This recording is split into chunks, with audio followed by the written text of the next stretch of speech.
I chimed in with the haven't you people ever heard of closing a goddamn door? No. Is that emo? Yeah, I would say absolutely. so. Oh, it is emo. Yeah. Okay, that's what I said. And people were like, tragedies. Yeah. Even if some things aren't the standard emo, if it's like adopted by the emo culture, I feel like that makes it emo as well. okay, let me see. Let me think. Is this emo? Is this emo? Stubbing your toe on the side of a chair. No, that just sucks. Oh my god. Oh my god. Oh my god. Oh my god.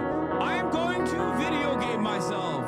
This is literally it. This is the point. This is why I don't. This is what it is. This is, you don't have any other fucking situation where you have a shit ton of cyber stalkers that get together, congregate in a fucking Reddit, and like upvote this shit into oblivion out of fucking context.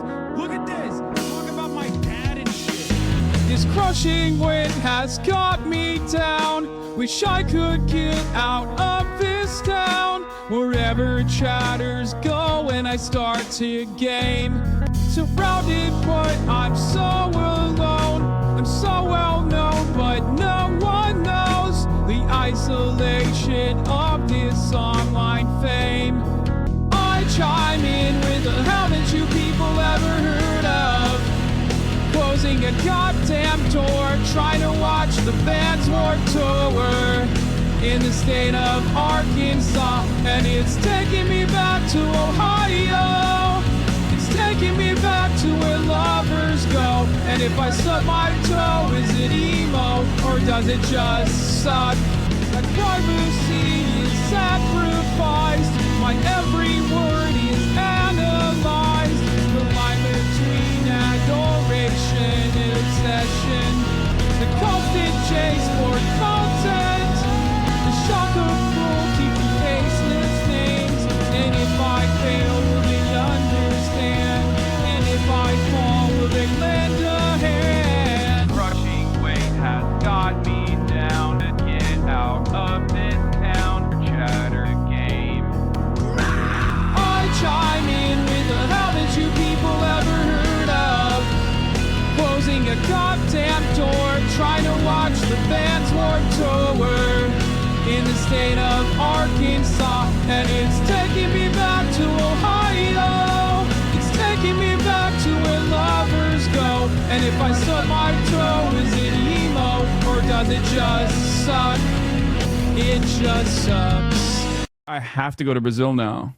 What's going on, everybody? I hope everyone's having a fantastic evening, afternoon, pre-noon, no matter where you are in the world. I'm Hasan Piker, and this is the HasanAbi broadcast coming to you live from not so sunny California, Los Angeles, folks. I'm live and alive, and I hope all the... You know we hate all these AI intros, right?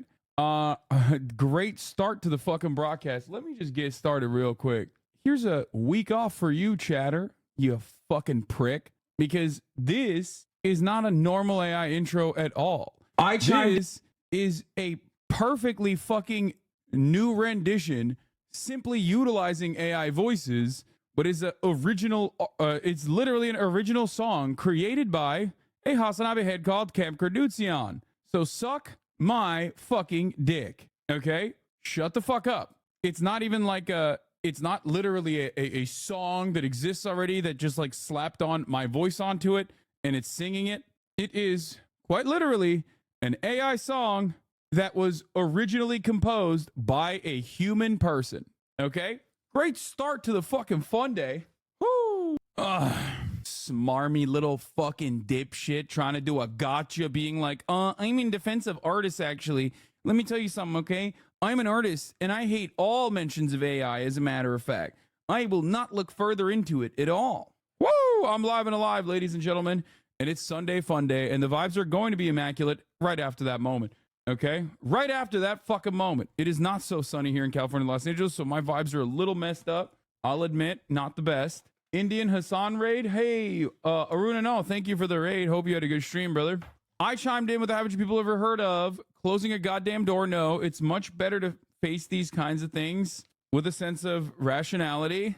I think I said that right. Anyway, SNL will bring up the mood.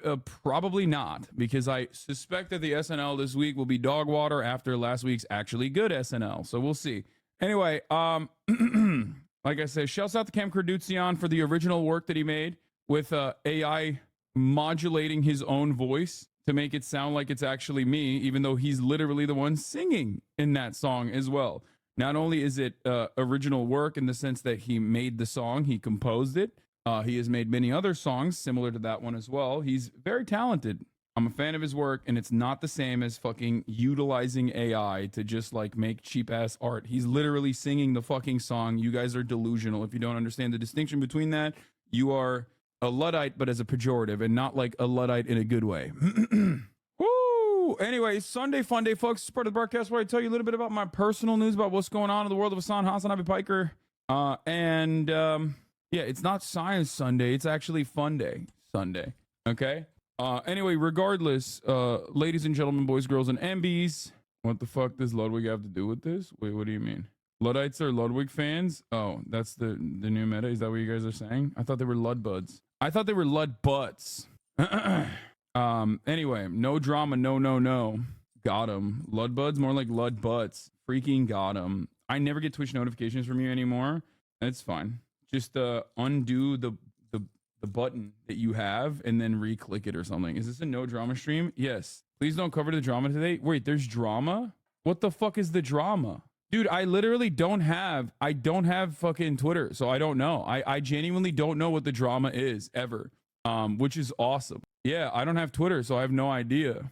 I legitimately don't know. I if something happened, then I don't know, and it's probably good that I don't know. Let's be for real. Anyway, there's a North Star radio video that we're gonna watch. That's drama. Is Hasan Piker a fake socialist? By a friend of the show, North Star.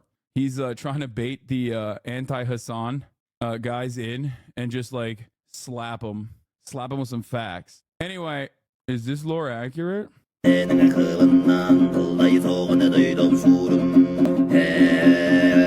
no spoilers, dude. I still haven't seen Dune 2. God damn it. Why?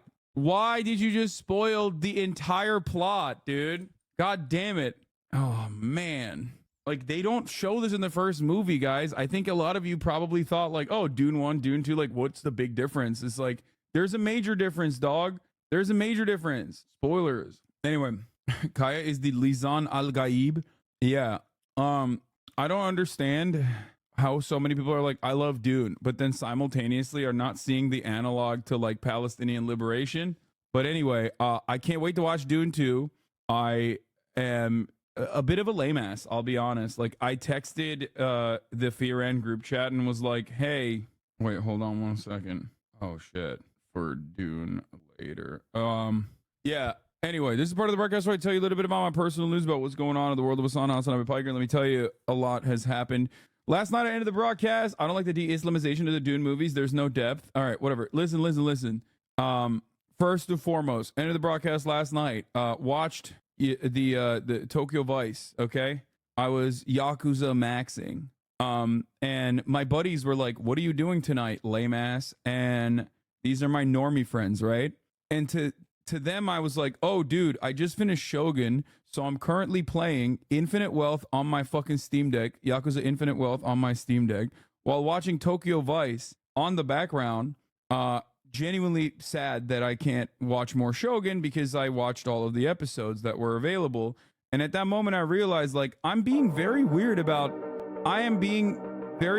Japanese shit. As a white man, this is, I feel like, this is the real white man's burden, okay? Being incredibly weird about Japan maxing and just loving Japan and anything that is Japanese. It's fucked up. Like, my friends are probably like, dude, you are such a fucking weirdo, dude. Why are you like this? Like, what the fuck? Here, I'm gonna read the text message, actually. I said, watching Tokyo Voice, Shogun was amazing, by the way. Playing Yakuza Infinite Wealth, I'm weeping out. Yeah, while my friends were out drinking, I was studying the blade. Okay, you need to watch Murder at the End of the World? Maybe. You will never be Japanese. You will shut up. Don't do that copy pasta. That hurts my feelings. Anyway, so I was fucking Japan maxing. I was weeb maxing, which is very cool and not lame at all. Shut the fuck up. And yeah, I went to bed, woke up in the morning, and Kaya woke me up because she's like a baby, a child who literally needs constant attention and is like, oh, Dad, take me to the dog park. Take me outside. I need to pee. I need to poop. Blah, blah, blah, blah, blah. And I was like, sure, why not? So first I took her out on a big ass walk. Then I took her to the dog park, well, the regular park, played a little bit of basketball. And here are some stats. I'm gonna put out stat lines now. Address the allegations, G. The allegations that I participated in the Butlerian Jihad, they are real, okay? It's true. I was one of the participants of the Butlerian Jihad. I did that. I was a part of it. No fetch improvements. As a matter of fact, she is devolving. Kaya's fetching abilities used to be pretty solid. Her fetch abilities used to be pretty solid, and they have gotten increasingly worse, which is kind of sad. She went from being able to at least fetch indoors and even fetching outdoors to being able to not fetch indoors at all. As a matter of fact, she just literally doesn't do it. She don't fuck with fetching anymore. I don't know what it is, which is sad because I need her to be good at fetching so I can get her to bring stuff for me. And I think that's very cool. But also on top of that, I need her to fetch because that's a really consistent way for her to sprint for at least 20 to 25 minutes. But yeah, park day, 3 wrestling sessions, check, 12 unsuccessful fetch retrievals, 25 minutes of sprinting, 3 new friends made, not 1, not 2, but 3 new friends made, and 2 massive poops. So she's on her good girl shit. I gave it a 8.754 out of 10 overall. And have you tried paying her asshole? Yes, I have. I do it all the time. Got to start fetching with squeaky objects. It works. I have done all of those things. No, it would have been a 10-10 if she at least had like 1 or 2 successful fetch retrievals. She does not. Why did you take 2 poops? I took 2 big poops as well. I took 2 little poops this morning, not big poops. Anyway, but yeah, no, she was kind of goated. How many Kamurocho locker keys retrieved? They don't have Kamurocho locker keys in Yakuza Infinite Wealth 8. As far as I know, there's just like regular keys everywhere around the city that you can also purchase at pawn shops that you can go and open like random lockers which have really good stuff in them, but no like straight up area where you have like locker keys that you find interspersed throughout the city that you go and open like random lockers in a place. Yeah, there's just like safes and stuff. She visited the Taycan. Yes, she does. Taycan is a 2-door that drives, is a 4-door that drives like a 2-door. What is this? Rise and shine, Mr. Piker. Rise and shine. Not that I wish to imply that you have been sleeping on the job. No one is more deserving of a rest, and all the effort in the world would have gone to waste until, well, let's just say your hour has come again. The right man in the wrong place can make a small difference, can make all the difference in the world. So wake up, Mr. Piker. Wake up and smell the ashes. Dude, I should be doing voice acting. What the hell's going on? I mean, dude, I'm a voice actor. I watched Shogun. You weren't lying when you said they call each other barbarian savages for 50 minutes straight. It rocks. Yes, it's awesome. You will always be Japanese. You will forever find the love of your life. Japan, who looks like a paradise, is a cutie pie Japanese girl. You will forever be the protagonist in an anime. You will soon have superpowers that allow you to overcome your most greatest tribulations. You will always be a sensei. I'm a voice actor. Why is the British dude in Shogun just Sea-Dog Va? Dude, I don't know. I don't know why they just hired Sea-Dog Va to do it. Anyway, the voice acting is peak morning hours. Yes, it's just that meme where 2 guys flip each other off for 50 times and they walk away from each other. Yeah. It's all about the power of friendship, and it's all about being like really racist as a Protestant, being like really anti-Catholic, and vice versa. And also, everyone is very racist to one another. Like the Japanese guys are running on some pure unadulterated hatred towards white guys on the island, and then the white guys keep calling the Japanese guys like apes and monkeys and barbarians until the Japanese just basically dominate them. So then they're like, okay, never mind. Actually, I'm still going to shit on you, but like you kind of are dominating me. You're kind of owning me right now as a human, which is very cool. All right. Anyway, you shouldn't be wearing anything over your head at this age. It accelerates baldness. Thanks, Guy. My hair was wet. Thanks for reminding me. I like to keep it on for a little bit, at least when I do my intro, but then I take it off. Can you show us your Yakuza Island on stream? No, because it's embarrassing. My Yakuza Island is so lame. Like, that's why I like playing off stream. Sucrose Intolerant, thank you for the 20 community gifted subs. But what was I gonna say? I was talking about Fear End. So being the lame ass that I am, I was like, hey man, Do we want to go watch Dune 2? Hold on. Fuck! This is lame as hell. Hold on. Sorry, I'm doing like a bunch of different things. I'm doing a bunch of different things right now. But yeah, this morning I basically texted the Fear on group chat. I was like, hey guys, remember Will said we were all gonna go watch the premiere of Dune 2? Do you guys still want to do that? You know, I'm interested in friendship. Like, I'm doing less hours streaming lately and also going outside more. Not out, but like going outside more. And literally, Austin immediately just doesn't even answer. Obviously, because he's not invited because he's not here. And even if he was, I wouldn't want him there. Anyway, Cutie goes, no, I don't want to watch it. And I was like, okay. Like I've just been like trying to put together I've been trying to put together like a crew. And I literally texted Ludwig on Friday, you trying to see Dune? And he did not respond until this morning at 12:29. So like right as I started my stream. So I got nobody up in my corner except for Will, who said he's down to watch, but now I have another obligation with family, a fucking family dinner. So I have to like cancel the family dinner or push it back to who up shying they halud. Yeah. Did you tell them about the worm? Take me. I'll make it worth your while, said Sad Boy is a Tikoi. So yeah, we're going to figure it out. We're going to do Dune. Have you seen Northstar Radio's new video on you? I haven't yet. I'm going to see it after. Anyway, I need the voice. I need to be able to tell them what to do. I need to be like, you want to see Dune 2 with me? So yeah, that was my little fear and moment, but take me. I don't have a gag reflex. Yeah, neither does Will. What? Did you Misgive MMA event? That was sick. How could I have seen it? I was streaming while it was going on. What is this? I'm torn on the issue of abortion. On the one hand, it's killing a baby. On the other hand, it's a liberal's baby. Liberals aren't allowed to get mad about this joke because they don't think the unborn are actual babies, so it's a win-win. Conservatives can get mad, though. I accept that.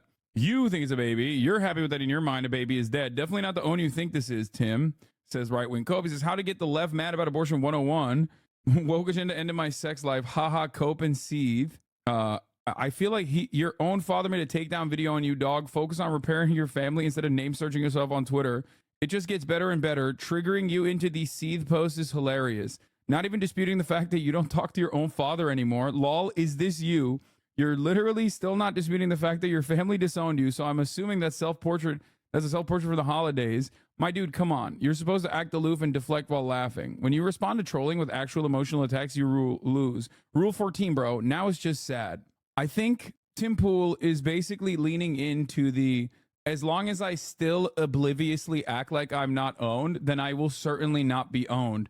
When right-wing Cope is like ratioing the absolute living tits off of him over and over again, and he just keeps responding for some reason, only to get upped in the ratio over and over again. It's very odd. Yet again, dodging the real question, where were you last year on Thanksgiving, buddy? You're only like an hour-ish from the DMV. I can see if I can bring some leftover casserole this year. God damn. King Hasan, why are you streaming every goddamn day? Chill a bit. No. Streaming is the most difficult job, and I will do it every single day. Kalu Rittenhouse loves being yelled at. Oh my God. I don't know why he keeps like, he tried to quote retweet it to like ratio it and still got clapped up. Remember to do your daily DLs? I'm going to do it later. Hold on. I have to figure out what to do about Dune though. Okay, hold on. We're taking me back to Ohio. Taking me back, lovers go. That dude, the worst part about AI songs is that it gets stuck in my head and then I'm singing a song that's not real. You know what I mean? I guess technically all songs are like that, but it's like knowing a song that only 11,000 people have heard. You know what I mean? It's a very strange phenomenon. Ryan Beard Kickstarter. Hasan helped Ryan Beard with his movie. What? No, I don't know who that is. People just come in here and just say shit all day, every day. Respect, dude. Respect to all the people. Who the fuck is Ryan Beard? Anyway, let's blast off. Will you be opening anything with Super Mega again? Now that they're back? I mean, I don't know. Maybe. I don't know what happened. Did they go away? Are they back? What's the deal? He is a Zionist fellow. He's a megalib. Anyway, let's do it. Sunday fun day upon us. Producer Michael visits most expensive police precinct. I get canceled. clickbait. Taking me back to Ohio. Jesus Christ. Why is that stuck in my head? Okay. Are we SNLing today? Yes, it's SNL Sunday, baby. But it's probably going to be a lot of skips. SNL Sunday, no skips. And Boomer Gaming. What is that? Plus trying, plus continuing to show streaming is harder than a supermarket, than running a supermarket. Get in. That's Karma. The Nikki Haley song is stuck in my head. It's not Karma technically because that song is stuck in my head too. What is DLEs? Is that what it's called? Continuing SNL Sunday no skips and Boomer Gaming. DLEs. Should I really be making you their bootleg NL because he's on vacation and I love it? I love Northern Lion. Dulls. Is that what it's called? I don't know what that is. I call them Boomer games because that's like what boomers would play if they like. It's basically it's basically what you get in a fucking newspaper. That's what it is. But yeah, no, it's perfectly in line with what I do because I am a boomer. Anyway, I don't fuck with Wordle though. It's like Wordle. Second image blast off. Graphic design is my passion. Oh god, fucking Reddit.com. Unless you do new Reddit.com, just only operates on the WebP format now. It's just so annoying. It just makes it so much worse. They really need to stop doing this thing. I hate it. No, it's still a WebP file. Oh my god, I'm gonna lose my mind. Okay, who's got a good blast off for me for Sunday Fun Day? Let's do it. We need Alex to do this tweet, but for harder jobs, a streamer on top. I don't want another extension on freaking. I don't want to use another extension to be able to do this. Akaya blast off. Let's do it. I like that. Thank you, chatter. Okay, there it is. We're blasting off. It's HasanAbi. Sorry for being a nerd. Doing is fun. Yeah, doing your mom, that is. I'm never gonna stop. How hasn't a single chatter brought up your NFL combine numbers? Fastest 40-yard dash by any quarterback in this year's combine? Interview Naomi Klein, Hasan? No, dude. It's Sunday Fun Day, chat. Listen to me. The only thing that's like not immediately Fun Day related is North Star Radio. Is Hasan Piker a fake socialist? I saw this immediately pop up on my YouTube algo, which is pretty funny because one, I'm subscribed to North Star Radio, but I think like even if I wasn't, it still would have popped up on my YouTube timeline, partially because like YouTube loves serving me videos that have this exact same title but with like 100 views from a random fucking from a random account that is like, you know, trying to make a name for themselves or make a living. This is like the way that a lot of people try to, you know, this is the meta, which I appreciate North Star utilizing to at least like correct the record on some shit. I suspect I haven't watched this video yet, but this is a friend of the show / HasanAbi head making a video called "Is Hasan Piker a Fake Socialist?" We're gonna start off with this one. I recommend to today's broadcast is brought to you by viewers like you. Become a member today and unlock exclusive content at patreon.com/NorthstarRadio. Hasan Piker, that rich Hollywood socialist who just can't seem to stay out of trouble. The radical left seems to be getting more depraved every day. Now, the latest display, the Young Turks contributor, Hasan Piker, going on this vulgar rant, mocking wounded war vet, Congressman Dan Crenshaw. He's found himself once again in some very hot water. And I'm not talking about a bath, because that guy stinks. You've been clip chimped and people are acting like you said streaming is harder than other jobs. Oh my god. Oh my god. Oh my god. Oh my god. I am going to video game myself. So who is Hasan Piker? And does he actually live by the socialist lifestyle he preaches on a daily basis to thousands of blue-haired tankies? Fuck no.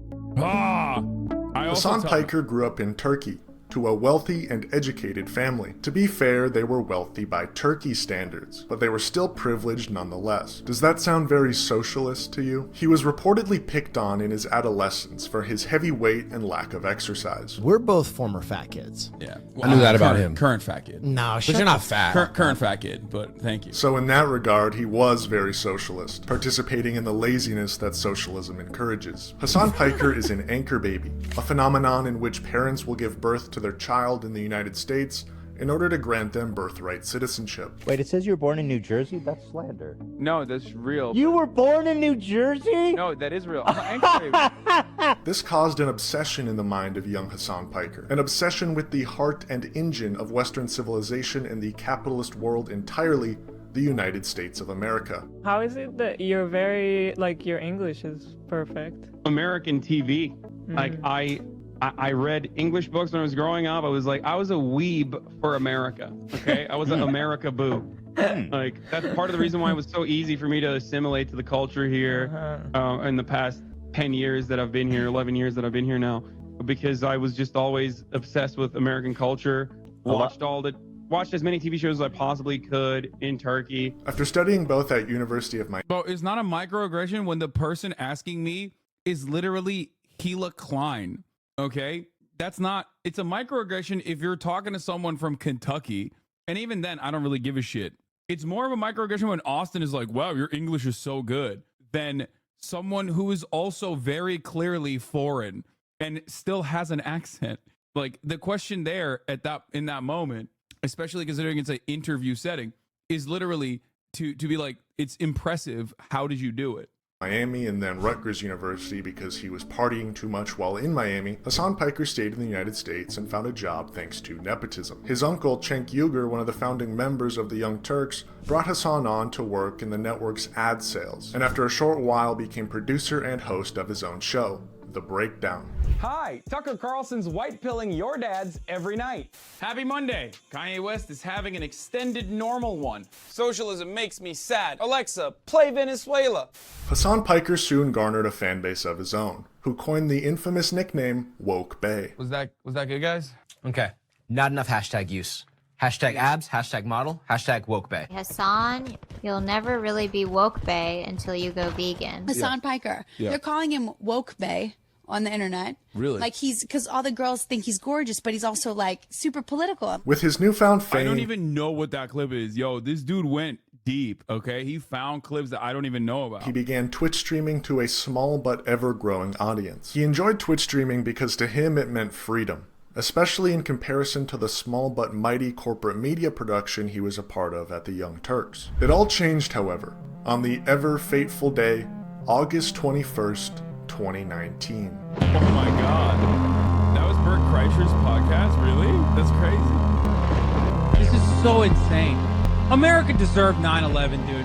I'm saying it. We're there to partner with them. Like, we've totally brought it on ourselves, dude. Holy shit. We did. We did. Why do your haters love displaying your W's? This is not a hater, dude. This is portrayed. This is 100% portrayed as a hater video, and it's just a lore video. It's a lore video from a HasanAbi head who knows more about this shit than I do, like literally. In a video game, whatever, hypothetically, politically, we did, man. We did. Holy shit. Look at the way that this dip is running his mouth, justifying genocide right now. Like, how is this, how is anything I'm saying controversial? Like, we fund the people who did 9/11 still to this day. What the f? It's so interesting because that very famous America deserved 9/11 moment unironically comes from me criticizing Dan Crenshaw about Saudi Arabia doing a genocide in Yemen, which is really, really wild that like so many people who just found out about the country, the nation of Yemen, like tweeting all these things about why we have to bomb Yemen were maybe even fans of mine back in the day, and unironically were advocating for the 9/11 quote and being like, yeah, dude, what the fuck? Like, he's right. So many of the information is just not retained by any of these people. What is wrong with this dude? Didn't he go to war and like literally lose his eye because some mujahideen, a brave soldier, his eye hole with their... Isn't that how he lost? Okay, what? Let's fucking move through this part. Okay. All right, there it is. All right, we're back.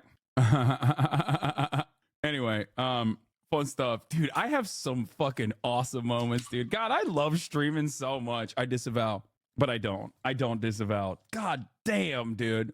I just fucking I have such banger moment, dude. How are you a 3-month subscriber in the middle of Sunday Fun Day? As I just started the broadcast, going, you fell off, little bro. 13K watchers. Like, why are you giving me money, dog? To avoid the top of the hour ad break, you won't be able to any longer because I just banned you. At the top of the hour, there's a 3-minute ad break, and you will no longer be able to avoid those ads because you will no longer be able to subscribe because I just fucking smoked your ass. We just started and motherfuckers are in here like vultures, bro. You are a fan. Anyway, let's continue. I know you've been a bit in the news recently as well. I want to address real quickly. You made some comments that got a lot of pickup talking about 9/11, saying that Americans deserved 9/11. This was something you said on a Twitch stream that was very long, had a lot of other stuff in it. You deleted it and said that that was probably not the best way of saying that. You also made a comment about Dan Crenshaw, the Republican congressman who had an eye injury in war. So you said America deserved 9/11. Did you mean that? Yeah. It's so stupid. Really? This is the guy you're fighting for? This is the guy who's supposedly anti-violence? Anti-war? Are you kidding me? Wow. Wow. From this point onward, not only did Hasan Piker receive immense amount of media coverage and death threats, but his co-workers were also the recipients of several threats of harm. And for that reason, thanks to his large following on Twitch, Hasan Piker was able to leave the Young Turks and pursue a full-time career in Twitch streaming. Yeah, I don't know. I've kind of gone on. But I like Steven Crowder. I like Dr. Robert Malone, Hank Pecker. There's a lot of different streamers and media outlets that I think do push. And like, you should be able to choose what you want. Dude, what the fuck was I wearing, bro? What the fuck was I? Dude, you guys ripped on me quite a bit. I really have improved my fucking fit game. Like, I really do try now. Because, like, yo, during this, like, did long COVID break my brain or something? Do I have long COVID? Like, what the fuck was I thinking?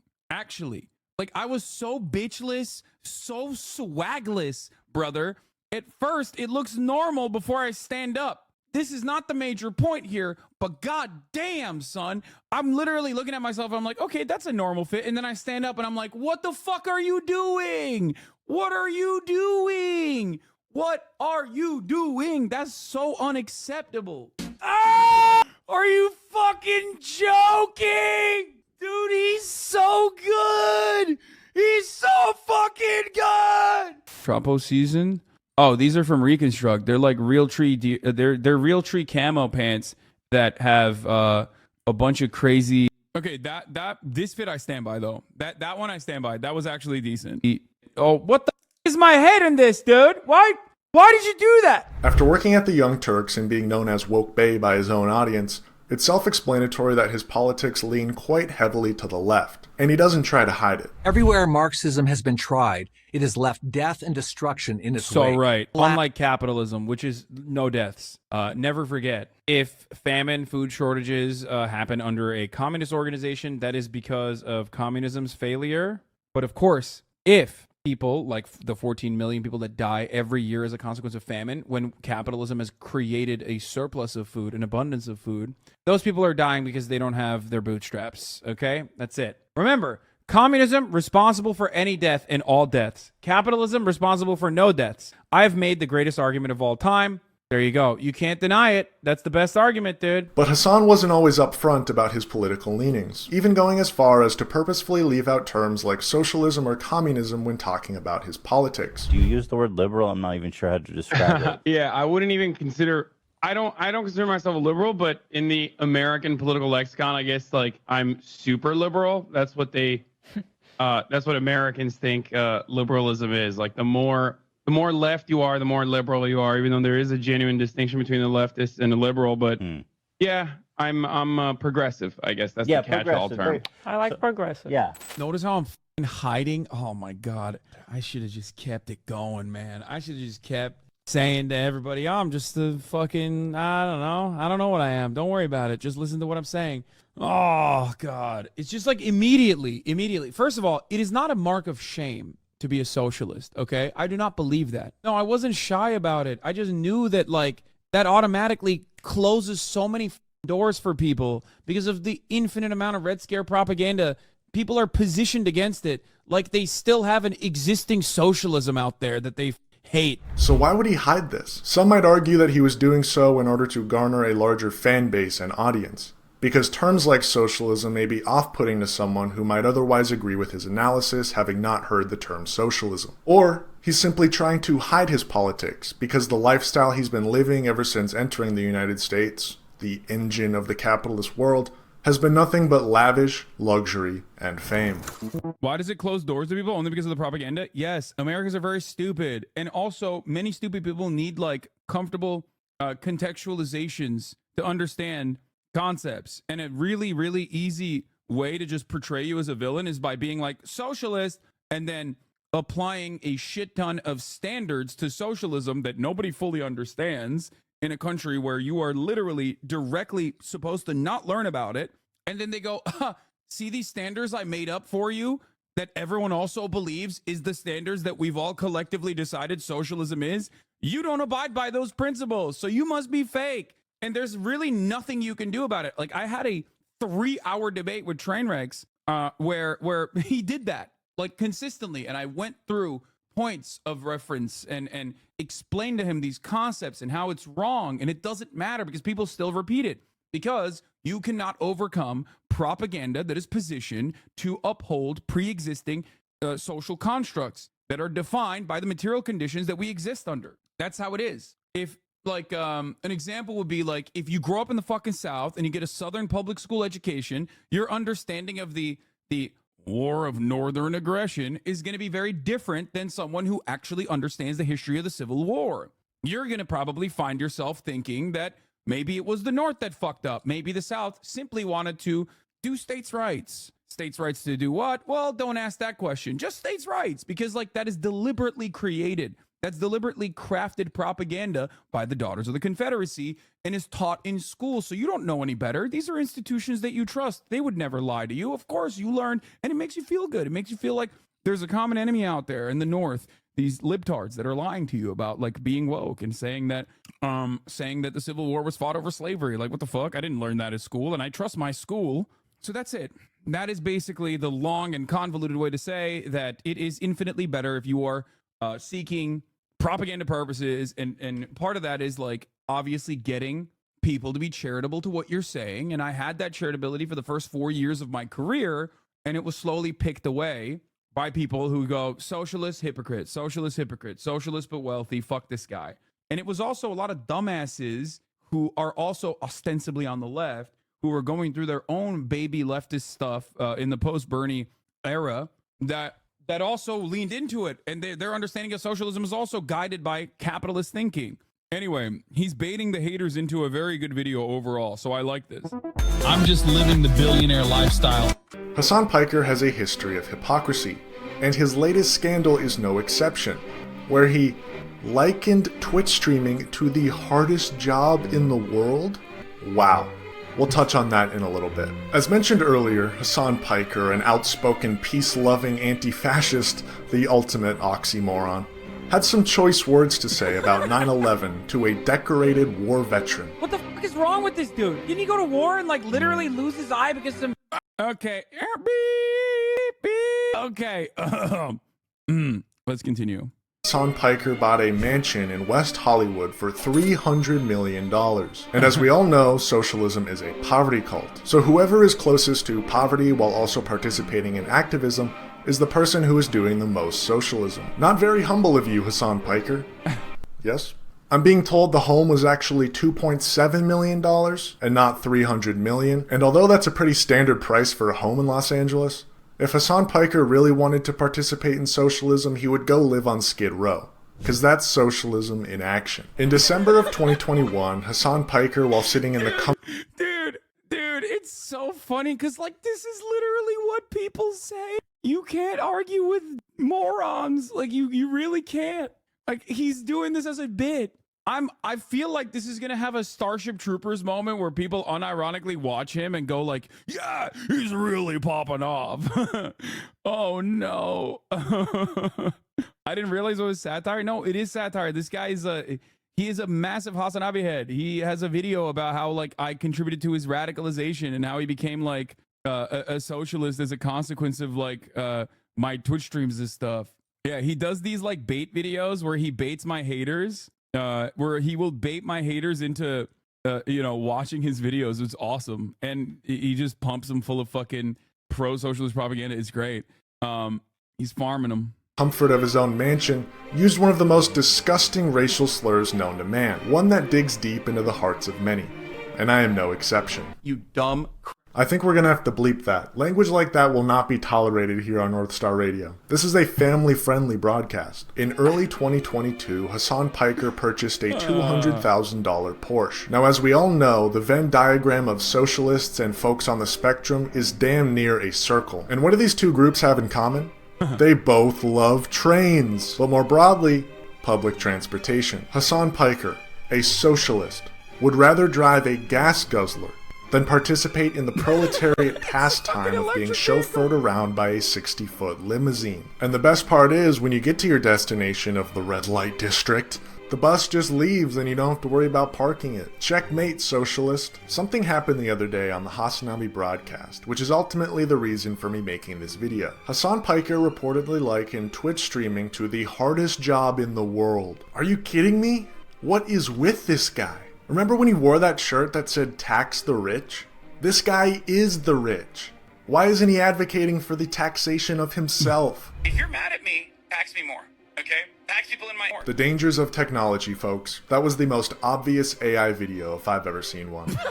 And I haven't. Alright, here we have it. Here is the #1 Twitch streamer in viewership and... Bro, no joke. I've seen a video, does the C word bit, but it wasn't a bit. Yeah, I know. There's a lot of people who are...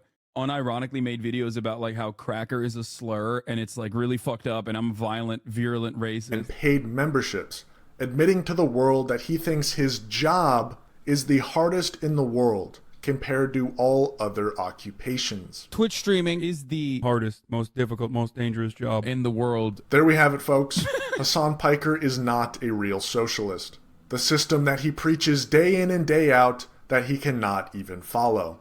We actually have a full clip of the incident as it took place. Here it is. Yes, a real job can be gruesome. A real job can make you very tired, but a real job doesn't suck the soul out of you. You know what I mean? In the same way that 9 hours of streaming absolutely will. No. Social battery wise, unless you're in retail, it's very different. You're out of touch. I'm going to die, dude. There's motherfuckers who are accountants in here and they're misunderstanding what I'm saying. A real job does not expend your social battery in the same way as someone who did a sales job, a real job. I'm telling you, as someone who did both, 9 hours of constant performance and people pleasing taps you out from social scenarios. After 9 hours of that, I could probably do physical labor. It would not bother me, but I can't do more social shit. That's my point. There are obviously real jobs out there that are good comparisons. Service sector, people-pleasing jobs would be very similar. Those are like, I think, customer service type. But like if you're an accountant or if you're even like in sales, my interactions with clients was limited, way more limited than like constantly having to do this for 9 hours with like a back and forth interaction for 9 hours. That's what like sucks your social battery and you just tap out after it. Dave, are you kidding me? We did this whole story based on a false clip. I put pants on for nothing. Dealing with HasanAbi chat 9 hours a day. Yeah. By the way, it's great satire. I'm sure many people won't get it, which is great. This is the straight face sarcasm my friends never pick up on. I just had to stop them out. YouTube won't allow the things I want to say about the U.S. government. Yeah. My friend saw this clip out of context on TikTok and was like, that guy you like is a bad person. And it was so annoying. I mean, guys, you know what it is, okay? You know what the context is. Just tell people that it's fucking wrong. You know, hella haters reposting this right now. Good. I want them to. I want them to fucking subscribe to guys like North Star Radio who will use that momentum for good. You know what I mean? Like, the question to ask people whenever they say something, and this is the last point I'm going to make about this, obviously, but the question to ask people that say that is like, okay, do you think this person legitimately thinks that Twitch streaming is a harder job than like regular jobs? Yes or no? Do you think that this person hates like regular 9-to-5ers? Yes or no? If you believe that he hates regular 9-to-5ers, why has he dedicated his entire commentary to advocating for their own best interest, for their betterment of their workplace conditions? Why has he fundraised for labor unions, routinely has labor organizers, routinely has activists, and also labor journalists, prominent labor journalists on his stream? Do you think all of that is a con? Or do you think you might have been misled by a 30-second clip that has more context immediately associated with it. That's it. Like, what do you think? You think I spend fucking 8 to 9 hours every fucking day, 7 days a goddamn week advocating for labor rights so that I can like be clipped out of context one moment and have my true feelings revealed? Like, it's just so stupid. Anyway, yeah, I just like, it is no different than trying to make me out to be like transphobic. You can find anything on this broadcast that that comes across like I'm transphobic. Like you can make me out to be a Trump supporter. You can make me out to be anything because I'm talking for 10 hours and I'm oftentimes using sarcasm, using jokes, and like you can clip anything devoid of its context and make it massage whatever narrative you want, you know? Exactly. Like I'm one of the biggest donators in the world of the Amazon Labor Union, specifically so that I can play on New Game Plus difficulty. That's why I did it. I saw people saying you should have said to me, like, no shit, it's your opinion. You never said it's cold, hard facts. Anyway, it's essentially unfunny YouTube poop. Yeah, it was funny when T-Pain taught you were a Trump supporter. Exactly. Anyway, even if they think you're a hypocrite, they still advocate for things they find hypocritical in you.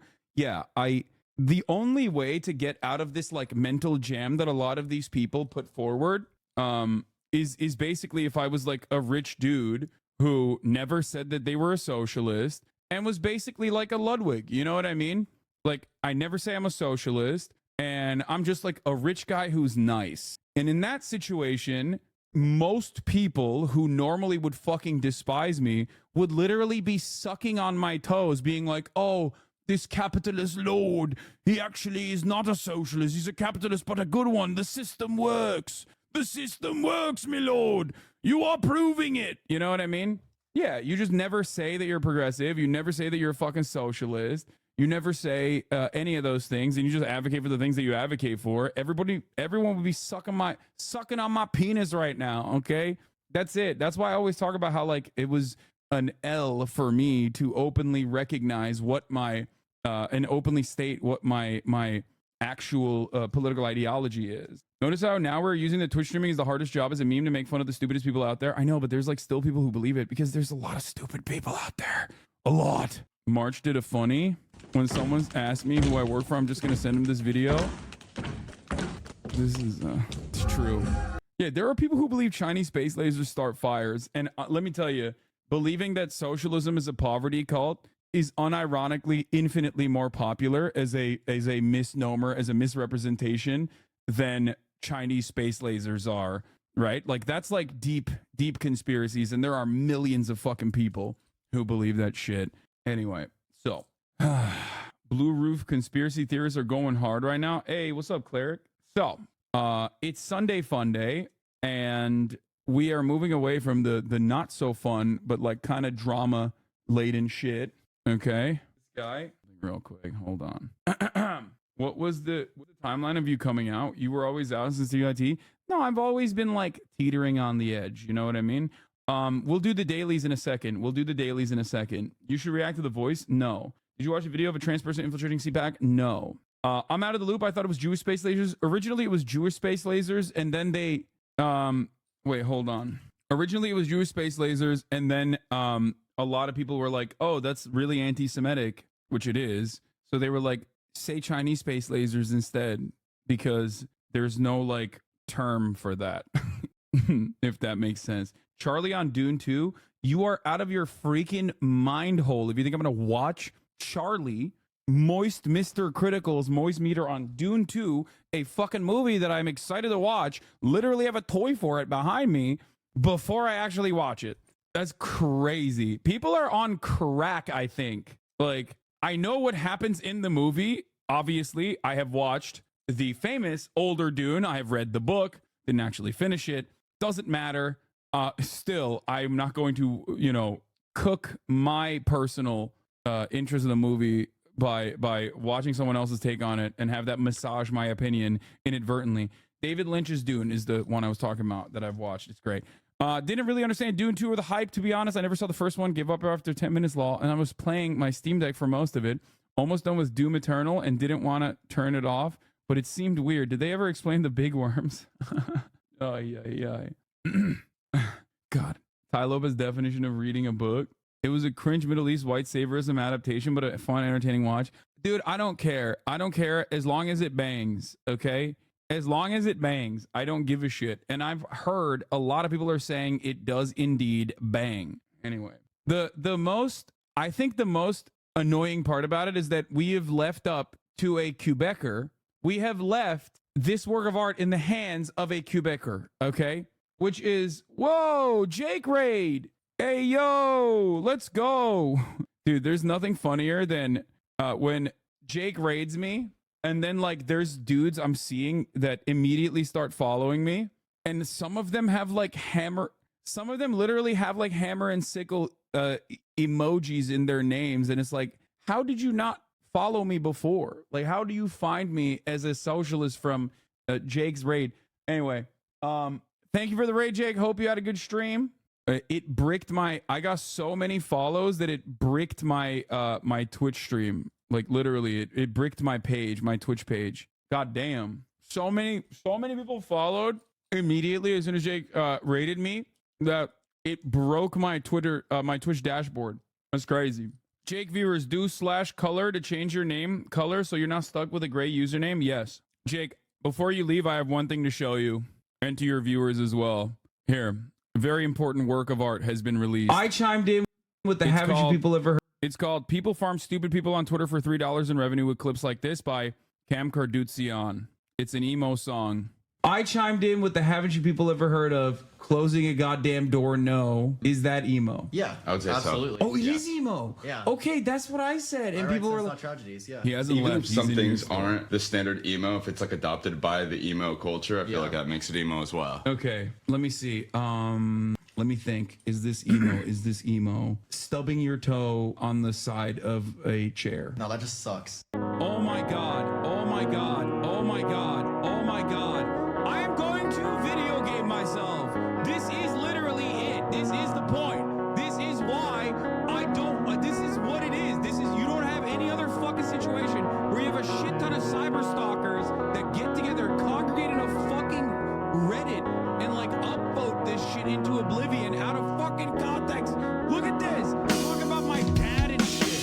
This crushing wind has got me down. Wish I could get out of this town. Wherever chatters go when I start to game. Surrounded, but I'm so alone. I'm so well known, but no one knows the isolation of this online fame. I chime in with the haven't you people ever heard of? Closing a goddamn door, trying to watch the band's Warped Tour in the state of Arkansas, and it's taking me back to Ohio. It's taking me back to where lovers go. And if I suck my toe, is it emo or does it just suck? My privacy is sacrificed. My every word is analyzed. The line between adoration and obsession. The constant chase for content. The shock of cruelty from faceless names. And if I fail, will they understand? And if I fall, will they lend a hand? Crushing weight has got me down. Wish I could get out of this town. Wherever chatter when I start to game. This is hot topic. I chime in with the haven't you people ever heard of? Closing a goddamn door, trying to watch the band's Warped Tour in the state of Arkansas, and it's taking me back to Ohio. It's taking me back to where lovers go. And if I suck my toe, is it emo or does it just suck? It just sucks. This is a song made by it's a song made by Cam Kardashian, where he sang it. It's an original work that he made, and then he used AI to like voice modulate to make it sound like I'm singing it. That's all he's done, but that's it. He communicated my feelings. Hasan, I grew up in New Brunswick, New Jersey, the emo capital of the USA. First of all, I did not grow up there, but it is very emo there. You're right. Did you hear your forehead? It looks bruised. No, I had a big ass zit, and then I popped it. Just admit it. You sang the whole thing. Yeah, I did. My Chemical Romance are from New Jersey. Dude, I get that. Honestly, Ohio, New Jersey, these are definitely places that are very emo in nature. Like, I totally understand why if you fucking lived in New Jersey, where you would be emo. Sucks. My Chemical Romance is a 9/11 song as well. Is this your teenage emo era coming back? Not really. I Shed a Tear. Thanks for blessing my ears. I'll make sure to blast it for Johnny. Hell yeah. All right, anyway, thanks for the raid, Jake. Hope you had a good stream. The saddest musicians and bands are from Omaha, Nebraska. That also makes sense. My Chemical Romance became a band because of 9/11. Wait, no way, really? The unknown has become known in the video. First of all, I'm a girl. Sorry to disappoint. What is this? Hello, it's Felicia, and this is my official unknown face reveal. Who is this? Hello, I'm Felicia. I'm 16, and I am... Oh, it's Willy Wonka. Oh, from Glasgow. She's the unknown from Glasgow, and she's 16. Oh my God. Sipsation X, thank you for the 50 big ones. Holy moly. Unknown from the Willy Wonka, busted ass Willy Wonka experience in the chocolate factory. The unknown. First of all, I am a ghetto. Sorry to disappoint. Second of all, this is actually my real hair. It is not a wig. Third of all, don't worry. I have proof that I am the real unknown. Don't worry about that. Here's proof number 1, I suppose. This is me. That's some of the cast. Yeah, that's me. I still had my mask on at that point. That was actually after. Like, this is when it was shut down. This is when everyone got told to leave. That was when we took this cast photo. I've got pictures of me. This is me behind the mirror in the mask, which, yeah. I also have this picture. This is me. This was sent to my Snapchat private story. This is when things were going down. Snapchat private story? The bad stuff. And at this point, one of the Oompa Loompas gave me a bag of sweets because I had not ate the whole day, and I was sitting behind that mirror and I was sore, I was starving, and it was really, really lovely. And before you guys ask, yes, I have seen the leaked photo of the cast, and I am a little bit upset that I wasn't able to do the review, but it is what it is, you know. Next video is a Q&A. They're actors. Alabama's 12-year-olds in factories. Yeah, Bessie, there's no child labor laws in America either. Are there no child labor laws in Turf Island? I think, like, for a one-off day job like this, like, it's perfectly valid. I mean, it's a scam anyway, so it's not shocking to me that they got a 16-year-old to work the Willy Wonka chocolate factory. But overall, yeah, we got 16-year-olds, 14-year-olds, 12-year-olds working at the fucking poultry facilities or Alabama Hyundai factories, as a matter of fact. So, you know, we're doing like real ass child labor. Like, it's a little different, I think. That guy that runs it is a repeat scammer. Yeah. We covered it. We covered a lot of the memes and the meta on the Willy Wonka stuff. But yeah, Turkey's emo bands never took off too much, but there's a post-punk new wave goth rock group that's good as fuck from Bursa. Wait, what the fuck? They say Bursa is for lovers. No, but the meme about Bursa, I think, is like that they're gay. If you're from Bursa, you're gay in Turkey. So this tracks. This is actually kind of fire. What the hell?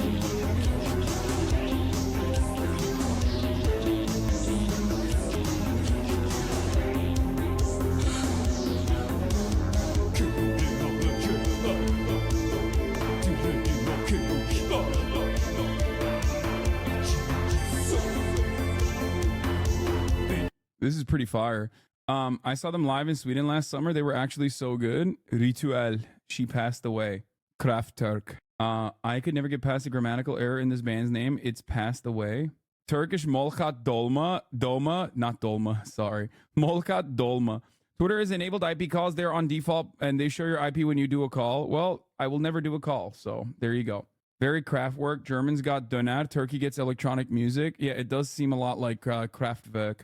Kraftwerk, the OGs on electronic dance music. Ramadan question, but you ever had a sponsor? Yes, I have had sponsors. Hasan is mad cringe. I agree, but I think what you need to do is kill the part of you that cringes inside of you, and not, you know, the cringe, because you can never eliminate the cringe, but you can, however, eliminate the part of you that cringes. Yeah, kill the Redditor inside of you. Cringe is the mind killer. Yep. He's sponsored by Skillshare and AirUp. Sponsored by Skillshare, AirUp, Herbalife. Sponsored by what else? What else am I sponsored by? What are some other British Petroleum, ExxonMobil, Enron, BetterHelp, the Israeli Defense Force, Raytheon, Lockheed Martin. Oh no, another Hideo Kojima review. Saw Madam Web at the theater. That's it. Yep. So, sponsored by the CCP and the Pentagon, both sides. Well, you said killed a part in you that cringes. Cringe is the mind killer. Yeah, cringing at things is the mind killer. So killed a part of you that cringes. Blue Chew. Like, low-key, I would get a sponsorship from Blue Chew and a sponsorship from Zyn too, honestly, if they were to give me one, only because it would allow me to have free Zyn, because I fucking pay.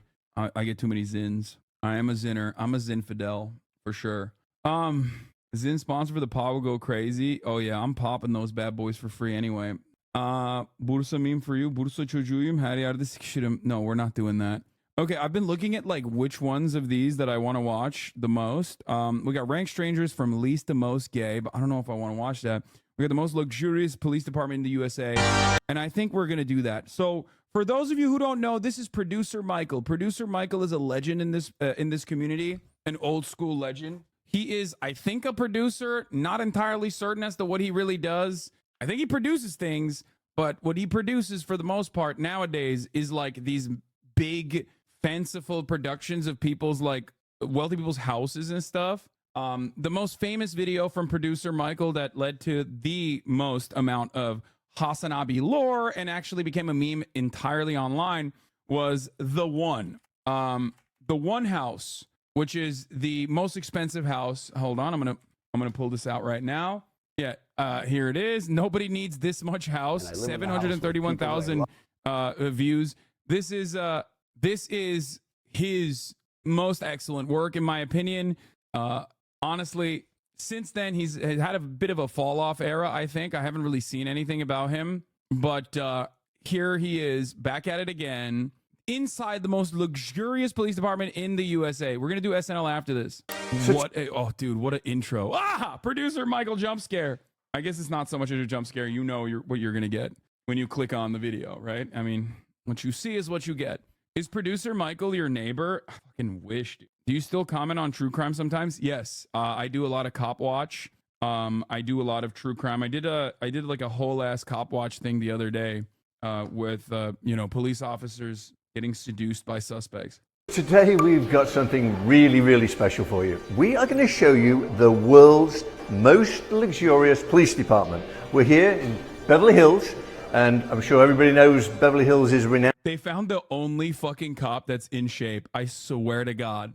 He's doing PR for the Beverly Hills Police Department, which notoriously is famous for setting up actual blockades during the Rodney King stuff, setting up actual blockades that partitioned off Beverly Hills from the rest of the city to ensure that like none of the chaos actually came into Beverly Hills. So today is Rodney King's death day. Wait, really? Renowned for, high end, but this takes things to a whole nother level. And we're here with Sergeant Newman.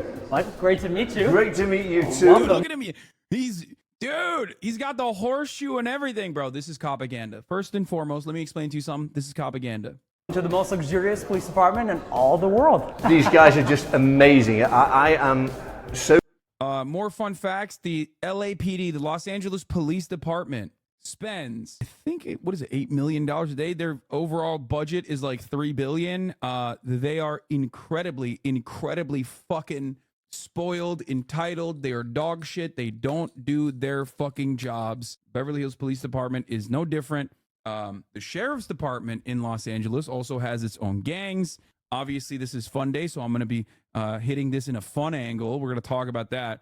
But I feel like I haven't seen this video yet. I haven't pre-watched, but I do feel like this video is going to leave many of us thinking, perhaps maybe we should defund the police after all. Let's take a look. So blessed to be able to live in this city with a police department that takes great care of us. I think you have the fastest response time of any police department, right? Yeah, because it's a rich neighborhood. That's why. So our emergency response time on average is below 3 minutes. So I don't know if it's the fastest in the entire world, but I bet. Certainly fastest in Los Angeles. That's probably for real. That's pretty fast. So what are we going to get to see today? So we're going to take you behind the scenes. I know you live in the city, you get to see what the police department does a lot, but we want to take you behind the scenes and kind of show you the inner workings of the police department.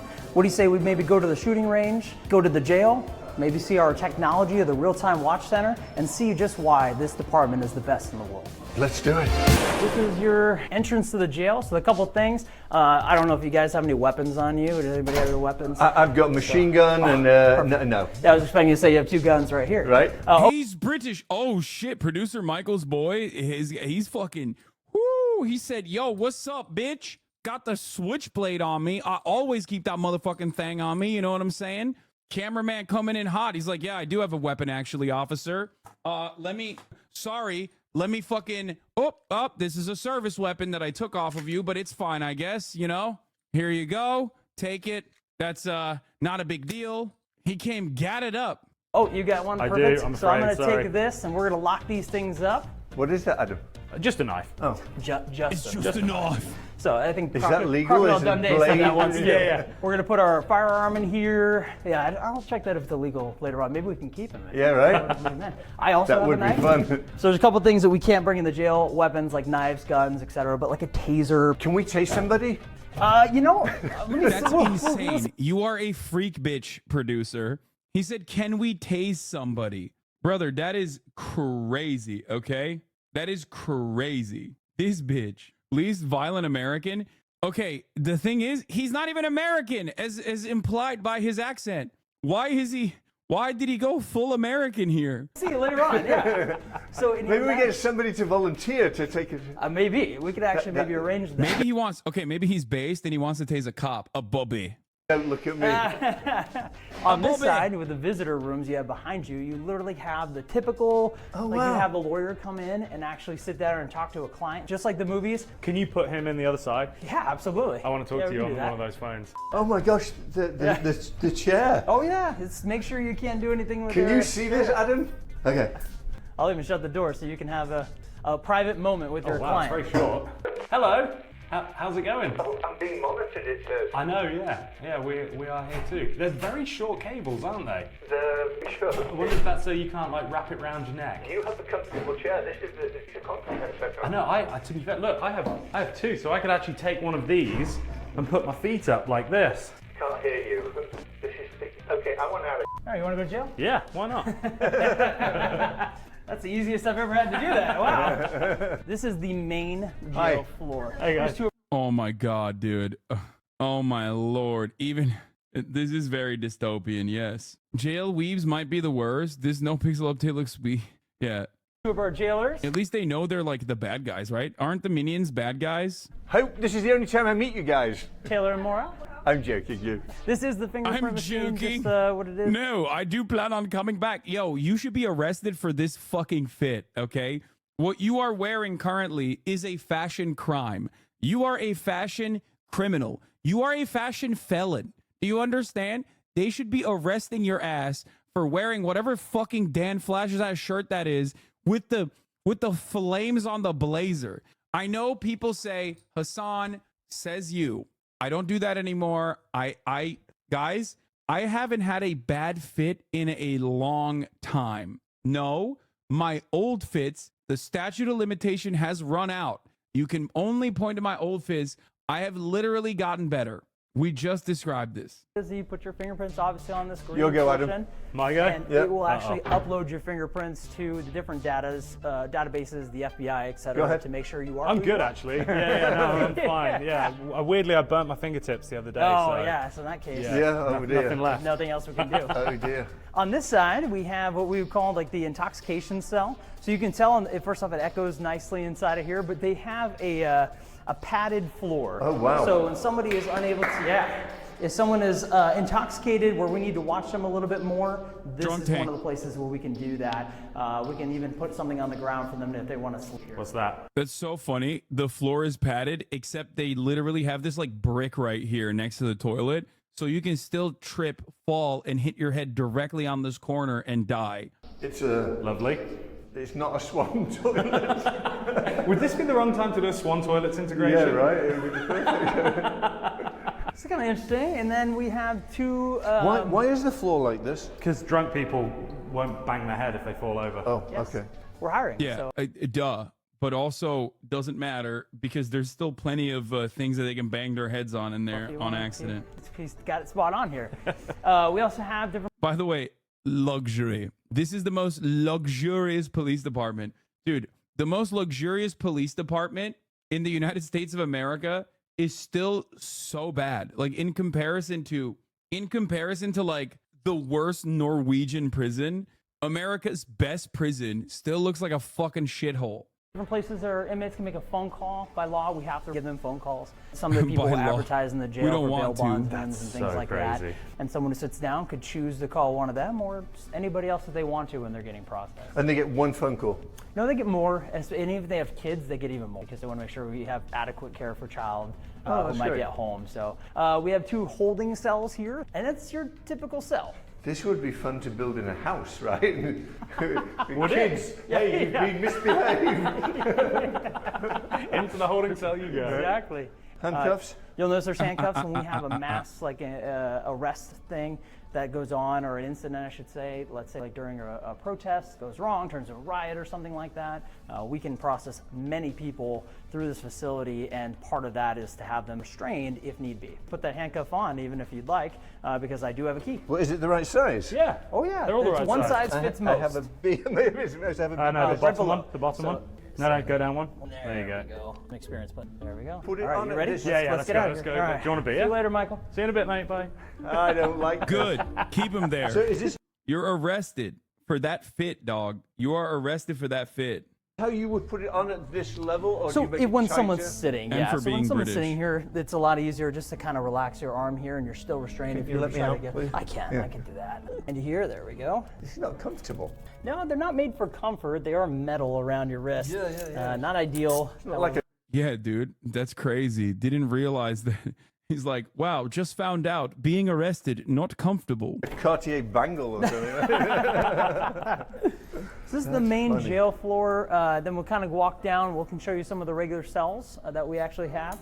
On the right quite is that big. elevator I was telling you about. You were saying, wait, what? This fit went hard.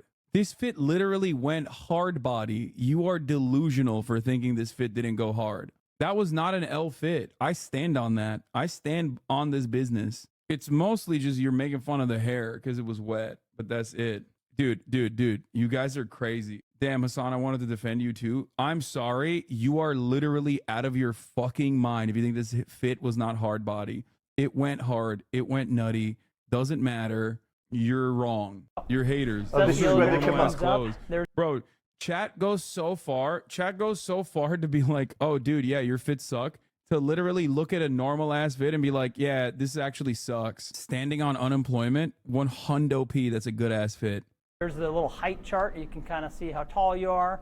And someone gets processed here. So they search them, make sure there don't have any weapons on them, and then they would move into the jail facility, including the red footprints here, which are when you would answer questions for classification purposes. Right. Have you ever been arrested for a violent crime? Are you part of a gang? Those type of things to help us classify. And they won't tell you though, right? Depends. Yeah. Some people do. Do they? It just depends on the person and what their circumstances are. We get a lot of unique answers. I'm sure, right? So, perfect timing. You already read my mind. The kitchen, that's where the filet mignon and... This is for the inmates? Yes. No, that's not. We serve the inmates actually in the cell when you... Just remember, Cali aesthetics are a wave or two behind the rest of the world, and that DIY t-shirts with $1,200 Carhartt work pants are an insult to us workers. What? $1,200 Carhartt work pants? There is not a single fucking Carhartt work pant that is $1,200. You just made up something in your mind to get mad at. No fuck. This is actually a padded room. Balenciaga Carhartts? Do they even have Balenciaga Carhartts? The fuck are you talking about? We have, let's say, a violent or combative arrestee who does not want to listen, doesn't want to do what they're supposed to. As you notice, there's nothing in this room pretty much at all except for these padded walls and floor. The drain even, because unfortunately people like to do bodily functions in here, and so sometimes, yeah, Are you glad we're yeah, in right. here? So good to wash your shoes afterwards. But Oh sometimes my God. we have to literally wash the room out. I don't want to be in here. What is it? What is this? Somebody tried to break out? That could be. It could be someone who's, experiencing a mental health crisis who tries to pitch away at it, chew at these it, are whatever it may sick. be. It's actually Okay, these are actually fire. I didn't even know these things existed. But this shit is, ew. Oh, God, I hate zippers like that. It's so nasty. But these duck shorts, ooh, they go hard. I like that. You're enabling me. If I wore that, you'd be like, this shit is, you're pulling that off. Actually, very uncomfortable when you're inside that room. It's not pleasant. No, it's very oppressive. Yeah, for sure. very, very much so. And we don't keep people in here for a long time. Once they're calmed down, for instance, we like to move them to a normal cell. And you probably don't like to put them in there in the first place. No, and that usually means that we're dealing with them in a more combative scenario. We don't want that at all. May I interrupt you? Of course. Do you have any prisoners in here right now? So we do on the far side. Okay. So that's why we're going on this okay, side. Okay. But you know, I could have it to where you happen to run into one. No, it's fine. Oh, wow. And see, we have numerous cells. Each one will house one person. Are there that many criminals in Beverly Hills? Thankfully, not usually. But we do have the capacity just... Has it ever been full? I don't know if it's been full, because we did have one time we arrested a lot of people during a 2020 during the protests and civil unrest, that we did fill a lot of the cells and processed a lot of people. Whether it was completely full or not, I don't know, but it was certainly the most we probably ever had. What's your capacity in here? Oh, what is it? 30?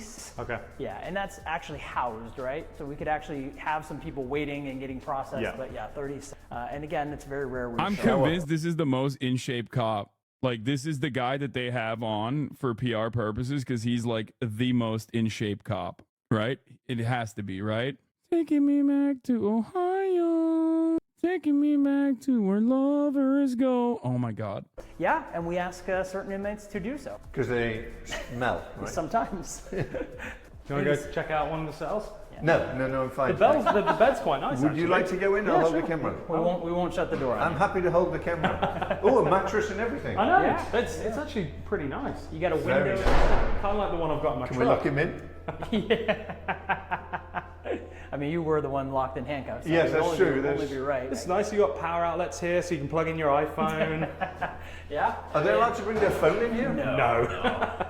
But it's still just, I'm sure whatever that was for is maybe it's for maintenance purposes. Because if there's no electrical outlet here and you have to replace or fix something, you're running a power cord obviously all the way. Right.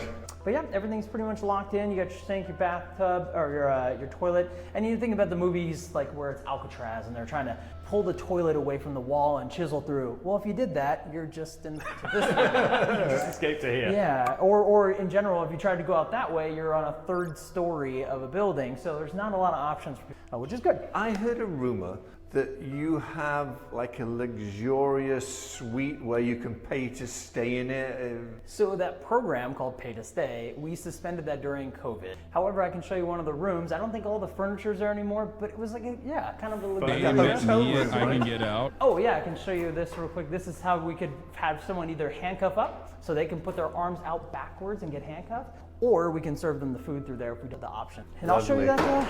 Show you the penthouses of all penthouses. Yes, let's see the. So, what are these? There's some That's a storage gurney. stuff.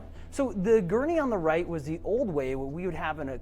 Bro, the spooky music is actually fitting the vibes all of a sudden.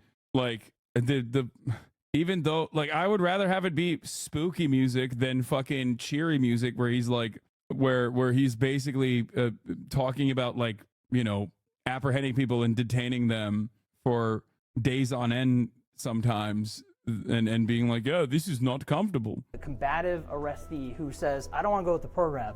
We'd sit them in that, handcuff them to the gurney, and wheel them into the jail. The issue was that a gurney, even though it's very stable, it is not as easy to control someone, and it's so wide that it's very difficult to get next to them as you're trying to pull this thing in. So the next evolution, I'll show you, is a chair. And this, let me move this thing here real quick. These things are awesome. This chair here is a more secure way. So someone can sit here, get complete. Bro, what the fuck? I thought he was going to show the like go-kart one. That one is way worse. How? They were like, hey, we found an even worse way to fucking apprehend people. That looks like a torture chair, man. Completely strapped in, and you can literally like a wheelbarrow. And pull someone wherever you need to go. And the advantage with this is this is the torture chair where we put mentally ill people that we apprehended and torture them. Even if you rock and move and everything else, you ain't going in. And so let's say we have to do a forced blood draw. So we need to take blood from a DUI suspect. We'd sit them in this chair, have someone come and they can't move their arm at all, and they can extract that blood if needed, usually by a search warrant. So that's that option. But then we evolved.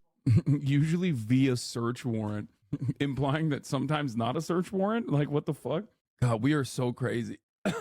This must be illegal. No amount of depravity is illegal when it comes to police in the United States of America. The fun tone that he's taking.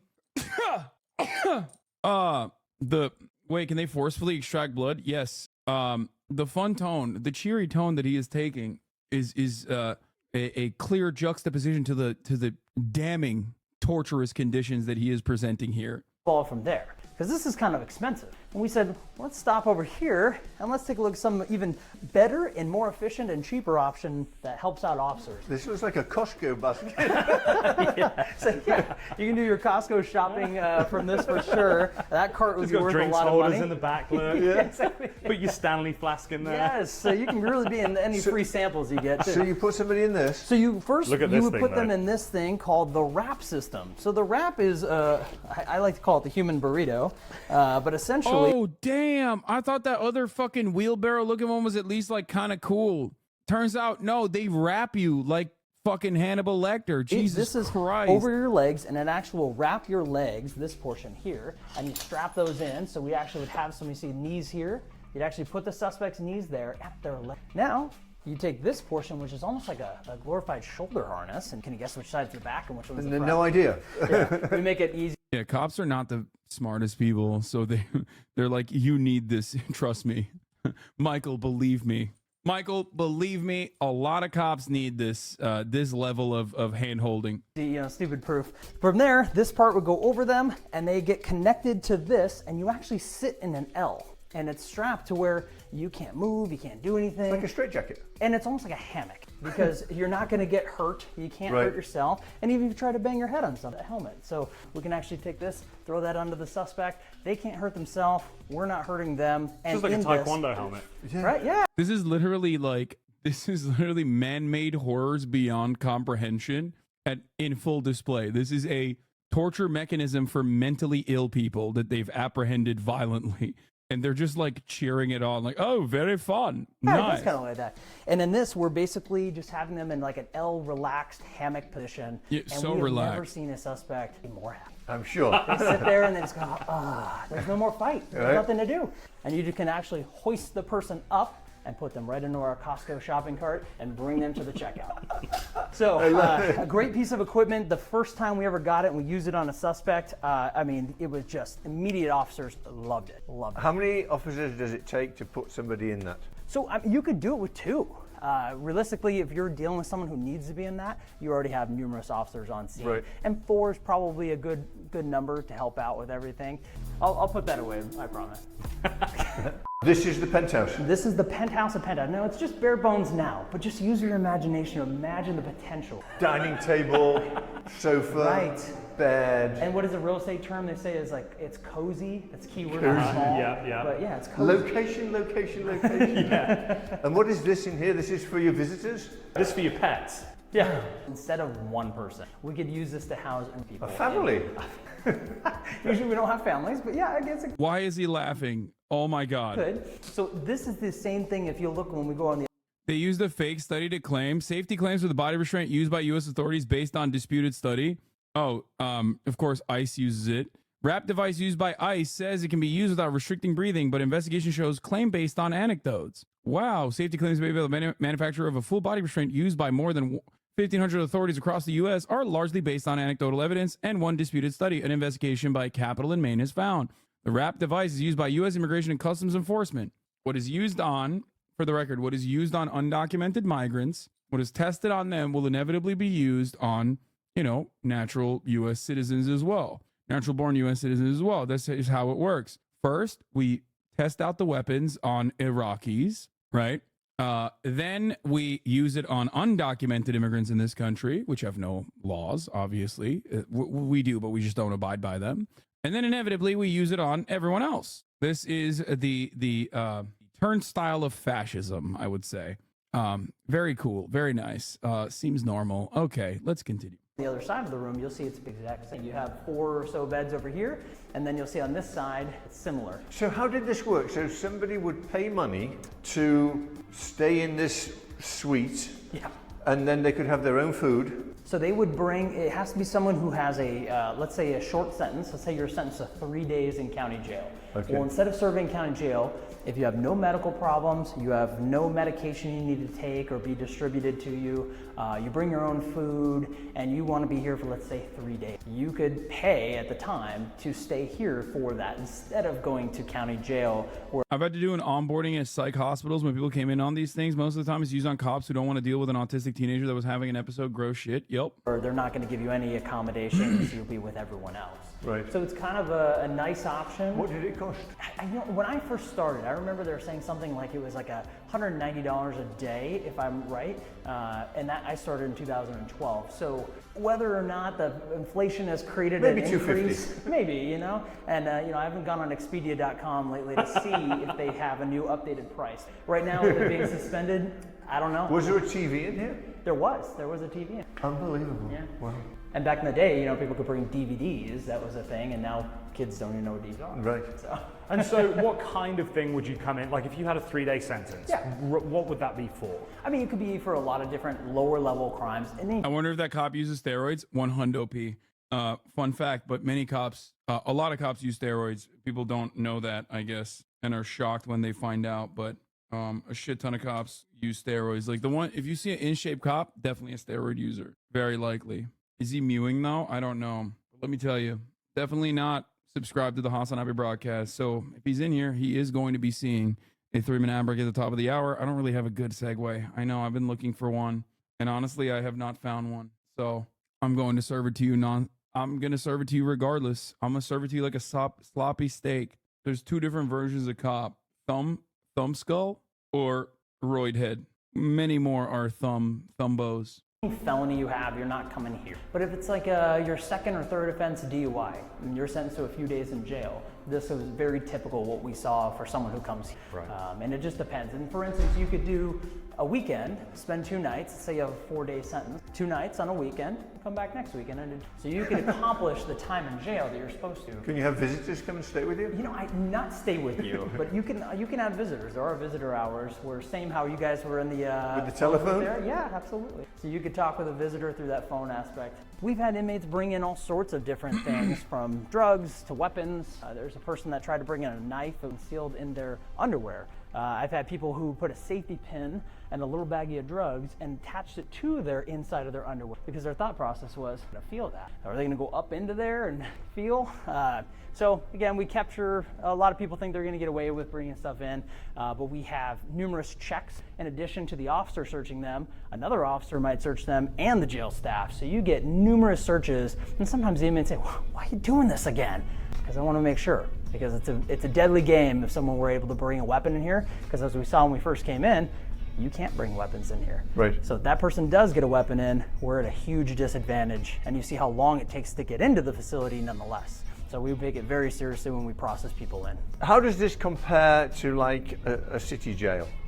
Well, this would be very similar to a city jail. The only difference is a lot of other cities don't have this large of a facility. You might have a couple different cells, but depending on the city, it could have a very, very large jail. So LA, like the city of Los Angeles, some of their jail facilities are way larger than ours. And then obviously the county runs a full jail with like 1,000+ inmates. Right. So that is different levels of cities invest in the jail, because if you go to Culver City, for instance, their jail's going to look different. Santa Monica, their jail's going to look very similar. Does each cell have just one inmate? For us, yes. Unless you're in one of those big holding cells for intoxication, or, you know, in theory, the family cell is opened up again.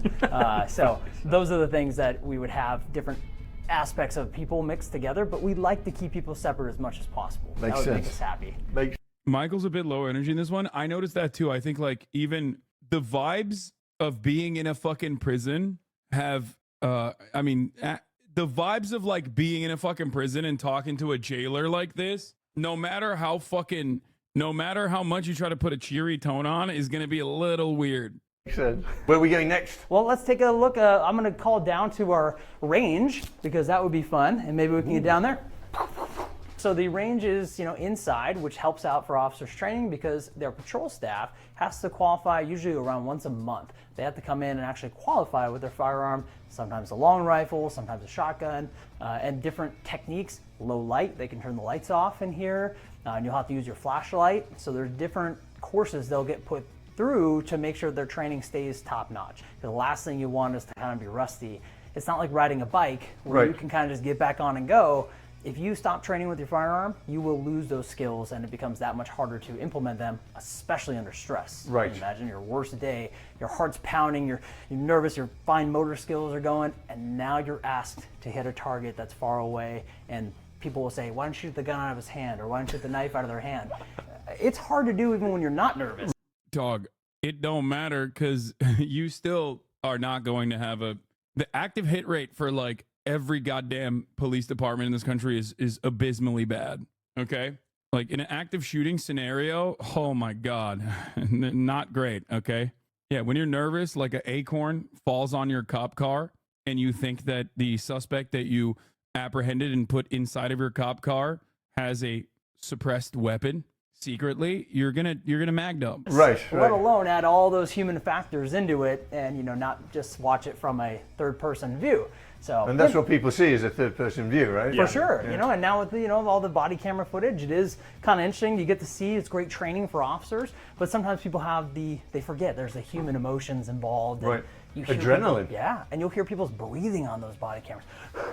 Because it's such... A Spanish YouTuber went to Bukele's jails and did an insane video. Will enter an isolation cell, which is where prisoners are sent when they commit an infraction. Wait, what the fuck? Okay, that is definitely not Fun Day. We will save this for tomorrow. Oh my god, bro. The prison for gangsters of Nayib Bukele, CCOT. Why are they doing fucking PR for... Oh my god. That is actually horrors beyond comprehension, torturous shit. Crazy amount of adrenaline, and I can't. I've never been involved in officer-involved shooting, thank God. But people have talk about everyone has a different reaction to that too. I'm sure. Can't be nice. No, definitely not. Down in the end, you see it's all rubber basically. So every so often they have to actually remove all of that rubber and clean out all the old lead from the bullet that's actually in that whole mesh over there. Wow. So you can imagine thousands of rounds are in that, and every so often you have to clean that out, otherwise you could have a lead issue. Right. So we also have on this wall, it's a white wall, and it kind of looks like a place you could have a projector. Well, that's exactly what it is. These 3 carts that are here, we roll them out, and you can create almost like a video game. You can have a screen where you're able to take a scenario where somebody is first saying it's in a warehouse, it's at night, and there's nobody around, and then all of a sudden the video will show someone, hey, let me see your hands, and the person will pull out a gun. Oh man, wow, that was quick. They'll play the same scenario again. This time you can set it to where they pull out their cell phone, and then maybe an officer accidentally shoots. Maybe they, and it's good trained to where they can learn how to have these split-second decisions. Although there's no substitute to real life, it helps us with some additional training down here. We'll do that every so often. Amazing. 4 firearm safety rules. We follow those all the time. The biggest one is number 4, be sure of your target and your surroundings. If we have a justified reason to shoot, but there's someone right next to you, or maybe behind you, or a school behind you, we may not be able to take that shot, even though we're legally justified to do so, because we have to be careful about innocent bystanders. Of course. Just adds another layer of complexity to the job that the officers face on a daily basis. Amazing. Yeah, just tough job. Very, very tough job. People don't realize what police officers actually do. When you approach a car, if you pull a car over for speeding, you have no idea who's in that car. Right? Oh, dude, he is so Ameri-brained. He is so Americanized. Yeah, 17th most deadly profession. Not even cracking the top 20, I believe, but with COVID deaths, maybe it does. Right, you don't know if they have a gun, you don't know what their motive is, so you have to be very, very careful, and I guess everything is done for safety. Just as you said, we don't know. I don't know who you are, Scary. You know who I am. And regardless of your color, religion, race, doesn't matter. You could be a threat to an officer at any time, and we just have to be ready for those things, while simultaneously having a good attitude, try not to be a jerk to somebody. I'm friendly and nice. Another partner of mine might be the sarcastic type. Everybody, if you work in any business, you have those different people throughout your business. I won't tell him what you said about him. No, don't. But you have those people, at anything you do, especially something like Los Angeles Police Department, LAPD. They have like 9,000 employees that are sworn officers. How many of them are going to be the poster guy of their department, and how many are going to be different? How many are going to be the kind of equate it to high school too. You have the jocks, you have the nerds, you have the people in different everything. Groups. Everywhere you go, that's true. Welcome to human nature. So we try to find the best and the brightest to come here because, again, it's the best police department in the world. So this was an original taser, right? Yeah, that's one of the very, very first tasers that they ever created. Why does it have an antenna? I don't know what happened in the past to make them need an antenna, but what I can tell you is the new ones, the Taser 10, which we have now, this thing is just leap years ahead of this now. In this, you actually have 10 darts versus whatever that does. You have 10 darts that you can fire at somebody individually. This motherfucker do a hashtag ad for fucking tasers? What the hell? And the idea is a lot of times when we have to tase somebody, it's ineffective. You've seen many videos online where someone fires the taser and it doesn't work. And then it leads to officers having to use higher levels of force. With this, we're able to deploy these darts and you just keep going until you receive what's called NMI, neuromuscular incapacitation. In other words, when you see them like lock up really hard and fall over. And we've used this in the field. There's actually a guy walking down the street with a machete in his hand and wouldn't listen to commands. And the officers used this Taser 10, this brand new device that only a few agencies have in the country. And we're able to stop him with like 5 or 6 of these darts. But one of them finally got the connection and he just locks up, falls. We got the knife away from him and we're able to resolve that essentially without anyone getting hurt. But imagine how different it could be if we didn't have this or it fails. It is pretty wild that like, he's so giddy talking about tasing people. And it's like, yeah, there are going to be moments where like you would definitely rather have a taser than not, but like incredibly rare moments. You know what I mean? Everything he's talking about, down to like even the apprehender, like the autistic teenager apprehender that he was showing, like there will be an extreme scenario where that is a necessity. But knowing how police operate in the United States of America, they're using that way, way, way fucking easier than actually necessary. How big is the machete problem in LA? You ask cops all the time. It's just that like it's the same principle behind like police existing. Like obviously there needs to be a force that is maintaining the presence of law and order, something that I bring up all the time. It's just that the way that we have it set up, it doesn't do that at all, and it does it in the exact opposite direction, and it's doing the lawlessness and disorder. Oh my God, it's so bad. And now I'm this close. And then you think about like, and then you think about all the other places around the world where there are like larger problems with knife crime than the United States of America, even though we do have a massive amount of knife crime that occurs here as well, despite the fact that we also have guns. And the way that they use like way more antiquated methods, like human catchers. Like in Japan, they have that one like weird pitchfork thing that's like a man catcher, shield walls that like come in on people. Like they are still infinitely better than just, you know, mag dumping into a person with a taser. You and you have a knife. It's game over. It's cool. It just kind of loads right onto here, and voila, you're ready to go. It makes some fancy noises, which I'll point in the safe direction. Knife crime in the U.S. is higher per capita than the majority of Europe. Yeah. Here you can kind of hear this when you want to give them a warning alert. So you want to give them some sort of visual and auditory sensation that says you're about to get tased. You lift up on the safety selector here, and it kind of gives like a Star Warsy kind of lightsaber sound. Yeah. And gives them a flash of those 1,000 lumens in the eyes to say, hey, stop what you're doing. And if they don't, you would start deploying those taser darts, as many as you need to affect that person. I need to buy one of these before I leave here. Yeah, cool. I was reading up on those, and because there's a microprocessor that will detect which of the pins to kind of send the electricity between. So whereas before. Wait, producer Michael's a Switchblade guy is also an Oi bruv. He used to be an American, no? He swapped it. He swapped out his American camera guy for another Oi bruv, that makes a lot more sense that he had a Switchblade on him, honestly. Or if you didn't hit him with the 2 barbs, then you were out. Correct. With that, it'll pick any one of them, and that's why they're so... Yeah, let's say you fire 5 darts and only 2 of them connect. The very first one and the very last one you fire. That system will actually evaluate that and also try to pick the best 4 connections on the body. So in theory, I put all 10 darts on you. the ones that it would activate are the ones that are furthest away, and it would start learning and basically firing those off and say, oh, there's a connection, that's the best connection, and firing those out, so that way you completely lock up. And once you fall, we can put someone in handcuffs and then stop the Edison's medicine, as some people call it. I love that, Edison's medicine. Oh my God, why are you laughing? Before we pass through these doors, you can see the sign that was created to kind of highlight the courage that the men and women of this police department takes every day when they step through this door and start their shift in patrol. And it's true. I think like the reason why people receive this, what I consider to be like gross propaganda, people receive it in a way more positive light is because like in their minds, they're thinking about the worst possible scenario, right? They're not thinking about like the most common scenario, which is like the day-to-day interactions where police often escalate, right? Through violent means when they don't need to at all.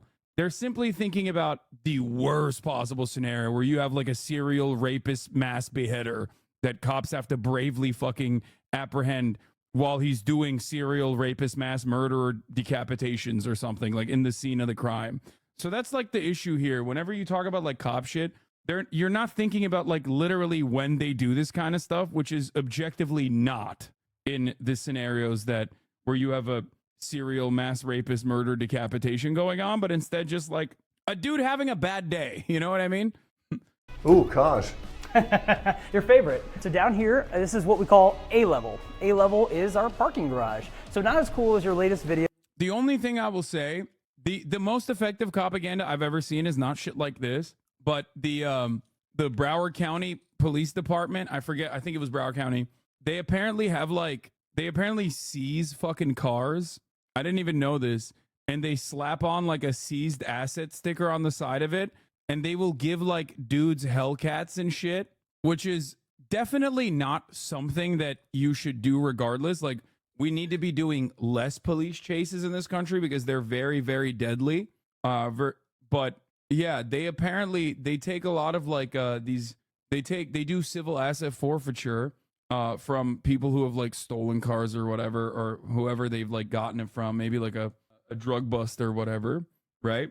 And they literally slap fucking the lights on them. They slap lights on them and use those actual cars to chase suspects in like Grand Theft Auto situations or like in high speed police chases, which definitely does look cool, I hate to admit, but is also phenomenally dangerous and should not exist at all. But that is, I think, like very, yeah, look, see, this is what I mean. Florida Sheriff Office shows their Corvette Z6 was reportedly seized from drug dealer. There was a TikTok that I watched that went viral a while back where it was like a Broward County Sheriff's Office guy who literally had the fucking suspect that they had apprehended standing next to the car that they had apprehended him in, with a fucking like doing like a post-game interview basically, which was really dehumanizing, really awful. And you know, it's just like weird. It's a conflicting set of circumstances for me, because on the one hand I'm like, this does objectively look kind of fucking cool, but on the other hand I'm like, fuck, this dude is just like perp walking this guy and doing like, he just fucking treats him like not human, you know what I mean? And at the I don't know, it's just fucked up. All right, let's continue. With $150 million worth of equipment, but we might come close. You know, we might have pretty close to that. Right out there, you can kind of see that ramp that comes down. That is right on Rexford Drive, right out front of the police station. And as the officer would come down here, they would take and find one of their parking spaces. You'll also notice the parking always back in. Almost every officer backs in, and that's so we can rapidly get out and go. So we'll walk over to our world famous motor bay. Some of these cars have some amazing technology on them as well, They do, yeah. We'll get inside one of our cars and take a look. Oh, this guy's got a parking ticket. That's actually a write-up slip. So when a car needs some maintenance, an officer can write that slip and the shop can come over and take the car, get an oil change, whatever it may be. Over here we kind of have a little bit of a mix of a museum as well as our motor bay, where our active motorcycles are here that the officers would take out and go write those tickets that we were talking about. Amazing. Beautiful bikes. Yeah, BMW makes these bikes, and you can even see the new ones. They're pretty brand new. You have an old school display here with your different speedometer, tachometer, and then you look on the other one to the left, it's all electronic screens now. So the motor officers can't be a brand new officer because they have to know the streets. There's no GPS on this. Right. They have to know how to use the radio. They have to know basic police work because they're on their own. There is no partner with them. So our motor officers are even more sometimes standoffish, as we talked about, because they have to be. They're by themselves, alone and unafraid.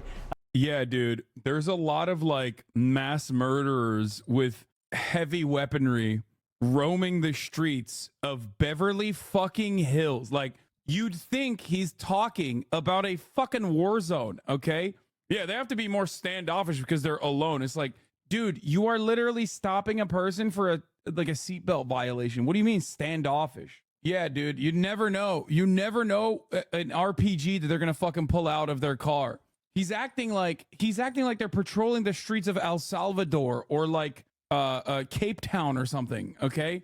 It's just like, it doesn't make sense. And they have different equipment that they bring all with them. They have 2 different saddlebags here that they can put stuff inside of. You end up having their batons up in the back. They can actually lock their To be fair, it's America. Yes, brother, but it's Beverly Hills. Hold on.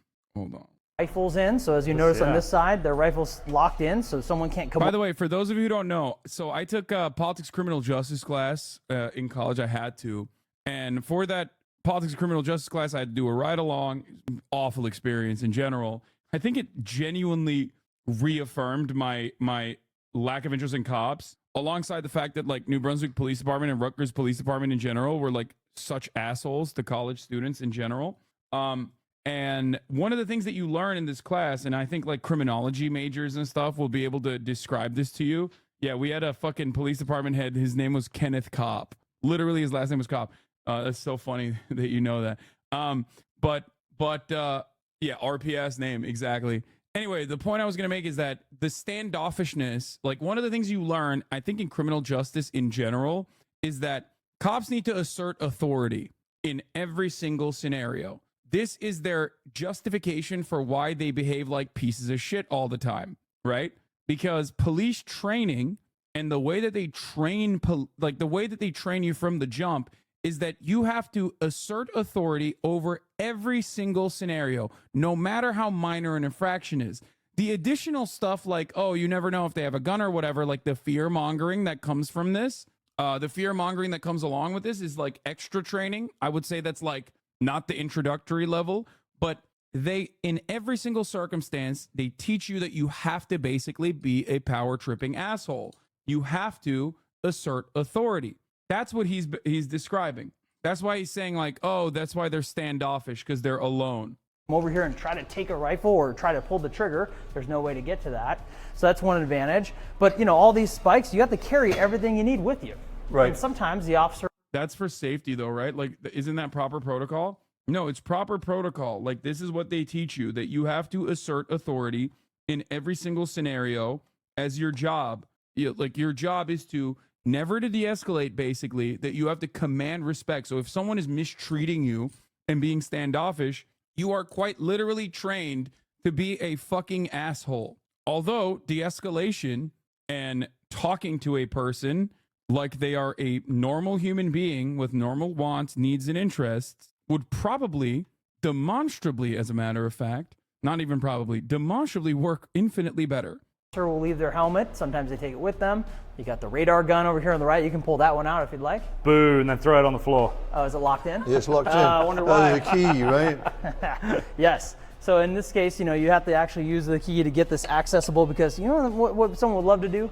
Take that from a bike. Of course. So, right. Sirens. Yep, so sirens. The other thing you'll see in new bikes nowadays is there's a yellow light. Now, I've never been a motor officer, but one of the things that I was told by that is it helps being substantially more visible to cars, whether it's at night or during the day, because it's not just one headlight shining through, or two for this matter. You see, oh, wait a minute, this is a shape here coming at me. Keeps them a lot safer from being hit from someone in a blind spot, because that's one of the biggest dangers of these guys. Right. They get a hazard pay specifically because of how dangerous it is to ride these bikes, especially in our city in Beverly Hills. Yeah, I'm sure. Then they have.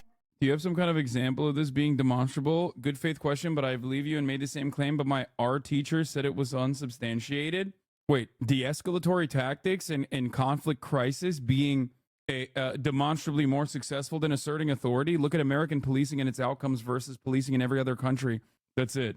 Like, we have some of the worst policing overall. Anything that you want to know about, like, failure in the American system, compare it to other OECD nations, like Western European countries or even fucking Eastern European countries. Like, honestly, Canada, pretty much everywhere else that has like decent quality of life, or much better quality of life, as a matter of fact, and you will see better outcomes in general. Where in the world is a good example of a cop system?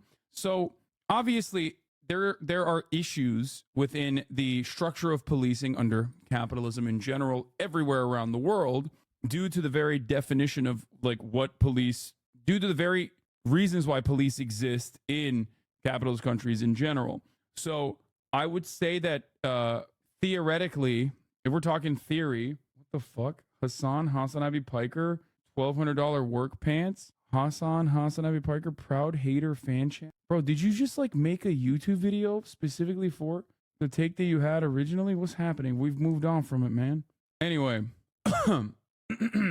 what I was gonna say is, if you look at like comparatively better policing outcomes, pretty much every other country outside of the United States has like some worse aspects of their criminal justice systems than the United States even, but also when it comes to policing and apprehension and you know, the way that cops treat people is going to be better. I'm a social worker who works on the street in Canada, and de-escalation is the best thing you can do to not get stabbed. I've stopped people with knives in their hands just by talking smoothly and taking to them and taking my time. Yeah, absolutely. But you will never be able to describe that to an American hog. I think only OECD nations that have citizen gun ownership should be compared to the US. Most OECD nations do not have that much gun ownership in comparison to the US. It doesn't matter. That's why I brought up the knife crime situation. America beats out most OECD nations on knife crime as well. And the methods in dealing with knife crime in those other countries are still better and more humane. That's number one. Number two, there are OECD nations with like high levels of gun ownership. Switzerland, okay, or even Canada. Canada has a higher level of gun ownership than like European countries. Switzerland has the highest level of gun ownership in Europe, and yet for some weird reason, their training is different. Their training is different overall. I literally got rear-ended by a cop once, and the prick came up and asked me for my ID and had his hand on a service weapon. I then told him to fuck off to get his supervisor, so we called him for backup, which was 8 fucking cars all surrounding mine. He then told his boss that I brake checked him. Little did he know that I had a dash cam which showed him texting and driving. That was my ACAB moment. Yup. I think cops do a pretty good job of like making you despise them in general. Like, I would go so far as to say that like I have way less altercations and interactions with police. The richer I have gotten, definitely, the less I get bothered.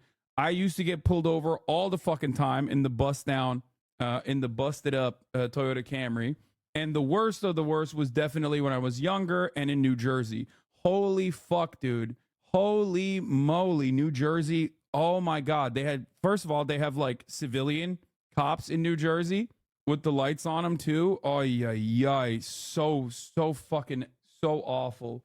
Former New Jersey cop here. The authority shtick they teach is called command presence. Yes. Asserting authority, command presence. I would go so far as to say New Jersey cops are worse than fucking Los Angeles cops in some instances, like in the way that they deal with like every single goddamn altercation.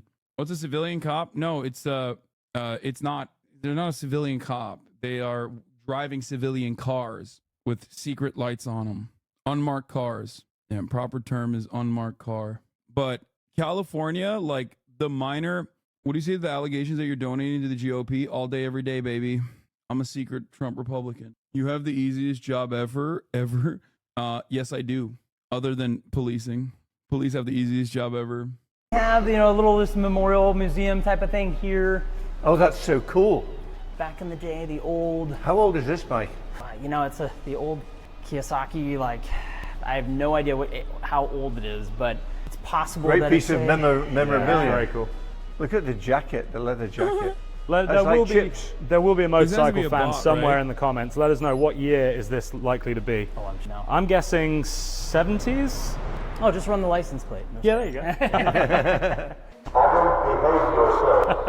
Perfect. Cool. So you have your PA. As you can see, it's extremely loud when we have to. This came from somewhere. I don't know where that came from. Oh, whoops. Well, in that case. No, this is just the officer's personal charger for their phone. Oh. We'll start with over here. Typical car. Nothing crazy about the controls that you have on this side. There is only one button on the far left side, which is like a. It should be an indicator. If you. The one with the red light on it? The far left next to the toggle switch. Yep, that. So if you push that, so what that did is you'll see this green here. It shows a key. If you were to, as you notice, there's no keys in the car. No keys. It's still running. So right now, if you push your foot on the brake, don't do it though, the engine would shut off. Okay. But a lot of times we'll go to a call and someone says, hey officer, you left your car running. We know. The reason we kept it running is because all this equipment takes that energy, that power from the car's battery.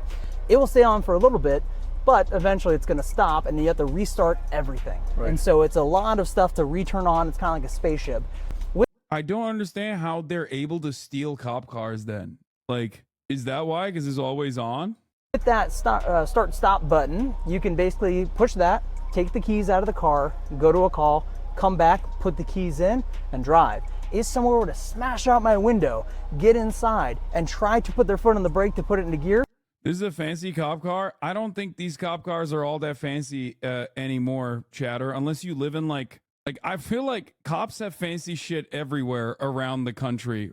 They are the most heavily funded public institution out there. Like in every fucking state, they are the most heavily funded public institution. They're the only institution that consistently grows and consistently gets more funding. That's why you'll go to like a bumfuck town in Iowa and they got like a MRAP. It's like, dude, you're not driving over fucking mines. Why do you have that? Like, what is happening? Why do you have this like military surplus gear that you got that was supposed to be used in the Karengal Valley? Like, what the hell's going on? The car will turn off. So it kind of helps the officers That's to prevent clever. them from That's clever. I having wondered issues about of that. someone stealing their car, which would be quite embarrassing for a police officer to have someone steal their car. The computer is kind of the hub of the car, and you're allowed to do a lot of different things. And we will start with our actual interior cameras. You get a good view of who's in the back seat, and you can just hit record. And while the officers are driving around, let's say with an inmate back to the jail, they can watch them on the camera the whole time to make sure they're not ingesting drugs or something. Granted, their hands are behind their back, trying to hide something. And if you were to look in YouTube, there's numerous videos of people doing some weird stuff back there, from trying to get a gun out of their waistband, different aspects that we want to prevent, and watching them on camera is one of those ways we can do that. So the front camera, this doesn't look in great resolution, but it actually is it's very good resolution, and you can even zoom in, and this records everything from this that we have up here. The other cool thing about this is it has a built-in automated license plate reader. So while we're driving, this camera is actually taking pictures of all the license. I feel like this level of like equipment is only a necessity for special weapons and tactics, like specialists in the forces, and should only be deployed in like a killdozer style situation. But like this fucking armory is deployed on a routine traffic stop, and that in and of itself is basically like a yet another reinforcing factor in the way that like cops mentally treat every single interaction that they have with people. And we are so conditioned into thinking that this is normal. Like there's no world in which you can advocate for like demilitarizing the police force without people being like, what the fuck are you talking about? No, this is one, cool, two, they should have this. Not realizing that like they use it on you too, man. License plates that are passing by. Wow. And able to identify if a stolen vehicle passes by you or has a warrant attached to the plate or is a wanted person. That's amazing. So you could just be driving and all of a sudden this thing will alert the officer, hey, right next to you, bozo, you got a bad guy. And you can actually go and effect that stop. Do all police departments have this? Probably not all police departments, because this is kind of a combination of different technologies. We have dash cameras and automated license plate readers. The new model that we have up here from Axon. He's like, yeah, dude, this is great. You can catch the bad guys with a fucking unpaid parking ticket and fucking nuke them. Nothing looks cool in this car. Totally outdated shit, lol. I think it's the Fleet 3. combines all those things together. And it's a pretty expensive product, obviously. And we have, they just created it probably, I'm guessing, a year or two ago. So as more agencies can afford it and install it in their vehicles, they probably will, because it's cool to combine all of those things together. Then the car is connected to the internet. One of the advantages of the internet, I won't open up their web browser. That's probably a bit not smart. They'll probably set me up. But for the most part, if you need to, let's say, take a picture of evidence in the field, you can upload that to your email, pull up your email from here, and attach it directly to a police report in your car. You could write all your police reports in your car and only come back to the station to physically book evidence, like our bikes, if you need to. But this is how cops watch Vosh on the job. I remember one of the big things that police officers used to say, they spend so much time writing reports after they finish their term, right? They say every, it's a Newton's law, I think, every action. I think policing is the one job. Like, I have a lot of active duty military in this community. I have a lot of veterans in this community. But I think the one job that I don't have any members of are, like, probably current police officers. Like, I have former cops and shit. It's the one sector that I have almost no fucking sympathy for whatsoever. You said watch Vosh? No, there was a video like a while back of a cop literally driving while watching the Vosh YouTube video. It's not even a joke. That's a real thing that cops. Yeah, here, this is it. That's not fake, by the way. This is real. I wonder why they're not a huge part of your community. Yeah, I quit 4 months ago. Hope you quit because of fucking. Hope you quit because of them COVID vaccines, brother, and not for some gay shit like the crippling depression that you came to have due to the unjustifiable hierarchies that you were upholding. I think the one type of cop that we do have in this community are, I think, like corrections officers. We have some. As an opposite and equal reaction. Every cool thing you do has an opposite and equal paperwork reaction, if not more. So we do still write a lot of police reports, process a lot of paperwork. It takes a long time part of the job, a large chunk of your job. And any officer that comes in thinking, oh, you don't have to be smart to be a police officer, you got to be a very good writer. Right. Yeah. You got to do a lot of creative writing to justify the fucked up shit you did to the homeless person. You got to be a real good writer, okay?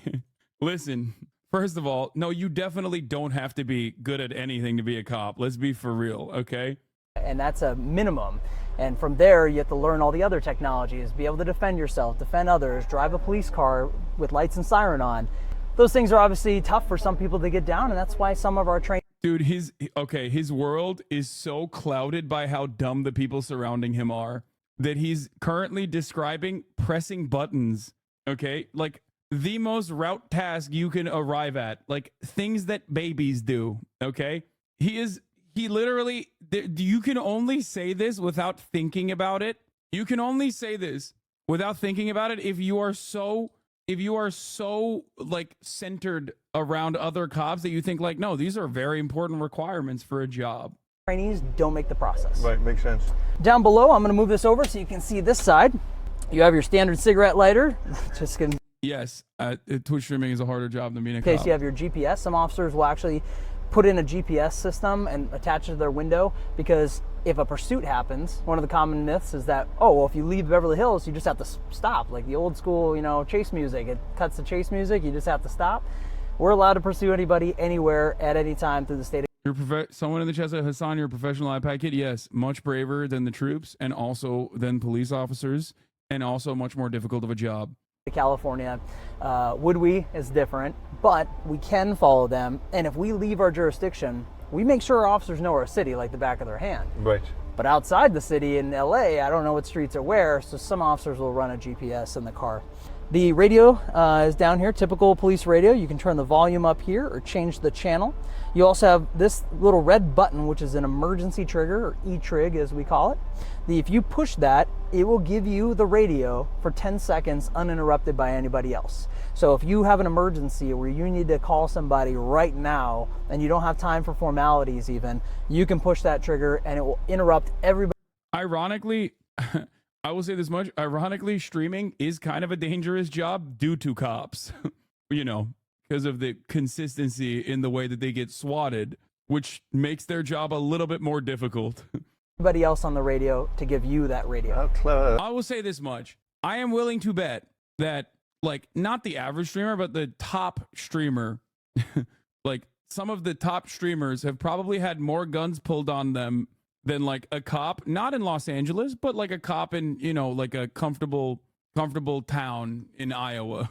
I'm having a lot of clippable moments today. I can't wait for some of these to fucking go out there. Iowa is a war zone. I'm becoming a cop to spam the radio cut button and ruin the entire operation. You make the cop's job harder. You ever think about that? I do all the time. Why are you such an Iowa hater? Ironic, because I used Iowa because not as a hater, but because it's like, most likely if you live in like a rural part of Iowa, you probably have less interactions, like less altercations in general. I don't get why you're so aggressive towards cops. They're the ones keeping you safe and do so many things that we don't account for. Yeah, dude. Perhaps for the reasons that I just mentioned. They're no, dude. No, I don't. It's this mentality is just wrong. Are you saying a streamer is in more danger than a cop?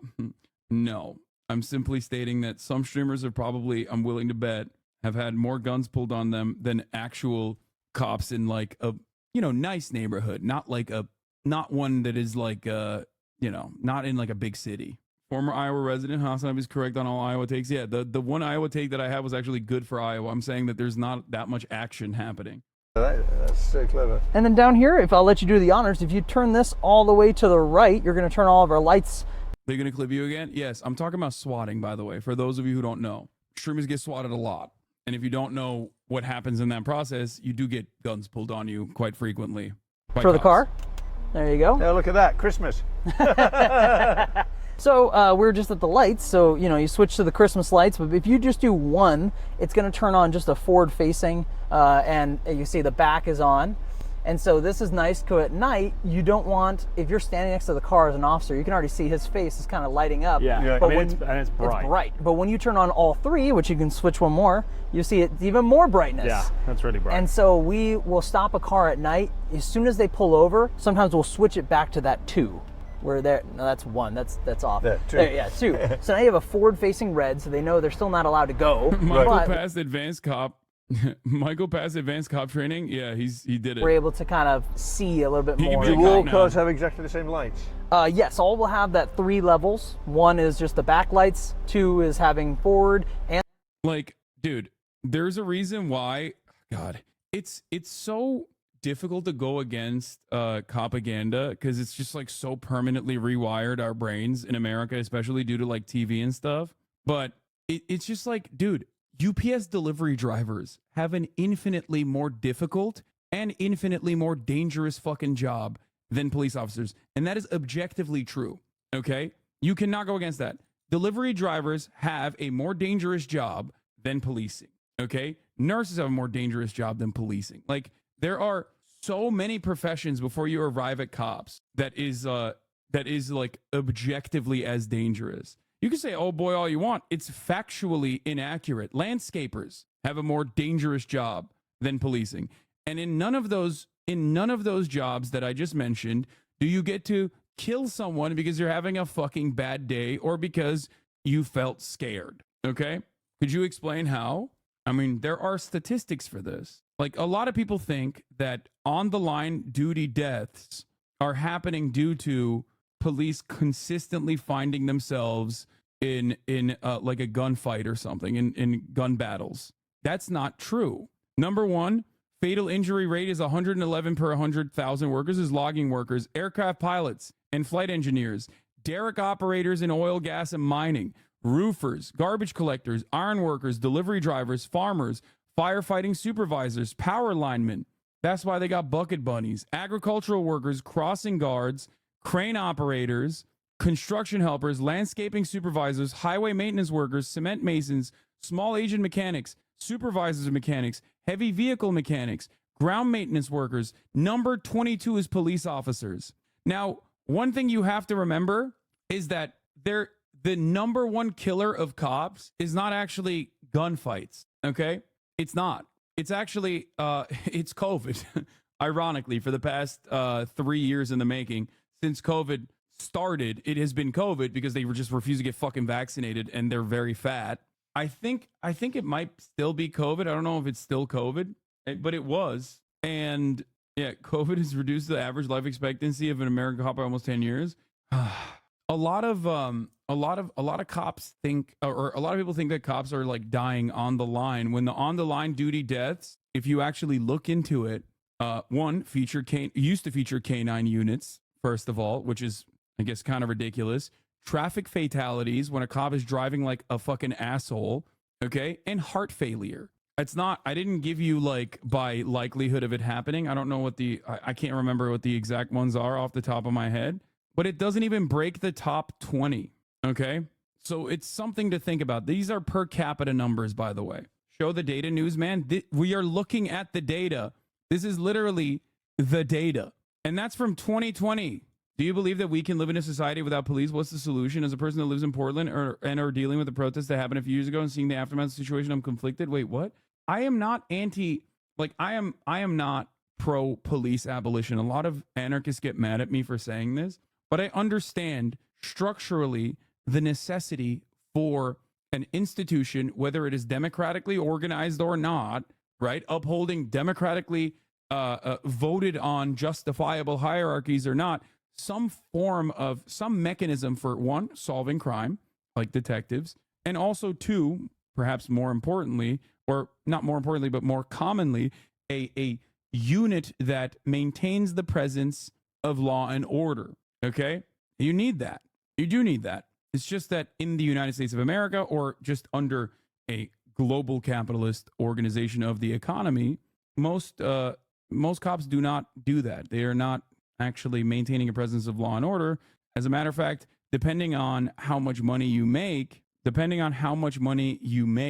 and what neighborhood you're in, they're oftentimes creating lawlessness and disorder. You don't need that. Bring back samurais. Yes. A law is not a law if not possible to enforce. Any law has consequences when breaking it inherently. Yeah, I mean, there is always going to be a necessity for making it seem, there's always going to be a necessity for like making it seem like there is a, someone out there when push comes to shove that will help you. Problem is, cops don't really do that. That's the issue. They should, but they don't. A list shows what officers die from each year. Yeah, I've looked at this many times. Officer Down Memorial page. Crazy that there's still 9/11 related illnesses, but wait, what the fuck? They don't have this anymore? They used to be able to access this. Total K9 line of duty deaths 3, gunfire. I used to go on this website all the time. What the fuck? Civil society requires the state to have a monopoly over violence. The issue is that the fact that the institution is capital oriented and not community oriented. Thank you. Exactly. I've been on this website so many times. It's crazy. These are just line of duty deaths, not deaths of all cops when not on duty. Pretty sure a lot of the line of duty deaths are just shown as sometimes cops dying while they're actively a cop. As in, there was a COVID go-to page, Lamont. Yeah. And the fact that people are objecting to your very reasonable take that cops don't actually do the dangerous shit they should is insane after Uvalde. Yeah, Uvalde is one example, but anyway, the fun fact for everybody watching. All right, I'm going to go pee real quick, and I'm going to serve the 3-minute ad break, which is the most deadly thing that I do all the time. Serving a 3-minute ad break to unsubscribe people, an unjustifiable hierarchy. This is why I'm not an anarchist. Here it is. And the back, and 3 is the full rotators if you were going somewhere lights and siren. Right. Down here, we also have the other buttons, so you can kind of get a spotlight on. You can turn a takedown light on, so if you look in front of us now, it's a lot brighter than it was. Here's the difference. So you imagine you get stopped in the middle of the night, and all of a sudden you feel like you're being abducted by a space alien with how much light is being put on you. Right. There's a reason. We want to make sure we illuminate you as much as possible to keep you from, being able to get a weapon when we can't see. And at night, you could stop anywhere where this you is can't like a see. toy shop. I know, I mean, cool. it's so cool. So you have all these different lights that you can turn on, but for the most part, those are the most important lights that you will see that we use. Old school videos of cops, they will stop, and it's a pursuit. and they put the car in park and they run out of the car to go deal with someone, the siren just goes the whole time. So now they fixed that issue. If it's in park, once you put it in park, the siren will automatically turn off, which is great. So I'll have you put the car keys in there. I don't know if every car has... It's so funny. They're like, oh, we fixed that issue by automating that process too, because they couldn't fucking remember it. You used one of these before? A long time ago. Yes, all the cars do actually have the same key, so officers could have that. Do I so, turn it? Yep, go ahead and turn it. Okay, so put your foot on the brake. Now put it in gear, just in a drive, and just hold your foot on the brake. So I'm going to go ahead and hit turn on the siren here. Wow. That's so put it in park. insane. There you go. Yeah, you've driven a police. And now, because you have the safety stop thing Press on, this? No, it's already on. You can just pull the keys out. Turn them and pull it out. There you go. Let me turn these cameras off. But that's the inside of a police car. I'll show Amazing. I'll show you the back too. I would suggest not sitting on No, the I'm back not. seat. Oh, there's not a whole lot of room back there. No, it's more room than you think, actually, but it's not a lot of room. So one of the things that these things have done now is these seat belts. There's some cars that have magnets, but in this one, I'm trying to pull it a little more here. There we go. It actually has this where you can connect it here.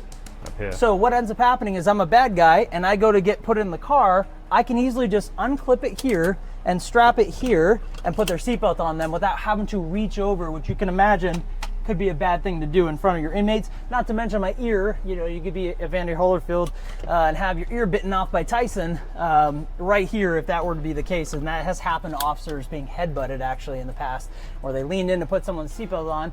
No good deed goes unpunished. Headbutt right in the face. So wow. This has actually Things you don't surprising. even think about. Right, a lot of room actually back here, and you notice it's plastic because we can wash this out when need be. Because we've had people vomit, use the restroom, you name it. Use the restroom. Poke your head in there and have a sniff. Not going in there. So this one maybe not. This is one of our newer cars, so you actually probably be okay if you were to sit back here. It's not as dirty as some of the others. But it is a backseat of a police car. So not exactly the, gourmet. Not ideal. End up back And I notice it doesn't have electric windows in the back. Yeah, right. You can't do that. Ironically enough, they have those hard plastic windows there.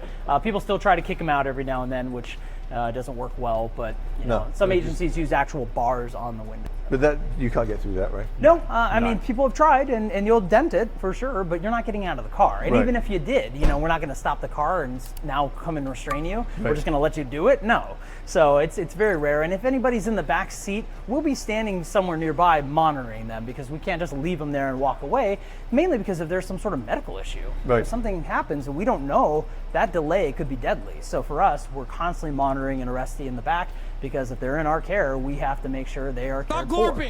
Makes a lot of sense. Yeah. This little, bread box up here has two, they look like 40 millimeter rounds, like the sponge rounds you think about when we fire them from a less than lethal weapon. They would actually be able to launch it on a remote or from the car onto the back bumper of a vehicle that's fleeing. And that is actually super sticky and there's no way to pull it off basically. And that has a GPS signal sent up to a satellite and we can follow that car without having to be in active pursuit. So a lot of the cars are being outfitted with these currently. Really, really sticky, that stuff. So when we're training on them, I mean, you touch it and you're just like, get off my hand. That's so cool. So you just launch it, stick it in someone's bumper and then go, good luck getting away. Correct. And let's say they said, you know what? Oh, I know what that is, because most criminals don't even know what it is. They could get out of the car, come back there, try to yank it off, and all they're going to do is make it worse. And leave their fingerprints on it. Yeah, good point. Right. So they're just going to make it worse. That sticky stuff is going nowhere. And it really doesn't do a whole lot of damage to the car when it impacts. So how do they get it off? So eventually there is a way that we get it off, which you have something. There is a proprietary way to get it off, but I won't announce that just yet on camera. But for the most part, it is a great system, another tool for officers to keep the community safe. And really, you're noticing a whole technological aspect to the brand new cameras, brand new tasers, star chase to stop cars from going in pursuit. So what's this enormous siren?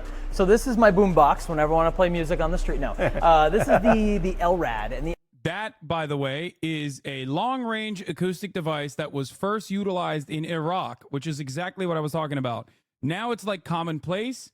It is a long-range acoustic device that is supposed to, disperse crowds, okay? He will probably present it as though it's just a simple PA, but a little bit more powerful or he'll use terms like, civil disturbances. The reality is a torture mechanism that originally was utilized in Iraq and is now being utilized domestically. The LRAD, you know, forgive me, I forgot exactly what it stands for, but it's dumbass. Long range acoustic device. You have it in your fucking car. How do you not know what it stands for? Anyway, a glorified, very directive speaker. And so if we're in some civil arrest scenario and you have a group of people that you'd like to disperse, this can either just play a normal message and very loudly, or it can direct all of that sound to like a group of people standing there. I've actually, when I was in the military, I actually was behind one of these. It was a lot larger than this. And you're standing at least 100 yards away, and this thing sounds like you have a loud, incredibly loud, the loudest siren I've ever heard, kind of like we did the police car, right next to your ear. And you're 100 yards away from it, or more. And that is the directed power of this to kind of do that. So you have lots of options and modes. Do we use it on that? No, but you could, in theory. Where do you keep your SWAT vehicles? Yeah, we should go see that, shouldn't we? Yeah. Yeah, we should. Let's go do it. Yeah. You have the actual like command hub. This has the officers' equipment, new uniforms, a lot of the bigger things. So where in theory you could just show up in your personal car, get to the scene where SWAT is, grab your equipment out of this, and be a full, ready-to-go SWAT officer in a moment's notice. So it's kind of like the Superman phone booth, you know, and voila. On the other side, we have what we call the Bearcat. The Bearcat is an armored vehicle which will stop many rounds, obviously, going through this. Chop it. I know. It's harder than you can even imagine. Even when you knock on it, it hurts your knuckles. Inside, you have a very typical kind of thing that you saw with the other police car, just no computer. So there's no computer here. Oh, it's built on a Ford Super Duty platform. Yep. I've always wondered what these were underneath. Right.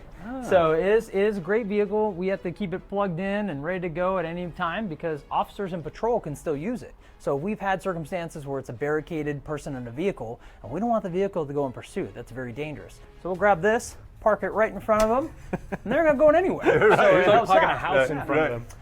And in this, we have some of the equipment's inside, but they don't have all the equipment in it at all times. But it can hold, if you look in the back here, you can see just how many people can be squeezed into this in full gear, quite a few. And even have these gun ports that are coming out of the side that in theory you had to pull a gun out of here, you could. And it has a turret on the top as well. New meaning to bulletproof car. Yeah, but we have the RAM and stuff, so here, I mean, like you can... Tap this. I don't... Yeah, but it's... John, look at that. The keys to the city. Keys to the city. There you go. This is when you like. Yeah. This is heavy. It's not what you expect, is it? You can even see the. Where does it go? I'm putting it here. Shield here. Oh, there you go. I'll take it after you're done. Yeah, mate. That's what you need for the haters. Oh yeah. Look, it has lights on it. You got it? Yeah. It's heavy. Yeah. Well, yeah, because it's got to stop bullets and things. Hello. Are these like class 3? You know, I don't know what it's rated to, but they're definitely a great tool that they use all the time. Yeah. Because it's better than standing there. This is the one you want. And also, look, Yes. this one looks like it's taken some rounds. And they use some of these things in Nah, probably Riot. training. I mean, you can pick this one up. It's still the same kind of weight as this. Yeah. This might be even higher level because this is not as heavy. Plus, it's a little older model. You see how the bigger vision here is crucial. So, guys, what you don't realize is when you see police in situations where they need to have these shields, this probably weighs 30 pounds. Sure. It's probably really right. heavy. That in itself is a task, just moving forward with it. Yeah, this is being held by somebody. They have their rifle, they have all the vest, the extra layer of armor they wear to keep them safe. So they do have to stay in good shape. That's why they're required every year to go through physical fitness assessments to make sure they can do it. Yeah, dude.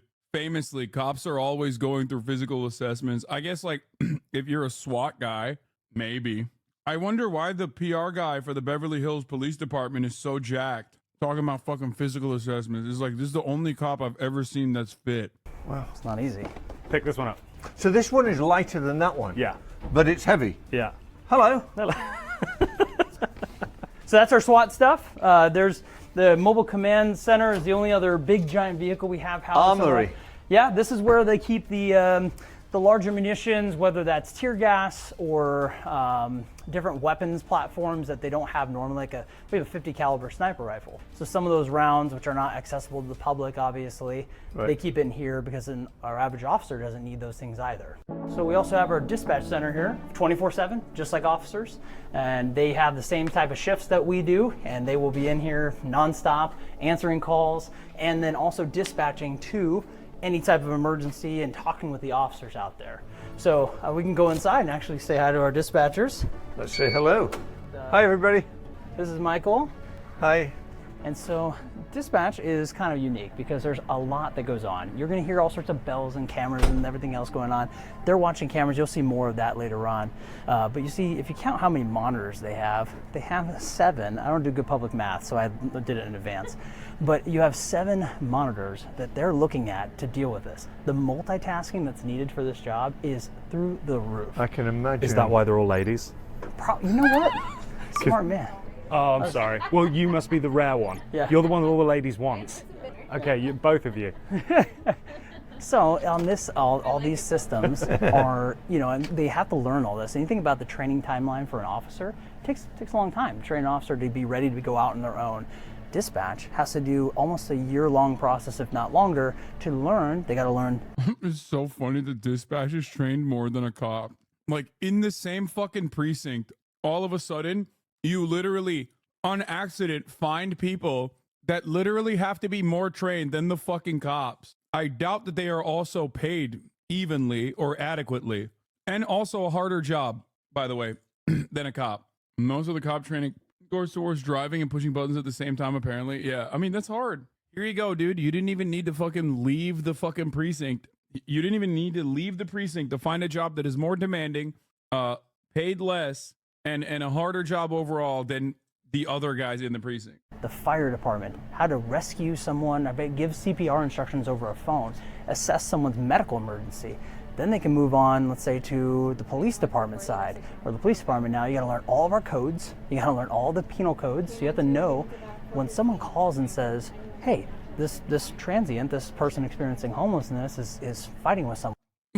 He's a transient. And then remembered that he's on camera and swapped it back to the person experiencing homelessness. They have to translate that to cop talk, transient 415, and give it to an officer. So someone else takes a phone call in here, and then while they are, here's another common misconception, you think, hey, well, you're still talking to me, get the officer here, get the officer here.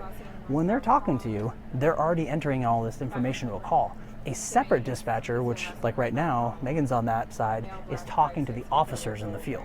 So now the officers are able to get this information and respond to that call, and as the person's getting more information, they can update them. Okay, so the other interesting thing is, I just said all this stuff, I guarantee Megan heard all of it, because the multitasking that they can do, they can... she does that anyway. Yeah, I'm sure. But for the most part, they're able to just literally, it blows my mind that they can hear, amazing. see, That's they can hear really... that conversation, talk on the radio, replay something back, and that skill is literally has to be trained, because most people, when you're talking to someone, when you're driving a car, right? If you and I are driving a car together, and you're talking to me, do I have to prioritize talk radio and listen to that first before you? No, I talk to the person right here. Right. But in police work, you have to do it the other way around. You have to focus on the radio first, break that habit, and then on the individuals, because I can always ask you to repeat what you said. Right. I only get one shot at the radio sometimes. Very interesting.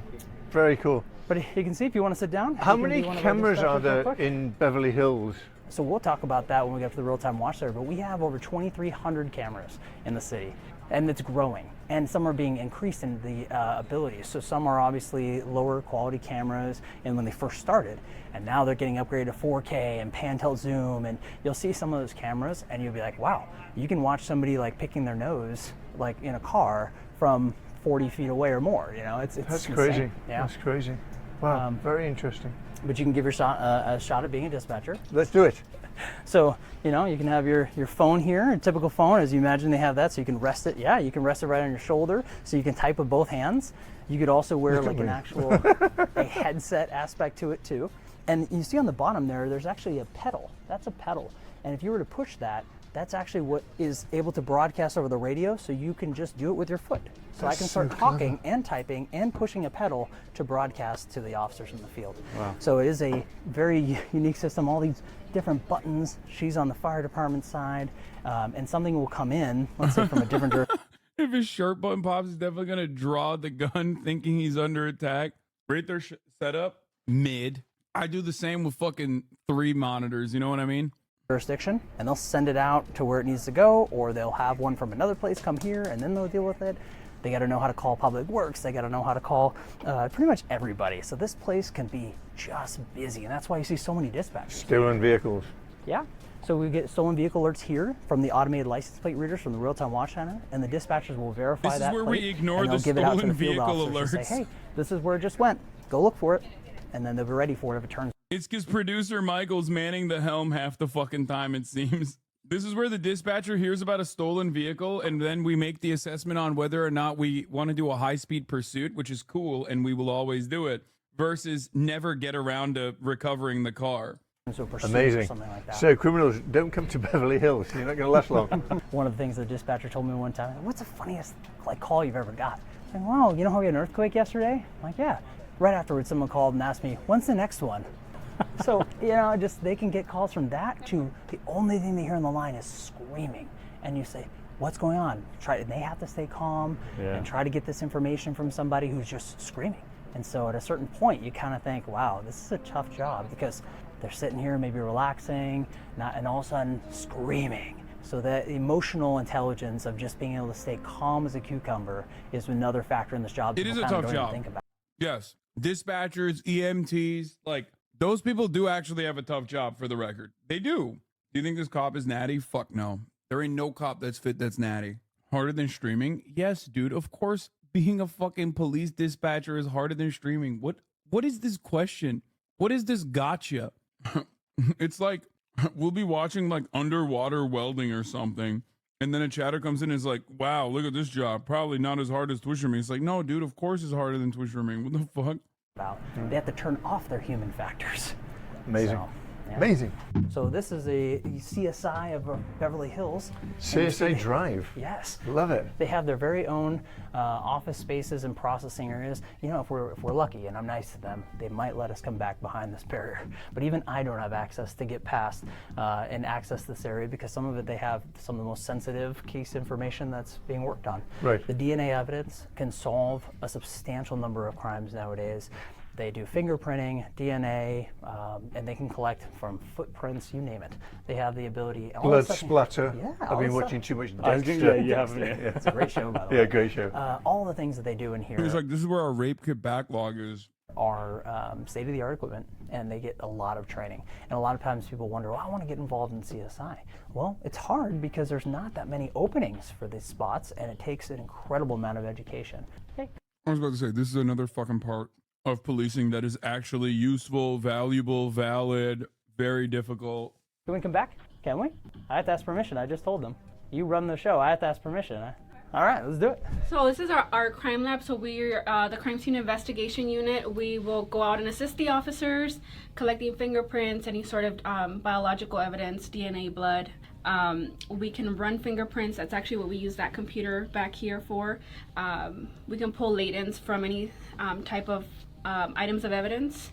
If that person has been arrested or at some point fingerprinted, we could get a match, and then we just do the whole visual. It's not like the TV where it's like, hey, match. We actually have an incredible amount of education just means more education to being a cop. No, you do need to get a shit ton of education and training for this job as well. Pretty much every fucking part of policing, except for the front-facing police side, you actually do need to fucking work and get training and actually do a good job. And you get way less workplace protections. You get way less pay. It's just it is so totally distorted. It is literally upside down.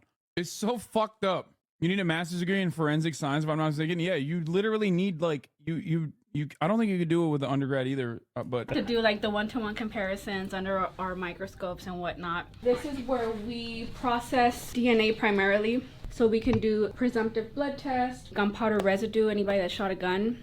We can collect that and then send it off to be analyzed, or DNA reference swabs for elimination purposes or for inclusion purposes of a suspect.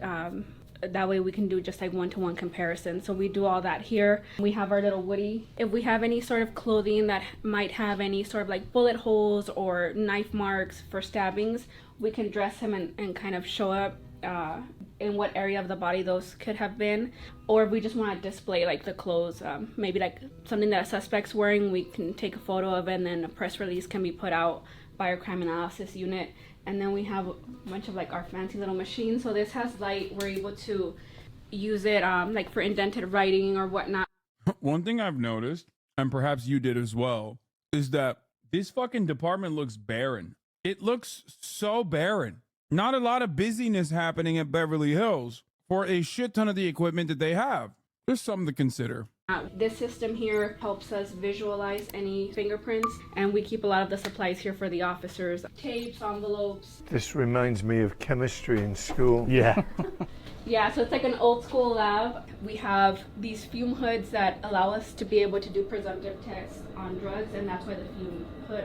Our evidence drying cabinet, victims' clothing are wet or they're wet with blood or biological fluids, we can dry them out so when they're packaged and examined, they don't mold up. Our shower just for emergency purposes. Doesn't it like spook you out sometimes dealing with some of this stuff? Oh yeah, sometimes. When you bring up shower for emergency purposes. Yeah. They were prepared also a lab has clean regs. No, I know. I'm saying that like it's not even just a lab. It's every aspect of the precinct. There's not a lot of like hustle and bustle happening. It's Beverly Hills, chat. That's why there's not a lot of like craziness going on in Beverly fucking Hills. That was my point. It's barren because crime is now legal in California. You can't have action when you can't work. Fun fact, Antonin Scalia correctly believed that national fingerprint databases were unconstitutional and was infuriated about the decision upholding them. That he read his dissent from the bench, one of his exceedingly rare W's. It's interesting. It's like, whoa. Anytime I shower. Yeah. Luckily, we haven't had like a chemical spill or any of that, but just in case. Just in case, we've used it where we've gone out to scenes and there's blood on the floor or muddy or whatnot. We'll more than anything use it to like rinse out our shoes and supplies that we have. But it's fentanyl. It's there and ready to use in case any chemical spills do happen. These two machines here can put a various amount of items of evidence in there. Put a couple drops of super glue, and the humidity will make it stick to the moisture of the fingerprints that are left behind, and it'll make like a hard plastic version of it. So they'll develop in this white residue that we see here, and then we're able to use either fingerprint powders, black, silver, or sometimes neon colors depending on the background color of our evidence, or we can use chemicals to enhance them. So sometimes we're able to lift them onto a card with some tape. Sometimes we're able to just take photographs because of the chemicals that we're using, but we're able to capture those. So we use these two for these. My favorite processing item is guns. So I've had a lot of success retrieving fingerprints from guns and magazines, and sometimes from ammunition that's been loaded. So we get like really good success with all of this, and very proactive work. We're able to get names pretty quickly if this person's been arrested with all the information that we're getting from the officers. That's basically like the gist of it. Thank you for that. Thank you. You're welcome. Really, really appreciate it. So this is the Real-Time Watch Center, a revolutionary aspect of law enforcement where we're combining the city's technologies, which some cities have this technology. Chinese-style surveillance, brother. In smaller doses, so automated license plate readers, cameras, maybe even a drone. But we take all of that, and you can even hear our radio, or they'll pump in live 911 calls, so they'll hear it in this operations center.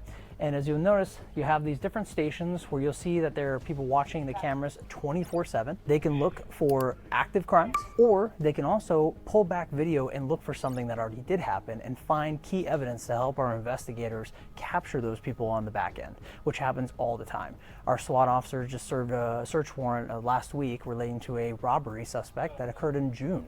So we got all the evidence we needed by going back, looking at these type of things, gathering that evidence, and building that case, and then going and knocking on his door and saying, hello, we'd like you to come back to Beverly Hills on our dime. Did you knock on it with that big key to the city we saw? Maybe. So they have their techniques of getting people to come out of the house. And you said there's 2,300 cameras? Yeah, and they're growing. So we have more cameras on the way, more upgrades planned, and the city continuously puts money into that aspect because it works. Is that a drone I'm seeing? Correct. So if you'll see over here, our drone operator today, Officer Givens, he's normally a motor officer who's out there writing tickets and doing things we saw in the motor bay, but he can come in here and work this as a shift. And the reason it needs to be an officer is because he has to recognize these streets from the air. He needs to know our radios. He needs to know our terminology, our lingo, and how our systems work to help officers get guided in to a suspect potentially. Damn, bro, he's looking at my house. Yo, chill. That's committing a crime. So he is. Hence why not very many people get away with crime. He's about to drone my house, bro. Beverly Hills. Correct. So he's communicating with someone who is on top of a roof, like we had talked about, where they launched this drone. So they'll launch the drone, and then from there he can fly around, and what he's watching is a property where there's a burglary alarm. And so he's probably first on scene. There's probably no officers there yet at all, and he's able to watch the property, zoom into the backyard, as you can see here, and look and see if there's anybody trying to run away when an officer shows up. So that's the officer actually searching the property. And so what ends up happening is he's going to check the property around to look for any open doors, windows, something that is Because a sign. the alarm went off. Correct. And so if they do see those signs, obviously they'll ask for additional resources. They might search the entire house looking for a suspect. If they don't see anything, everything looks secure, could be a false alarm. It happens a lot, but we have to treat every single one of them as if it's real. Right. And in those false alarms, sometimes it's set off because nobody wants to think about this in Beverly Hills, but sometimes when you're not home, mice like to take over your house, or other animals. Or Did you hear that? Yes. Even the city does have cockroaches, ironically, and sometimes there can be a large cockroach that can set off people's motion detectors. So that's a big old cockroach, right? All the time. Yes. So, yeah. So it's one of those things that, you know, you never know what the false alarm is from. It could be a faulty wire. It could be all sorts of things. But every officer, when they get on scene's got to search these giant properties, and sometimes they're huge, and it takes several officers in a long period of time to search the whole thing. So I have an app on my phone. It's BHP Alerts. Yes. And it will say investigation going on Crescent Drive. Yes. And then 3 minutes later, it'll say robbery investigation or something, and then 3 minutes later, suspect apprehended. Yes. It's amazing. Yeah, we like to give people some as much information as we can. Yeah. You know, we can't say it's Professor Plum with the candlestick in the living. I'm willing to bet they made that app because they saw that like those neighborhood apps that pop off led to probably increasingly positive pro-police sentiment. So they made their own app. It's great marketing.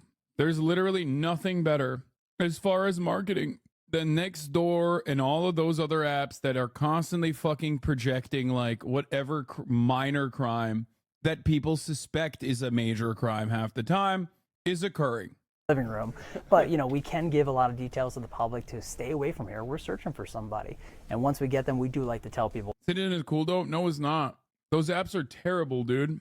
I'm a firm believer that like the mass adoption of apps like that have caused people to think that like the crime panic is greater than it actually is. Two things that you have to remember. One, crime is a constant in a city. Okay, you don't need to have that blasted in your fucking face nonstop. It's a constant. It's happening all the time, all around us, okay? It's happening literally wherever you are. There's definitely crime happening, possibly very close to you, okay? The issue is, however, when you have apps like Nextdoor and all those like weird apps, it's blasting it to your face all the time, and it's also used by the most neurotic individuals who are not going to accurately report it anyway. So it creates a sense...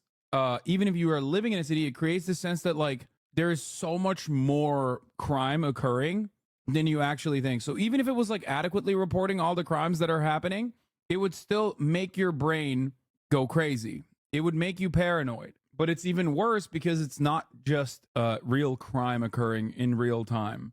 It's literally people suspecting that crime is occurring and reporting it as such. Boy, we have all of them in custody. You don't need to worry. Amazing, amazing.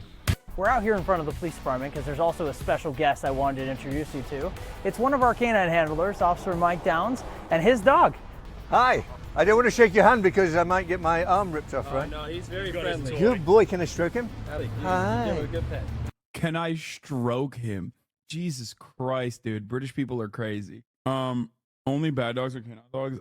It's so sad that this is one of the cutest aspects, and it's literally one of the most unconstitutional, worst aspects of police. What are you? As soon as the dog comes on screen, Kaya starts going crazy underneath me. Because like it is one of the least constitutional aspects of policing is that the canine units in general are specifically there to unlawfully search your car and oftentimes seize your shit. That's it. That's literally it. They have a like 87% failure rate or something. It's crazy. Their entire job is to be like, oh, this dog that I've trained to tap your car that will give me fake constitutional legal grounds in searching your vehicle has done the thing.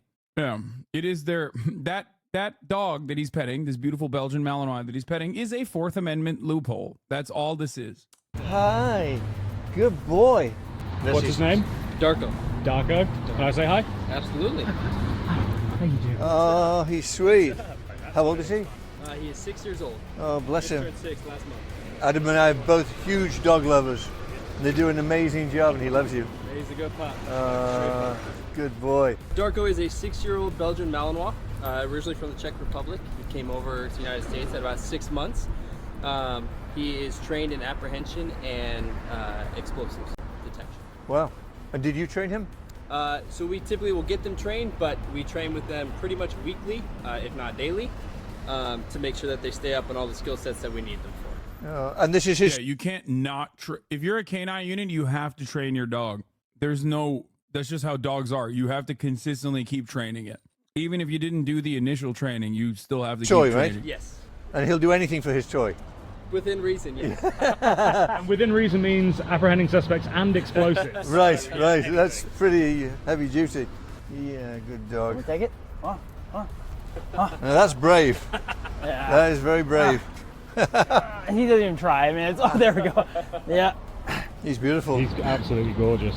He's a good try. I have a German Sure. Shepherd Husky Hi. mix, so Hi. I love this Oh, guy. very good. Good boy. Wow, he's got some power. Oh, wow. And it's not even He's half not of even it. doing anything. Yeah. He's got, a little bit more than Bernedoodle, yeah. Not a lot of weight, but Wow. he is very good at what he Good does. boy. Good boy. Well, I'll hand him back to you. Thank you so much for introducing him. Really appreciate it. Thank you very much. Sergeant Newman. Call me Jeff. Jeff, this has been incredible. Great. Thank you Yeah. so much for this pleasure. incredible tour. Guys, make sure you follow BHPD on Instagram. They have an amazing Instagram, and you learn more about the BHPD Police Department. It's just incredible. It really is, and this has been an experience. My dad was a cop. He got in trouble for ruining several police dogs. He kept giving them treats, so when they saw him on scene, they wouldn't work. They just begged my dad for treats. That's awesome. My bottomless hate for police and corrupt executive branch versus my unconditional love for dogs. Yeah, no, straight up. I just, that dog is a good boy. I know that he does a lot of fucked up shit, but he is a good boy at heart. This is propaganda and it works on me. I'm not even kidding. As soon as I see a dog like that, I'm like, I drop everything. Okay. It's time for SNL. It's time for libaganda. We did copaganda and now we're doing libaganda. Take a gander at SNL. No, I'm not going to do the other prison video today. The El Salvador one, it seems very interesting. Oh, this one, most luxurious prisons around the world. Yeah, I'm not going to watch that today. I'll watch these two, the most luxurious prisons around the world, and the other, this one, life as a prisoner in the world's most strict jail, El Salvador CCOT. I will do that. How do you know if a dog detects something versus just pretending to? Well, there are studies conducted on this sort of thing that have found that in, like I said, an unimaginably high percentage of police canine unit deployments, they actually offer false, a complete false call. I don't know what it's called. Like, what is it? It's like they tap the car, but it's wrong. Like there's nothing in the car. False alert. Yeah, false positives. Yeah. Canine units can be used for two different reasons. One, to violate people's Fourth Amendment rights on constitutional search and seizure, making it constitutional, or it's used in other instances to literally fuck up your day, basically, because it can take some time for the canine unit to be deployed. So if a cop doesn't feel like you're cooperating with them enough, and if they're annoyed with you, they'll be like, all right, we're calling in a canine unit. So now you have to sit there on your way to work. You have to sit there and fucking wait for maybe sometimes an hour, depending on how long it takes for the canine unit to get there. So that straight up is true, by the way. That is another way that people use canine units too. Oh, here. Sniffer dogs get it wrong 4 out of 5 times. This is from 2011. A record 80% of sniffer dog searches for results resulted in false positives this year. Yeah, no, it's insane how bad it is. Same in America too. That's Australia, but it's the same in America too. It's kind of surprising, honestly, because bro, they are not training these dogs right. No, dude, they are training them right. The entire purpose of a canine, I told you what the canine units are there for. Not to actually fucking sniff out drugs, dog. They're there so that the cop that's annoyed with you, that wanted to search your fucking car, now has the constitutional now has the constitutional reason to be able to search it. Like, they have probable cause. You can't do probable cause, which is like, you smell like marijuana or whatever. I suspect you of smoking weed or trafficking weed. I mean, they do. They try to. And then they get annoyed. Yes, they can. That's literally what probable cause means. Well, even if you're not, no, I'm talking about a situation where where you don't smell like weed at all. I'm saying they will claim it. They will claim you smell like weed, even if you don't fucking smell like weed. And then if you don't cooperate, and if there isn't enough, if there isn't anything that they can point to, they'll bring in a canine unit. The Supreme Court ruled that police can't make you wait for the canine unit. Yeah. The reason why there's a Supreme Court decision for that, by the way, is literally what I just mentioned, because oftentimes cops are either using the canine unit specifically to get probable cause to search your car, because all it takes is just like one tap. But the other reason why they use the canine unit is because they want to fucking hold you up, and it sometimes takes a while for the canine unit to get there.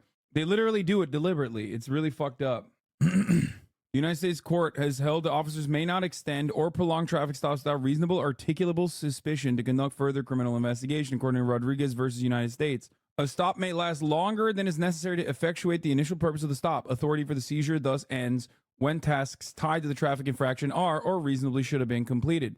A traffic detention must last longer than necessary to resolve the suspended traffic violation, either by warning, citation, or hearing an explanation from the driver. The detention and investigation must be reasonably related to the initial reason for the stop, unless other factors support additional reasonable suspicion.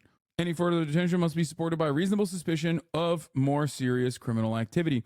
Most courts rigidly apply the Rodriguez rule, and that's what happened in this case. An officer stopped IKEA Claiborne after a computer check showed a record for suspended license and a verify for proof of insurance associated with the vehicle's owner.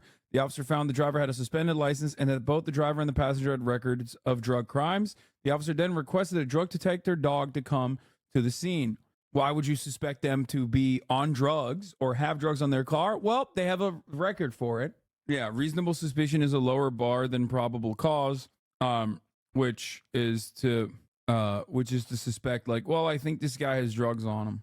I'm not ACAB, but I really don't think they should give dogs guns. Yeah, they have turrets on them. Has a drug detector dog ever not found drugs? Like in the history of drug detector dogs? Do you mean has a drug detector dog ever found drugs? In which case, yes, they have in 20% of the false positives that they're showing. 80% of them are false positives, 20% of them are actually correct. So by the numbers, they do sometimes find drugs, but it's not like it's not 0%, it's 20%, right? Which is insane. But then you realize they're fucking cops. That's like, bro, they're cops. Cop dogs are still cops. So yes, of course they're expected to be just as bad as normal cops are, and as human cops are. I think in chat I meant, like, do dogs ever give negatives? It's always just a real positive 20% of the time and a false positive 80% of the time. Yes, of course they also fail to detect drugs that you may or may not have. There's literally like 8 people that I saw in the chat while we were talking about it being like, yeah, I got arrested one time, but the dog didn't think that, or I got stopped one time and I had drugs on me and the dog didn't detect it. Shouts out to the fucking dog. So yes, of course. Read a study years back by Normal, had 3 rooms. One was marked with drugs, one unmarked with drugs, one marked no drugs, like 80% hit no drug room, cop cues. Yeah, the suspicion that people have is not even a suspicion really, but the thing is, the dogs respond to the fucking, you can train a dog to respond to your cues. So it's just basically tapping the car so that the dog knows, oh, okay, I'm here to now do my part, which is to jump on the car as though there's actual drugs in it. Because my owner that feeds me and treats me right has told me to do that in this kind of situation. Yeah. It's also pretty, like, it's pretty easy to train. It's much harder to train a dog to, like, be an actual bomb sniffing dog, you know? I got stopped for having a headlight out and the cowboy cop thought a packet of whey protein in the passenger seat was drugs. Yeah, well, you didn't get one of those roid-headed cops. If you had gotten a roid-head cop, he would have known immediately what that is. You got the fat cop. There's like 10% of police that are the roiders. And if you get a roider, they're like, hell yeah, brother, what kind of whey protein are you using? Hell yeah, brother. You watch Jeff Nipper too? Catters were wrong for being like, oh, you should watch this one. All right, let's do the dailies. Yep. foodguesser.com, foodguesser daily, spellcheckgame.com, timeguesser.com, Gamedle, Guess the Game, Costcodle, Framed, New York Times Games, Connections, New York Times Crossword Mini. All right, let's do it. Let's get fucking cracking, dude. All right, it's Boomer Games time. Foodguesser.com. Emote mode is coming in as soon as we play, as soon as it starts. Jalapenos cream. Oh, dude, come on now. Oh my God, they fucking, dude, come on. Wait, jalapenos, cream cheese, cheddar cheese, bacon, and breadcrumbs, baby. Woo! Sheesh! #1 cultural export. That's right. Jalapeno poppers are a popular appetizer in the United States that originated in Mexican cuisine. They are typically made by stuffing jalapeno peppers with a cream cheese or cheddar cheese mixture, then breaded and fully fried until crispy. Oh my God, I gotta play a fucking, dude. I gotta play a song for this, you know what I mean? Like, the exact origins of jalapeno poppers are unclear, but they are believed to have been first created in the southwestern United States in the 1970s. Boy, they gained popularity as a bar snack and party food due to their spicy and cheesy flavors. Today, they are commonly found on menus at bars, restaurants, and even the frozen food section of grocery stores. Jalapeno poppers can be customized in many ways with some recipes adding bacon, onions, or other ingredients to the cheesy mixture. They can also be made with different types of cheese such as pepper jack or Gouda to suit individual tastes. In addition to being a popular appetizer, jalapeno poppers are often served as a side dish or snack. They're typically served with a dipping sauce such as ranch dressing or salsa to complement the spicy flavor. Despite their name, jalapeno poppers are not always made with jalapeno peppers. Other types of peppers such as poblano or Anaheim can also be used to make a milder version of this dish. Jalapeno peppers are America's #1 treat for American individuals. And if you take our treats away from us, God damn it, let me tell you, I will rise up against this dictatorial government because God gave me the right to bear fucking arms, baby. That's right. Come and take it. I know a lot of libertarians try to act like come and take it is about the AR-15, but to me, it's about jalapeno poppers. That's right. Okay. Wow, what a start. What a start to the fucking dailies, dude. Okay. Oh, what? Oh, dude, right after the jalapeno poppers, we get to this thing. Guess the dish this country is from. Wait, what the fuck? I think I broke it. I can't zoom out. No, I can only zoom in. Why won't it let me zoom out? I need to see ingredients. Wait, let me try it again. Oh no, I'm cooked. I broke it. Wait, I think I broke it. No. Okay, I will never zoom in on Food Guesser again. United States, we already did that. Okay, Food Guesser, round 2. Beef tripe, onions, carrot, mushrooms, bay leaves, allspice, berries, black peppercorns, marjoram leaves, salt, garlic, vinegar, flour, butter, sour cream, and parsley. That does not look great. Beef tripe. Tripe is sour cream. What the fuck? This is like tripe is intestines, right? So I think it's like it probably has origins in like yeah, it probably has origins in some kind of like it could be like an African descendant of slave food. That's usually like, I'm thinking like it could be, but it doesn't seem Caribbean. Like the look of the food off the jump seems very like it seems almost Eastern European, but they do have allspice berries in it and bay leaves. It could be Turkish because of the bay leaves. Bay leaves are very Turkish. I'm gonna go with Turkey. I've never seen this food before and I don't think it's Turkish at all, but the bay leaves make me feel like it could be Turkish. It's warm. The history of this dish dates back to medieval times when tripe was considered peasant food. See, told you. Because it was inexpensive and readily available, dish is considered a comforting and nourishing dish, perfect for cold winter days when recovering from illness. So it is Eastern European, but sour cream throws me off a little bit.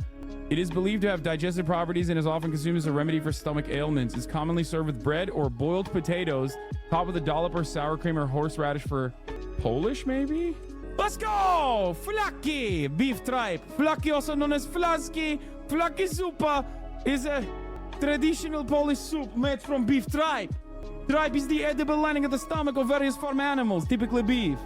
Kurwa! let me explain something to you, okay? Don't ever fucking come at me about hating Polish people. I found it immediately. 2 tries. Easy peasy. Eggplant, zucchini, bell peppers, potatoes, tomatoes, onions, garlic, olive oil, basil, salt, and pepper. Eggplant, zucchini, bell peppers, potatoes, tomatoes, and onions. What the fuck? It doesn't have nearly enough eggplants and zucchini. Is this Greek? No, it's just potatoes and tomatoes. God, this photo quality is so ass cheeks. It is not very appetizing, I'll tell you that much. Every food looks Polish. You're right. It does look fucking Polish again, but it's not going to be Polish 2 for 2. So, tomatoes and potatoes. You can zoom in on the photo when you hover over it. Yeah, but why the fuck would that do for me? What would this do for me? Zooming in on this fucking like Motorola Razr camera phone photo? Like, what the fuck? It's not doing much for me. Okay, let's think. Eggplant, zucchini. It's got potatoes, so immediately I'm thinking it only has garlic, olive oil, basil, salt, pepper. You know what? Fuck it. I'm gonna say Greece. Let's see. Hot! The exact origins are somewhat unclear as this dish is what is prepared in various regions, each with its own unique twist on the recipe. Okay, that fucking is insane. What the hell? The exact origins are somewhat unclear as it is a dish that is prepared in various regions, each with its own unique twist. However, it's believed to originate in the south of the country. If this is Turkish, I'm gonna lose my mind, okay? Because there ain't no freaking way, dude. But, I mean, eggplant is very Turkish. We do use a lot of eggplant and bell peppers and zucchini as well. Is it Turkey? Oh, my God. It's such a shame if this is Turkey and I didn't even know. Warm. We're moving away. Ciabatta, Italy? I've never seen this before. I went in the wrong direction. Tomatoes made me want to think it was Italy, but also, I should have guessed it from... southern region. Classic Mediterranean bait. Yeah, guys, I wonder why. Yeah, exactly. I wonder why I went Greece, then Turkey, and then it was Italy. Because a lot of Mediterranean cuisine has similarities. Also, I nailed it on the first try, Greece, thinking it was Greece, in my opinion. Especially because it's unclear in origin where it comes from. All right, that was pretty good, right? I got a perfect score before you did this. Okay, whatever, dude. Gastronomical genius. Thank you. All right, let's do spell check. Seldom, an adverb meaning in few instances, rarely, infrequently. The word originates from Old English seldom and transitioned into Middle English. Seldom, an adverb meaning in few instances. Bro, this literally fucking started off hard, dude. Seldom is not an easy one to... Spiral, an adjective meaning winding around a center or pole and gradually receding from or approaching it. Spiralis originates from medieval Latin, derived from the Latin surly, an adjective meaning menacing or threatening in appearance. Surely, a Middle English term meaning lordly, likely evolved into sire. Surly, an adjective meaning menacing or threatening in appearance. I think it's with a U, but if it derives from sire-like, I feel like it's probably with an I. But I feel like I think it's a U, but if it's not, if I'm wrong on this, then it's an I. Oh, nope, I was Cost, right. a noun meaning the amount or... Wait, what? Cost, a noun meaning the amount or equivalent paid or charged for something. The Price. Fuck? See? Why does it go from fucking surly to cost? Snitch, a noun meaning one who snitches. Tattletale. The word's origin is unknown. All right, next up. Level 2 Teleology, a noun meaning the study of evidences of design in nature. Teleologia originates from Greek tele for end, purpose, and logia for study. Teleology, a noun meaning the study. Archives, a noun meaning a place in which public records or historical materials, such as documents, are preserved. Not too Also, hard? the material preserved, often used in plural. This word originated from French and was influenced by Latin. Archives. Wattage, a noun meaning... Sometimes I feel like I feel like it's debating me. You know what I mean? Like, I'm like, that's too simple. Like, what the fuck? And then I find myself second guessing. Wattage, a noun meaning amount of power expressed in watts. Wattage, a noun meaning amount of power expressed in...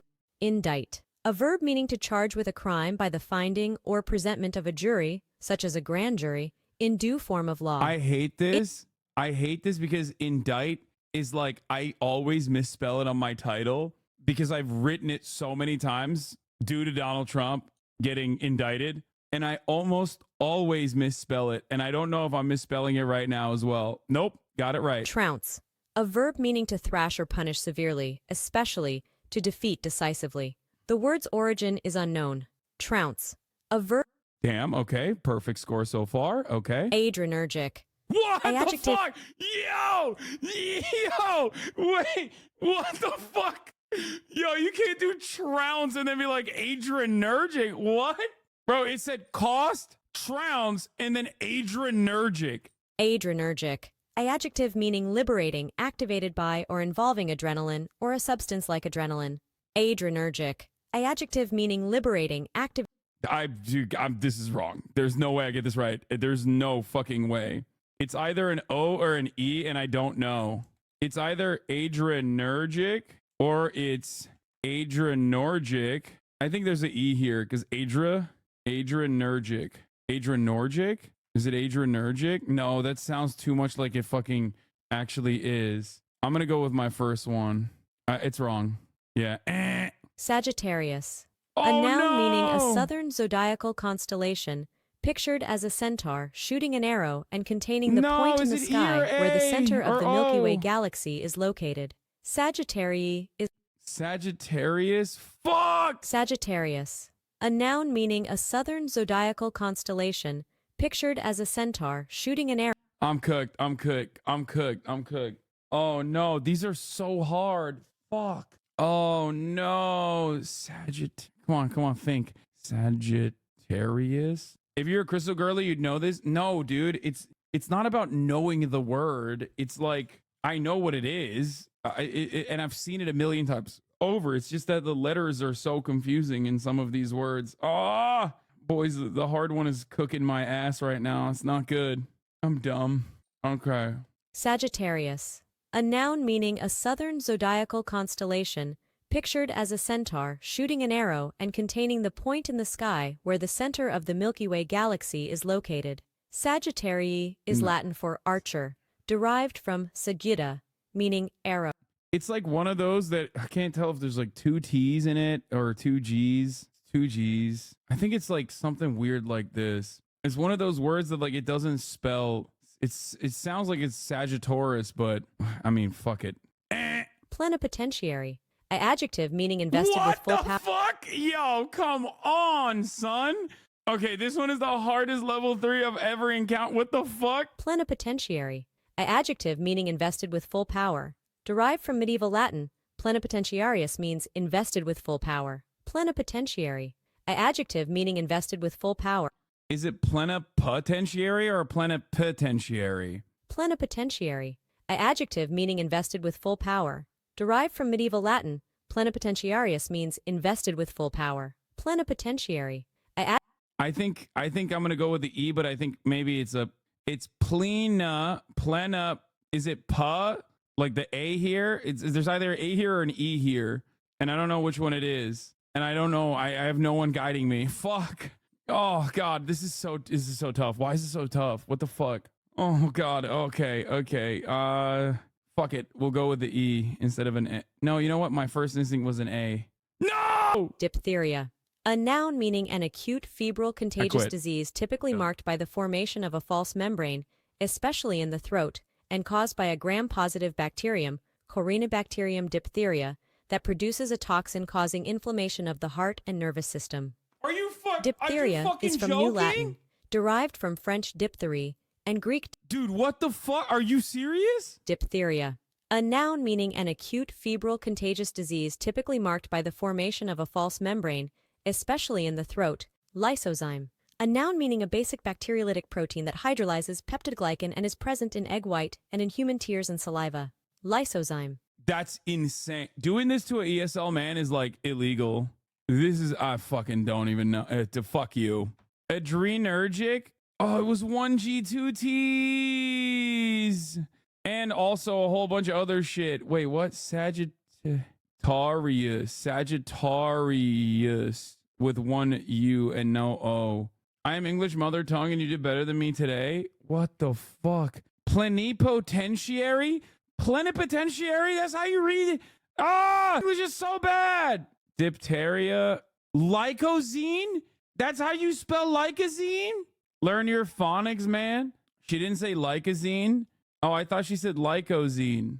Yeah, English is so dumb. You make me feel smart as fuck. Suck my dick. Okay? English as a language is notoriously stupid, for the record. You could not make this game happen in Turkish because Turkish is phonetic. The sounds are consistent. There are no sounds that are inconsistent. Once you know how to sound out a letter, every single fucking language, every word is exactly what you write. English is one of the few languages that is not like that. Not dogging you, but genuinely curious. Does Turkey do spelling bees? No, there are no spelling bees in Turkey because there would never be a spelling bee. Everyone would do 100%. Abi, A, B, C, D, E, F, G, yumuşak G. Like, it's all, yumuşak G is a G with a hat on it. English has notoriously bad spelling. This would be so much easier in Arabic, same as Turkish law. Yeah, it's ridiculous. I'm new to your browser games. Do you do this one? Yes, Time Guesser is the next one I'm going to be doing. Let's do the daily. This is Los Angeles. What is it? This is Los Angeles 405. The year, I can't tell. Ooh, cars, 90s, early 90s, or maybe 80s actually, like late 80s. I literally have passed by this area many, many times. Sometimes daily has TOS. There's no TOS today, so always check. Wait, what? They have TOS sometimes? I'm going to give you the exact coordinates of where this fucking thing is too. Like literally down to the T. Okay, it's going up 405. Or wait, no, it says 4th Street, 22B, 9th Street here. This is downtown LA, I think. Maybe it's not 405 actually. It looks exactly like the 405 exit, but numbered streets would imply that it's not. Numbered streets would imply that it is like somewhere around where I think it's like where the 10 and 101 converge, maybe? No. Dude, this is like, unless they change their street names, this looks identical to the 405. It's kind of crazy. I mean, it's just gonna fucking put it here somewhere. And then time-wise, I'm going to put it at 1989. Ha! 410 meters! Yo! 1985! Woo! Woo! Holy shit! God damn, son! Yo, I'm so good at this. What the fuck? Okay. England wins the World Cup, lads. I don't know which year this is, though. I have no fucking clue. But I guess is it in Italy or are they playing against Italy? Oh, they're playing against Germany. So they're in... Or wait, no. Soccer fans malding. I don't know which year fucking England won the World Cup. I only have...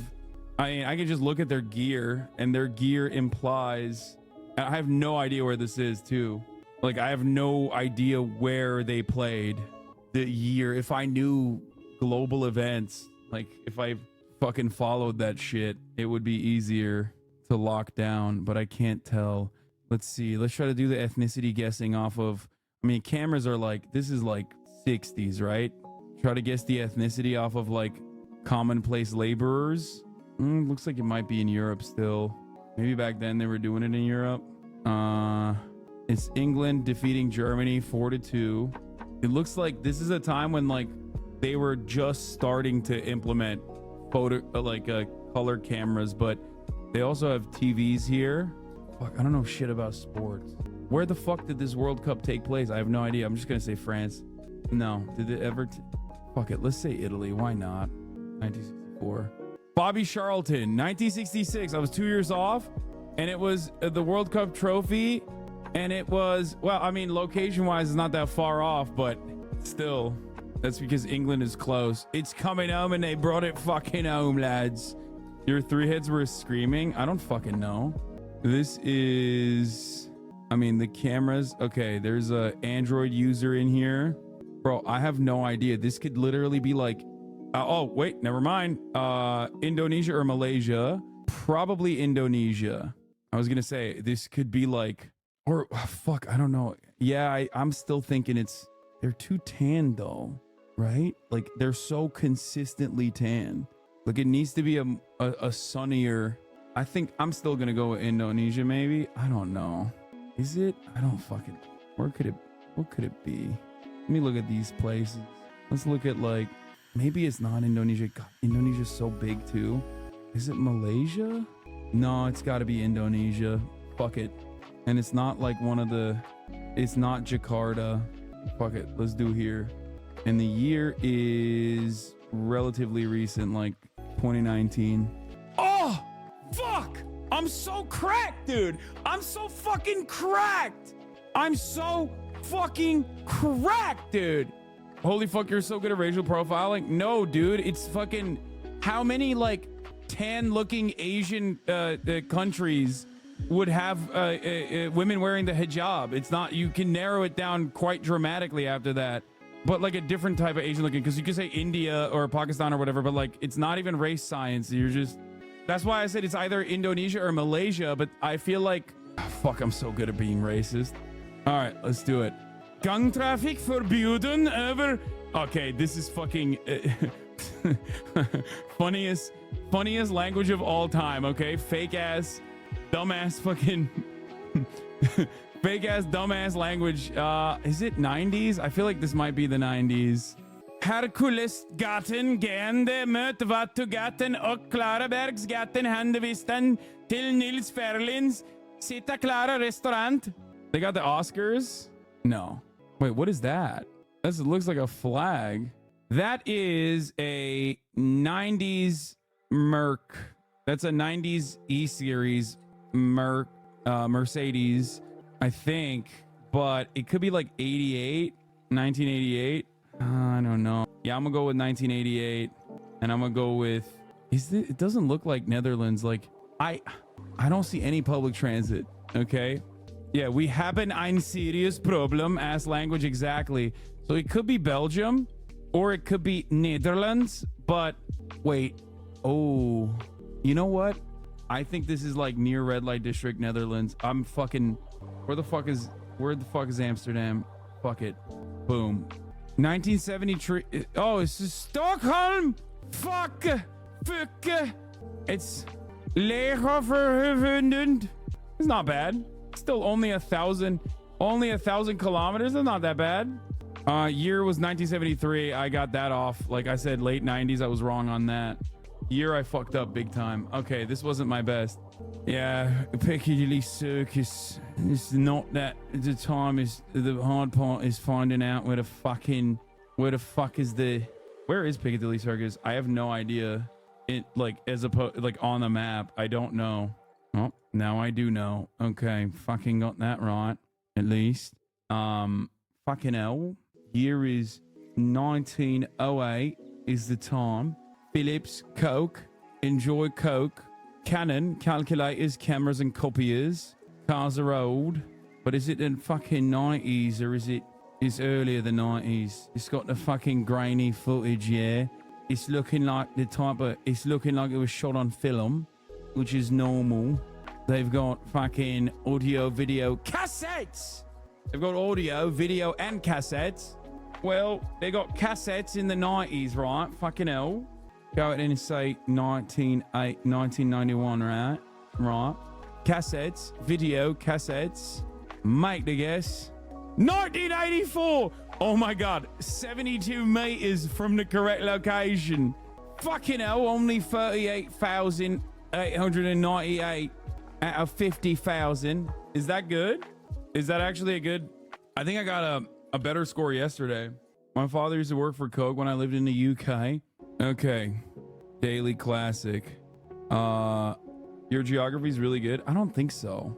I don't think it's that good. I have no idea what this is. Grand Theft Auto. I always fucking meme on this one. This one is so dumb. Grand Theft Auto 1. Wait, what? Oh, it is an adventure game and it was for the PC. I mean, there's like, this is a city, but I have no idea. It's only up. No, your geography sucks, but you're very good with time guesser. Yeah, my geography skills are terrible. Guys, I'm gonna say it's Zelda. It's Legend of Zelda. I think it's Zelda. This one is a meme for me. Fuck it. It doesn't matter. Wait, what? What? I feel like I've seen this cover. I'm gonna be embarrassed at the end of this because I feel like this is a cover that is like this looks discernible. This looks like I could figure it out. Decipherable. Like it's reminding. It's definitely something I've seen before, but I have no idea. PC only. What is this? Like, where is this? What the fuck? Okay, you know what? Let's see. What could it be? I want to say only up, even though I know it's not. Fuck it. Let's say only up. Wait, what?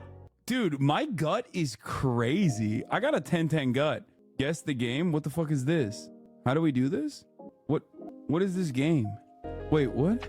What am I even looking at? I don't know what this is. Developer Terry Kavanaugh. Super Hexagon. Oh, this is insane. That was an insane. I don't even know what that is. Lavazza Caffè Espresso. Lavazza e Coffee Espresso. You can find this in my supermarket that I run. Costco Doodle. What could this be? 35.2 ounces. What is the market rate? $14.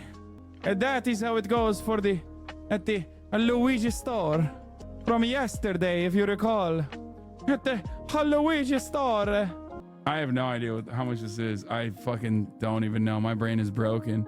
It's less than that. Okay, $7. More than $8. What the fuck? $12. I got it. Easy peasy. Costco Doodle is not the best one. Framed? How does this go? Oh, this is the movie, right? Search for a movie or skip. This one is really hard too. I usually suck with this too. This is like totally outside of my wheelhouse. Birdman. Nope. Bro, what is this? Some fucking European flick? I don't even recognize this guy. Way too hard. Way too hard. Tar. It's not even on here. Avatar. Everything Everywhere at All at Once. Oh my god, it's the fucking Fat Man movie. What's the name of the movie? What is it? Whale? What is it called? I don't know the name of the movie, but it's the movie. You know what I'm talking about. Come on. It just came out. What is it called? Is it The Whale? That doesn't... The Fat Man movie. Okay, that doesn't count though. Like, I mean, this is fucking ridiculous. There's a weekly TV show. Oh my god.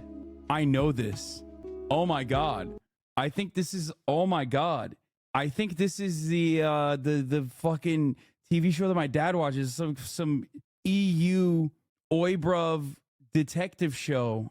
Almost I might be totally off base here. Wait, you need to be able to fucking zoom in on this shit. What's going on? Ring for service, then serve yourself. What is the name of the fucking EU TV show? There's like a soccer guy that gets killed. There's a detective. It's run for like 30 seasons or some shit. Okay, I'm submitting. Okay, that's crazy. Also still submitting. Okay, this is not an EU TV show. I take it back. True Blood. What? They don't have True Blood on here? What the fuck? Okay, submitting. The Alibi Room. Fargo. It's not Fargo, but I'm still gonna say it anyway. Is it what was it? Alice or something? The fucking the vampire show? I don't know what it is. I have no idea. Boardwalk Empire. Dude, I still don't know what this is. What is the show? What the fuck? Oh, it's Shameless. Jesus Christ. It took me this long to fucking figure it out. Jesus. As soon as I saw Lip, if you click the calendar on the top, you can play past days. I don't like this one that much. Okay, I'm gonna do connections, but before I do connections, I'm going to pee because I need to. How did I know it from first frame? That's mental illness. It's not a good thing that you know. Add this one, please. Wordle. What is this? No, I will never. I will suck on this. I will suck on a fat one on that one. The connections one is the hard one. Hold on. I saw you writing chat, pretend he's muted. Like, it's so funny. Immediately people going muted. I literally saw it. People are still going muted. Okay, good one, guys. Okay, connections. This one is the really hard one. How to play. I already know how to fucking play, but it's for those of you who are unfamiliar. Find groups of 4 items that share something in common. Select 4 items and tap submit to check the guess correct. Find groups without making mistakes. This one was impossible for me. Fish, flounder, salmon, trout is like bass, flounder, salmon, trout. Like, this is so easy. The category examples on here are so fucking easy. Fire ant, fire drill, island, opal. Ay, ay, ay. Wave, sea, belt buckle, button. Fuck me. God damn it. I hate this one. I hate this one because it's like my brain works in the opposite way of whatever this is. Like, immediately I think like wave, dance, sea, cave. That's it. Maybe. But it's not it. Wait, shuffle it. Maybe this works. Maybe if I shuffle it enough, I'll find the answer. You know what I mean? Okay, like buckle, button, fuck, mass, ton. or one thing together. Slew? No. This one is the hardest one. This one is the hardest one for me. Okay. What goes with what? I don't know. Snap and then a flop. Snap a button, snap a buckle. I can't do this. This breaks my brain every time. Fuck, I'm like scared of this. This one actually this one gives me anxiety, okay? Dance, mass, ton, collapse, love, cave, flop. Fuck. Like C and cave together, I think. Mass, wave. Fuck you. Ton. Nope. I have no idea. Chat is throwing up the Hassos and the not like thises, but you would be failing on this too, I think. I don't know why. This is the most unimaginably difficult task for me. The context ones are so hard. I am zero head on this for sure. Like, I am so zero head on this. I guess you could say I flop on these. Large amount, mass, C, slew, ton. Fallen under pressure, buckle, cave, collapse, give. Ways to get attention, shout, snap. Fuck! Belly button, belly dance, belly flop, belly laugh. Yeah, this one is really, really hard. This one is really, really, really hard. All right, let's do it. This one is the mini crossword. Ready to start solving. 4 cross, what's the pirate said on his 80th birthday as a dad joke? Arg. No. C1 across? What does that mean? 4 C1 across? I don't know what that means. Series of pitches. What is a series of pitches? Site with restaurant reviews. Yelp. That one's Yelp. Rhyming word in on the prize. This is down. I don't know. What gives amber ale its sweet flavor? Yeast. No. It's not yeast? What the fuck? Doesn't fit. You said it. Okay, this one is like way harder than the yesterday's crossword puzzle. Walk at a relaxed pace. Walk at a relaxed pace. What? Vaults. Explosive stuff. TNT. Vaults. Wait, I need to delete this. Okay, it's like confusing me. One with 4 across? What does that mean with 4 across? What the pirate said on his 80th birthday as a dad joke. What does 4 across mean? Does that mean there's like, these two are also like free letters? That could be anything? Is that how that works? I genuinely don't know. Series of pitches. I don't know what that is either. C1 across. I don't know what that means. What does C1 across mean? Like, I'm confused by this one. They are related to each other. They are thematically related. Okay. Walk at a relaxed pace. Would it be gallop, walk? It's got to be a P here, right? There's no word in the language with the L. I don't know. Vaults. I'm so cooked on this too. Jesus Christ. Rhyming word in on the prize. What is a rhyming word in on the prize? What is that? What does that even mean? This is the greatest. This is the most difficult crossword puzzle I've ever encountered. Joel, you cooked me today. Joel, bleep. Son of a bitch. You done did it again. Overthinking, in my opinion? Probably.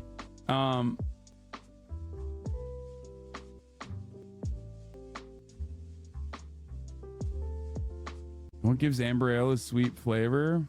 I have no idea. Dude, I'm cooked. I have no idea. You said it. Why is this so hard? I'm revealing it. I'm throwing in the towel. Oh, wait, you can do reveals? No, I'm doing the puzzle reveal. Amen. I, matey, amble. What the fuck? 7 vaults, leaps. Okay, that one makes sense. I should have gotten that one. Series of pitches. Eyes. Rhyming eyes on the prize. Oh. At bat. I had no idea what. Most of these, I'm 80. I'm 80. Oh. Oh. I didn't even understand this at all. There's no way I would have been able to solve this. I didn't even understand what the structure of this works. Do bandle, it'll give you your confidence back. No, it won't. Where's the bandle one? I'm 80 because I'm 80. I got that one. Where's the bandle one? That one was like 1972. This is a good year. Good year for music. I was alive back then. How are you? Damn, this shit goes hard though. I have no idea what this is. Oh, another one bites the dust. What's the? Oh, wait, no, remastered 2011. No, it was released in 1972. Queen. Why won't it show the? Okay, you know what? I'm gonna go with that one anyway. Maybe it's just that. Oh, superstition. No, is it? No. Yeah. Is this Stevie Wonder? Yeah. Yep, got it. And it's superstition. Right now, Boom. I mean, it's not great that I got it in 3, but dude, I know music, dude. That's not that bad. That's like fine. Guess the movie epilepsy version. No, hold on. Okay. Oh, listed. I forgot about listed. I've done this before. I don't want to spam, but love to suggest another game for a daily game to try. Okay, hit me with it. Any superstition. Okay, what is this listed? Let's see. Boring ass, Florida looking ass, even though the shrubbery doesn't look like Florida. The house in this summery ass environment looks like Florida. So this is gonna get clipped. No. Loodle? What is this? Like a lewd word? The bad word game? I don't want to download the app though. What the fuck? Can I just... Oh, here. There it is. Okay. I'll do Loodle after this. Okay. Let's do Listle. Wafflegame.net daily? What the fuck is this? Ennison? What is... I don't even know what this game is. I don't even understand it. Okay. Let's get back to Listle for a second. Location. Property type, bed, bath, built. I'm gonna go ahead and say $400,000. Oh, it's in the Villages, Florida. Oh my God, I was right. It's Florida. Wait, next guess is supposed to be lower than $400,000? When it says down, it means like it's... dude, my brain is so bad. When it says down, it means like my next... It needs to be under 400, right? Not that 400 is less than. Okay. What the fuck? You can get some in the Villages for... In 2024, the year of our holy Lord, you can get some in the Villages for less than 400 grand? The fuck? Maybe like 350,000 then. Cha-ching. Don't do this. Don't play with me. Don't fucking play with me. I am the GOAT, okay? I am the Alpha and the Omega, okay? I know houses. I know house. This is also surprisingly cheap, despite the fact that it was built in 1995. Yeah, and it was sold for under asking price as well. By the way, asking list price was $389,000. It's 100% a 55 plus community. The Villages, try 75 plus. Dude, look at this, by the way. 1,800 square feet. That's an apartment, dog. Like 1,800 square feet. Lot size is the size of a fucking... The lot size is the size of like houses that you can buy in Ohio. It's a big apartment, but still, it comes with free chlamydia. What are you on about? I wonder if they have better internet than you. Maybe. This is a tiny ass fucking house. 3-bedroom, 2-bathroom. Fucking 350 grand. That's crazy. 350 grand to live next to like the most racist old people on the planet. But that's because it's the Villages. It's a specific location. Kaya. There's a Twitch one. Emote Peepog.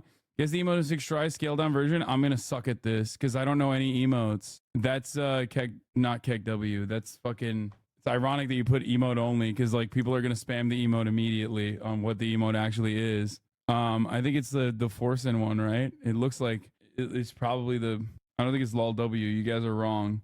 I don't think it's lol. I think it's the Forsen one. Yeah, this one, which I don't even know what it is. Forsen E. It's not even on the list. What the fuck? KegW. Oh, it's Forsen CD. That's crazy. Forsen E is not even on it, but Forsen CD is. Also, none of you got it. What the fuck? Literally not a single person posted Forsen CD. No, I can't base the country guest on trade exports. I don't know how this is played. I don't understand what this is. It's not even telling me what the fuck's going on. Solve the waffle in 50 moves or fewer. Every waffle could be solved in a minimum of 10 moves. The letters in the correct place, the letters in a word but in a different position, the letters in a vertical word but in a different position. Rearrange the letters in the correct words horizontally and vertically. Drag letters across the board. Okay, I get it now. Okay. There's 2 N's in this word, or maybe not. Erupt. This one is no, not erupt. Then a U would be yellow and the P would be correct. What am I saying? I'm seeing the fucking word in front of me and I'm like, oh yeah, this must be it. The hardest part about this is to rewire my brain. What is a barry? Barney? Barcy? Barge. Okay. Sent.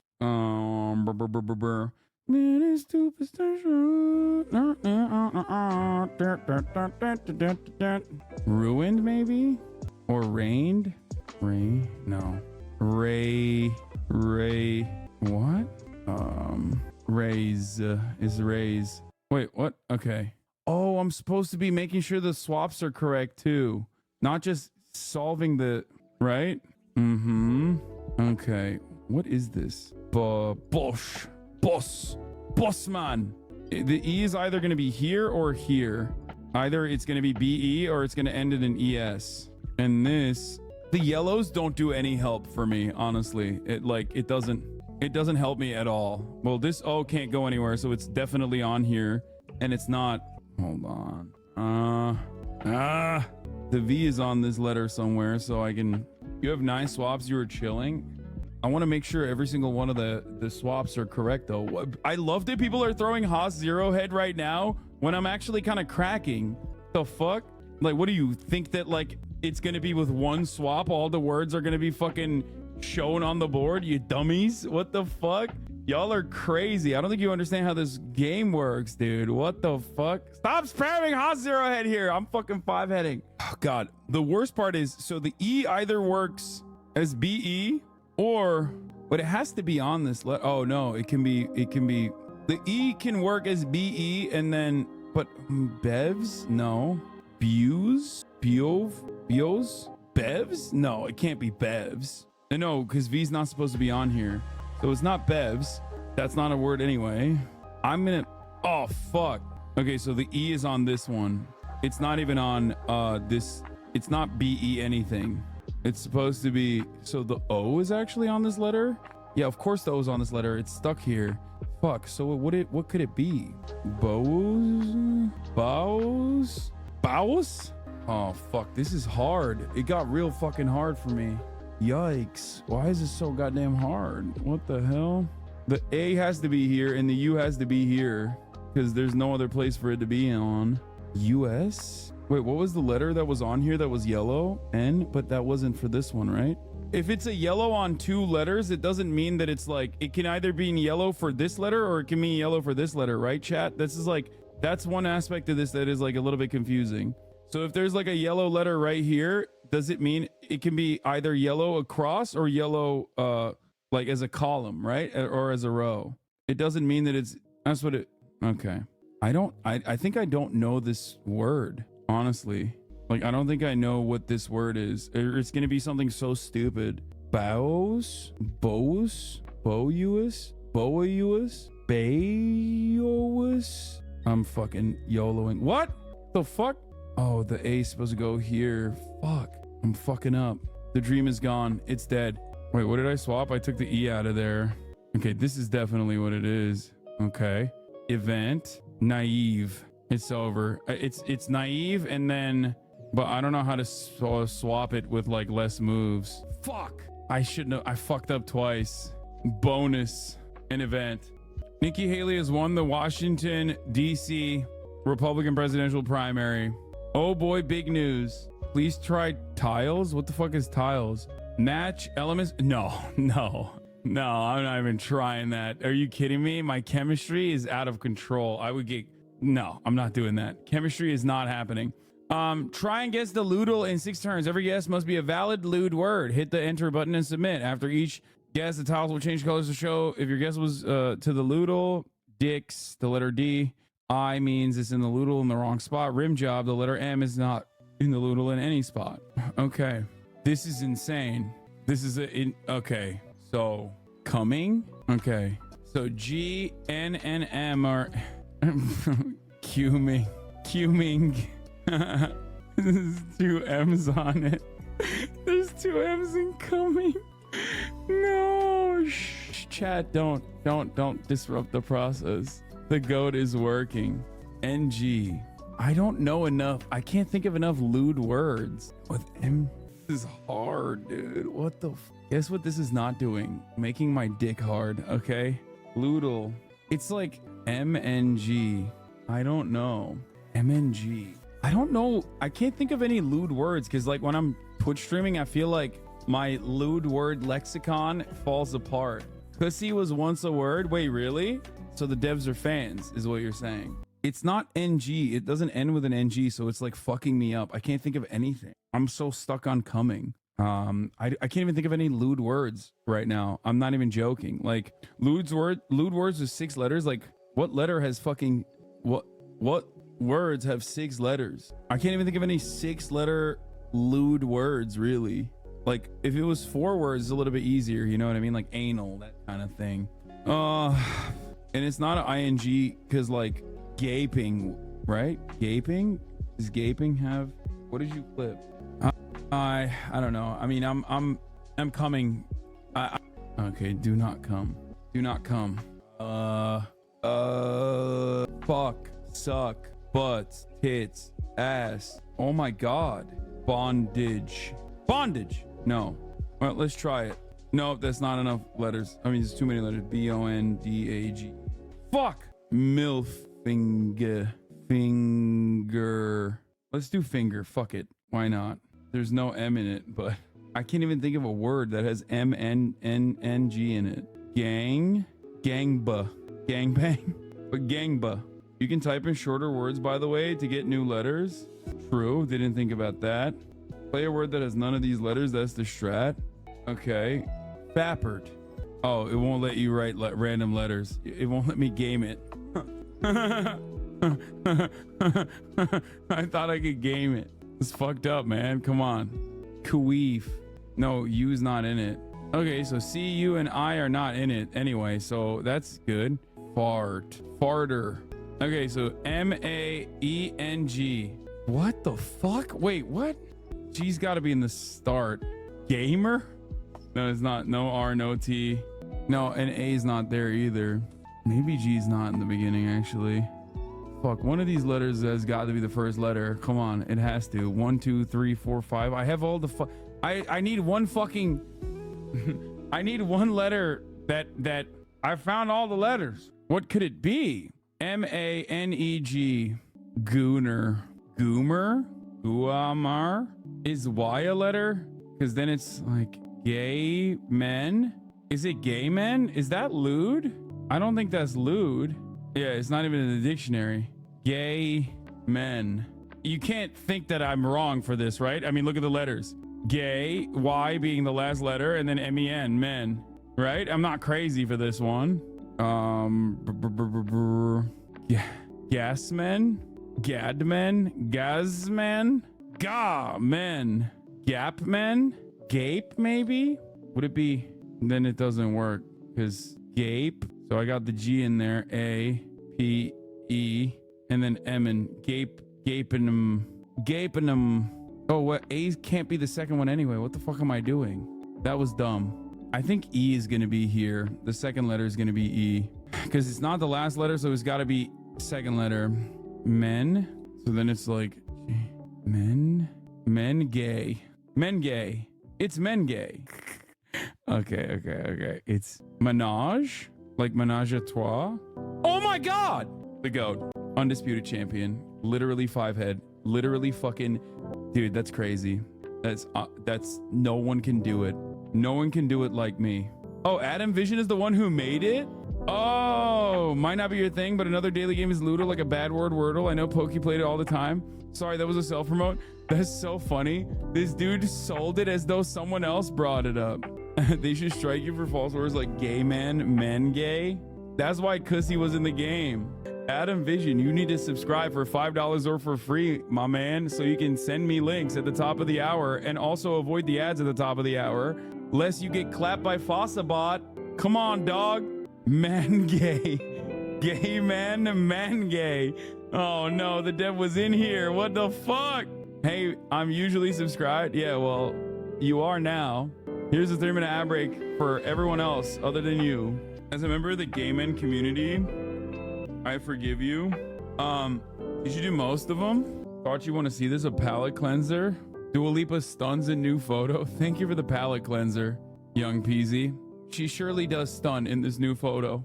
John Cena, new OnlyFans video drop. I'm busting a nut on... Wait, what? New OnlyFans video drop. See, I avoid the Sunday scaries. I'm busting a nut on camera. What the fuck? TikTok time? I only do TikTok time if my if my Discord is actually serving me some fucking sloppy steak, okay? And unfortunately, Discord has not served any sloppy steak recently, I don't think. We are not ready, sorry, boss. Bossman. I mean, we can try the dangerous game of you guys sending me whatever fucking TikToks you have. This is you as an Italian in your supermarket. Oh, haircutting place. This is it. Hello, how you doing? Do you guys have any appointments open for tonight? Yeah? If you want, we can read it. Okay, thank you so much. How do you prefer the cut? Well, I just got a haircut like a couple days ago, but they didn't cut enough. I want to keep it shaggy, but maybe a little less fluff, maybe like 3 or 4 inches in the back. Shaggy. Little Bear's gonna die if you don't watch this. Oh my god. Okay, Little Bear. Can you sing me the song you sang this morning? Are you trying to get me demonetized? Because it's working. You're talking about, I mean, I didn't sing it to you, just to be clear. I sang it for chat. It was Alanis Morissette's One Hand in My Pocket. And it's like, I'm home and I'm gooning. I'm hard, but I can't quite. It's like Little Bear wants me to get demonetized now. Just like, let him send TikToks, but if it's not funny, they get banned. Yes. Yes. Send me TikToks, but if it's not funny, I ban you. I heard someone say Northern Line is Germa for people with jobs, and I haven't stopped thinking about it. That's actually a really good take. I'd come. I'm a shower, but it's frigid, baby. And what it all comes down to. Okay, not every clip needs to be, not every Northern Line clip it needs to be sent to me. Okay, Little Bear? No, Jarrell! Little Bear is personally becoming the fucking, Little Bear is personally becoming the same exact chatter that she would have never been. Okay? You're a hater. Me and my son's ball because I chose gay son instead of thought daughter. Run the road again! It's cut! You don't have anybody to flat! That's good. Little Bear is Wimstaff, but for NL. Yeah. This is Northern Line's favorite TikTok. A big red. Okay, we're done. We're done with this. We're stopping. Okay, you guys are so ass. When you accidentally breathe air in London. Oh no. Oh no. That's real, dude. When I was there, I actually basically stopped myself from breathing air the entire time. What is this? The favorite food dish of the British Prime Minister is Margaret The favourite Thatcher. food of British Prime Ministers. And today's dish is the tenant of the nation's favourite public toilet / grave, Margaret Thatcher. Hated by anyone who's actually had to work a real job, and loved by anyone who never inherited a decent jawline. Thatcher was a polarising figure, and is still the reason half the nation can't afford to heat their homes. And when you see what horrendous dish was her favourite, you'll understand why she was fond of protecting child predators and giving them game today, father. Bro, y'all have brain disease. I just literally played a shit ton of games. People I think don't understand like browser games as games. Like they're like, no, that's not like gaming. Gaming is what I think is gaming. Also, what the fuck is them knighthoods? Because anyone who eats this mystery mousse should have their hard drives checked. By combining beef liquid, cream cheese and curry powder, setting it in the fridge in some ramekins, and topping with some chopped up gelatinous consomme. Dude, beef in a gelatinous form is like the worst form of beef. What the fuck? She eats that shit? That's crazy, dog. To finish it all off with lemon blanched mushrooms is like something out of a witch's cookbook. And I'm guessing this is only palatable to people who for some reason hate the poor. Oh no, that's really bad. This guy seems awesome though. Gross British and American food on toast. Which one do you think is worse?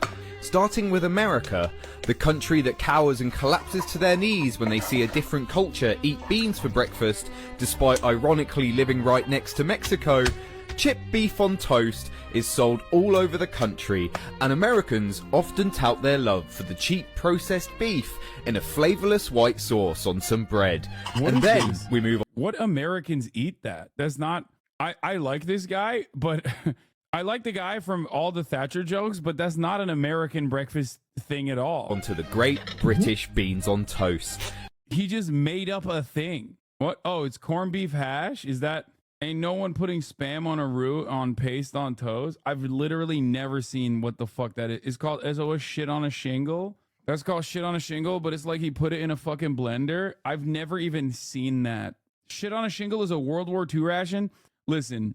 No disrespect to this guy, all disrespect to the British. He's right about the fact that, like, huevos rancheros goes hard. So you can have beans for breakfast. Even though American breakfast is the greatest breakfast of all time, undisputed champion. Okay? He does a ton of American Rage Bait food compilations. KFC is disgusting. Favorite Using what is this? Using a 20-pound toasty maker until it breaks. The most HasanAbi coded TikTok of all time. What's I the promise worst or most creative way you've ever been flipped off? I'll go first, and I apologize in advance. Okay, I mean it's fine. It's not that funny. Farting while staring at people. Okay, we're done. We're done with chatters. This has to go through a fucking serious, and I mean serious fucking lens of scrutiny before you send me shit, because it's not here. My contribution. She backing on me on a bait. Just another day in America. Let's do this right. Let's go to. I've seen this one before. Oh, love that one. That's so good. Yo! Oh, that's really fucked up. I can't believe you guys are laughing at that. That's really messed up, dude. Why would you? Oh, man. Gay people love going on vacation, too. Oh, okay. Impressive. My son is going for the world's longest breath hold. His last one was 45 seconds. It's night and day down there. Went to finish some work and still going. Okay. Oh, my God. Stop sending me Rick Astley. You are not funny. Rick Rolling is only funny if you are 48 years old, okay? Rick Rolling was funny when the internet was first invented, okay? It is the type of shit that people were doing before the internet. Please. Oh my God. Go watch Fred videos, okay? Half of the fucking YouTubers that were around when Rick Rolling was a thing are now trans, okay? They've come out as trans people. It's like there's a whole new gender for half of the people, okay?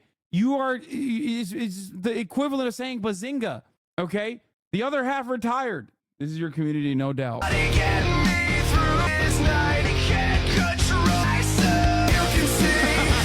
Okay, dude, what the fuck?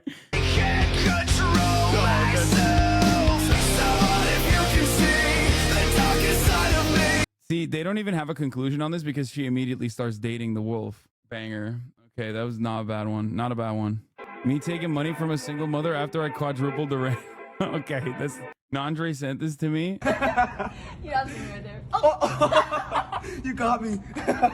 Oh my gosh, your shoe's untied. Where? Oh fuck. That's dumb as hell. Oh my God. Okay. All right, let's learn on the random.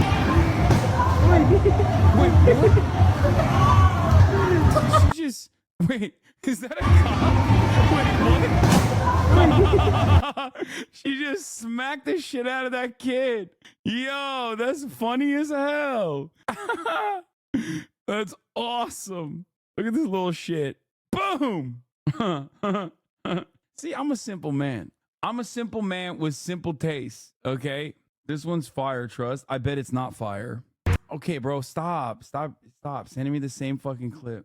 Oh. Hey, sir, unfortunately, you can't pee right here on the premises. Huh? I have to tell the officers if you keep on proceeding to do that. Huh? Sir, I wish you could stop doing it. Hold on, bro. Only valid British man? The fuck is this? British guy knocks out a group of Israelis on a Thailand beach. What the fuck? Why is he? What the fuck is happening here? What is he? What is going on? Why are they fighting? How do you know they're British and Israeli? I feel like these are just fight videos. Which dogs can say slur? If dogs could talk, what breed is not allowed to say the word nigga? Oh, I can think of a few. Okay. Off rip, the first one's gonna be the 100%. No German Shepherds either. Definitely barred from saying that. Yeah, 100%. Because Pete, I got a lot of respect for Airbud. Airbud had a lot of respect for us. You're not saying that. Airbud had a lot of respect for us. Will's dog, definitely a big no-no. You know what I mean? Like, what type of dog is Farley? Not allowed. Like, 100%. Poodles. Every variation of poodle. And that. Number two. Can Kaya, yeah, this is a good one too. Can Kaya say it? No. Kaya is the type of dog that like is not allowed to say it, but has like said it because she's listened to rap music, but is like has never been around black people before. You know what I mean? Like in a Chinese way. Does that make sense? Like it's very much like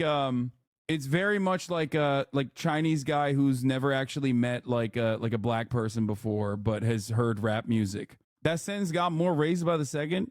She calls black people Kobe. Yeah, yes, exactly. That's precisely what I mean. She thinks like every black person is like an athlete that she's ever met or a rapper because she's never been around black people before. That type of thing. Poodles. So because no, technically no. If you can pull off this look, you're not using the N-word. Plain and simple. Last one's going to be a husky. Now, don't get me wrong. Huskies are cool, but they're like Eminem. Definitely white, but, you know, accepted by the black community. Still no. Now, I will show you a couple breeds that definitely would have the card to say this. Number one, pit bulls. Yes. No? Need I say more? After that, it's going to be Great Danes. They're going to be chucking that word around like... Hell no. Wait, what the fuck? That's kind of racist, though. Wait, what do you mean? Danes think they're human? I disagree on pit bulls. I think he's saying because he's afraid of pit bulls. I'm pretty sure. Oh, he said yes. Okay, yeah. I thought he was... Bulls. Need I say more? After... Yeah, okay. For a second, I thought Chad was like disagreeing with me. Yes. Pit bulls for sure. They're the most intimidating dog for people I don't know. No, dude, come on, guys. Like, pit bulls hate white folks is true. No, they don't. Oh, he said the last three. Yes. Oh, that makes sense. I was like confused because I feel like Great Danes also kind of like... After that's going to be Great Danes. They're going to be chucking that word around like... Yeah. It's an adjective. So, Chihuahuas. Chihuahuas say it, but because they're... Chihuahuas is like a... Chihuahuas shouldn't say it, but they say it anyway. You know exactly what I mean. They got the right to use it. They can use it. They're Hispanic. They're pretty much black. Yeah. Oh, that's funny. Okay. Oh, man. Okay, so he said the last three are the dogs that are allowed to say it. That makes sense. Chihuahuas use it in the same way that Edgars do? Yes. Oh, what is this? If this isn't funny, then I agree. Everybody, welcome my new exchange student, Tony. Hey, everybody. Now, everybody, stand up. Put your hands on your heart. Hand on my heart. And pledge your undying allegiance to this nation. Oh my God, what are you doing? What is this? What cut? True. It's weird as fuck. It's true. By that logic, is this blackface? Bro, this is a white dog. Like, it's a white person dog. This dog is it has nothing to do with this dog's coat color. Has nothing to do with the energy that it is giving. Okay? There is no person that looks at this dog and goes like, oh yeah, that's a black dog. Like, no, that's not, this has nothing to do with the coat color. Like, you can have the blondest pit bull, okay? You can have a pit bull that is the same coat as a golden retriever and he can say it. Yeah, this dog has Hoa head on speed dial. Exactly. This dog is literally looking at you like your front lawn is not correctly trimmed up to regulation. Look at his face. He's literally he is so resentful of your existence on this earth. Look at him. This dog is judgmental, okay? This is a judgmental ass dog. Is that a BLM flag? Yes. This dog called 911 because he saw a BLM flag that you put up. And now he thinks you are inviting people into your gated neighborhood. The dog called the police because your daughter is selling Girl Scout cookies while black. Sorry. Things haven't been the same since they moved into the neighborhood, ass dog. Yeah, the dog that is definitely walking around and going, do you live in this neighborhood? Stop saying things like this. All dogs are great. Yeah, I mean, I love dogs. All dogs. But this one is light skinned. No, this is literally Rachel Dolezal. See, it doesn't work. It doesn't work. It's a Rachel Dolezal. No, this is not a light skinned dog. This is Rachel Dolezal. This is Rachel Dolezal. This only reaffirmed my position. Okay, what race is this dog, please? What? Wait, no, bulldogs are in the Pitt family. Excuse me, sir. This is literally Bardock Obama's dog, and his name is Bo. Yeah, you're not telling me. You think they would allow a black dog in the White House? You're literally confirming my point. Are you kidding me? You've only reinforced my point. Lots of race science today, Mr. Abi. Like, Biden's dog, Commander, is like a very woke white guy, okay? For understandable reasons. Like, it's the most, like, he's the type of dog that you think, he'll never say it, right? He is the whitest dog you can get. He's like one of those like veterans that you know, served and like his entire world came crashing down and is now dedicated his life to social justice. Okay, still white though. Yeah, he's the white Black Panther. Exactly. Bulldogs are not black. They're Italian 100%. Can you please do Rhodesian Ridgeback? Okay, come on. It's like the most racist dog you could literally point to. The Rhodesian Ridgeback? Are you kidding me? It's literally, that is probably one of the most racist dogs you could point to. That's more racist than a Belgian Malinois, okay? And those motherfuckers worked in the Congo, if you know what I'm saying. Like, straight up. The Rhodesian Ridgeback is somehow even more racist than the Belgian Malinois. It has Rhodesia in its name. Yeah, literally. Like, hey, what do you think about what do you think about apartheid alpacas? Do you think that that's like maybe not a racist dog?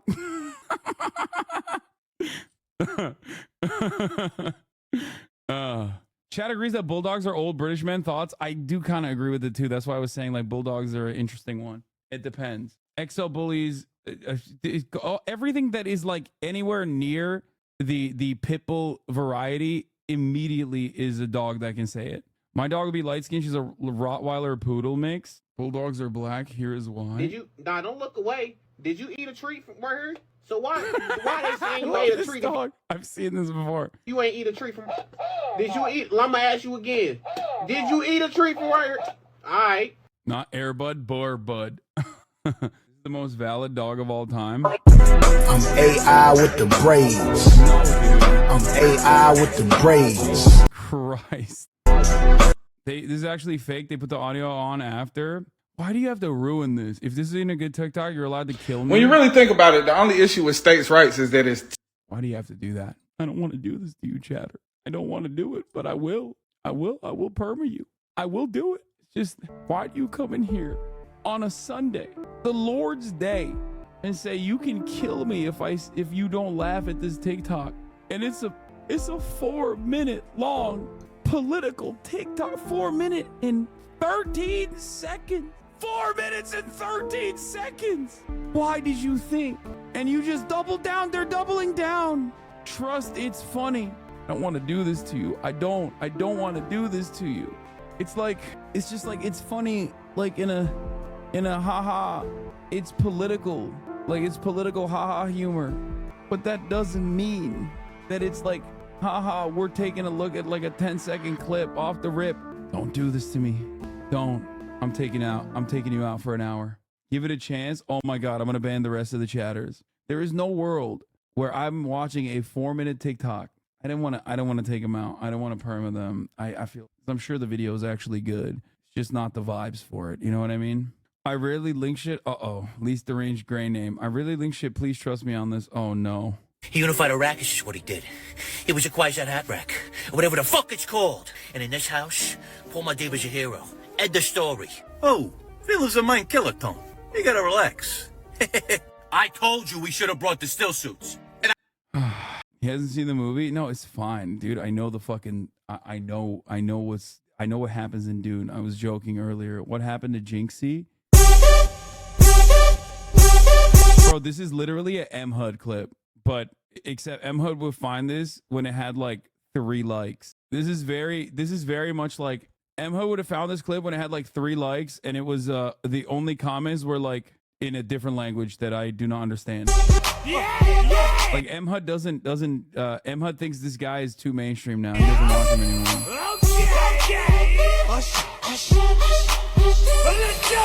Dude, he's fucking jacked, by the way. He's got like, I mean, no leg day, but he's fucking yacked. You know what? Here's how you know the guard has changed, okay? The tide has shifted, okay? Because under other circumstances, people will be like, this is Tyler 1. Like on Twitch, people will be like, oh, that's Tyler 1. Now everyone's saying, what happened to Jinxie? What is this? Toda persona tiene su forma de amar, pero pocas con amor y solo queda soñar. Lo que daría por llenar este lugar con el tacto de una flor y la música del mar. Where the fuck where do they have those dinosaurs? The fuck did I just click on? Bro, please stop sending me Instagram reels, man. Please. See what you've done. I don't know who you are. I don't know where you are. But you may want to start changing your ways or changing your name. That's awesome. Yo. Oh, that's so okay. That one was a banger.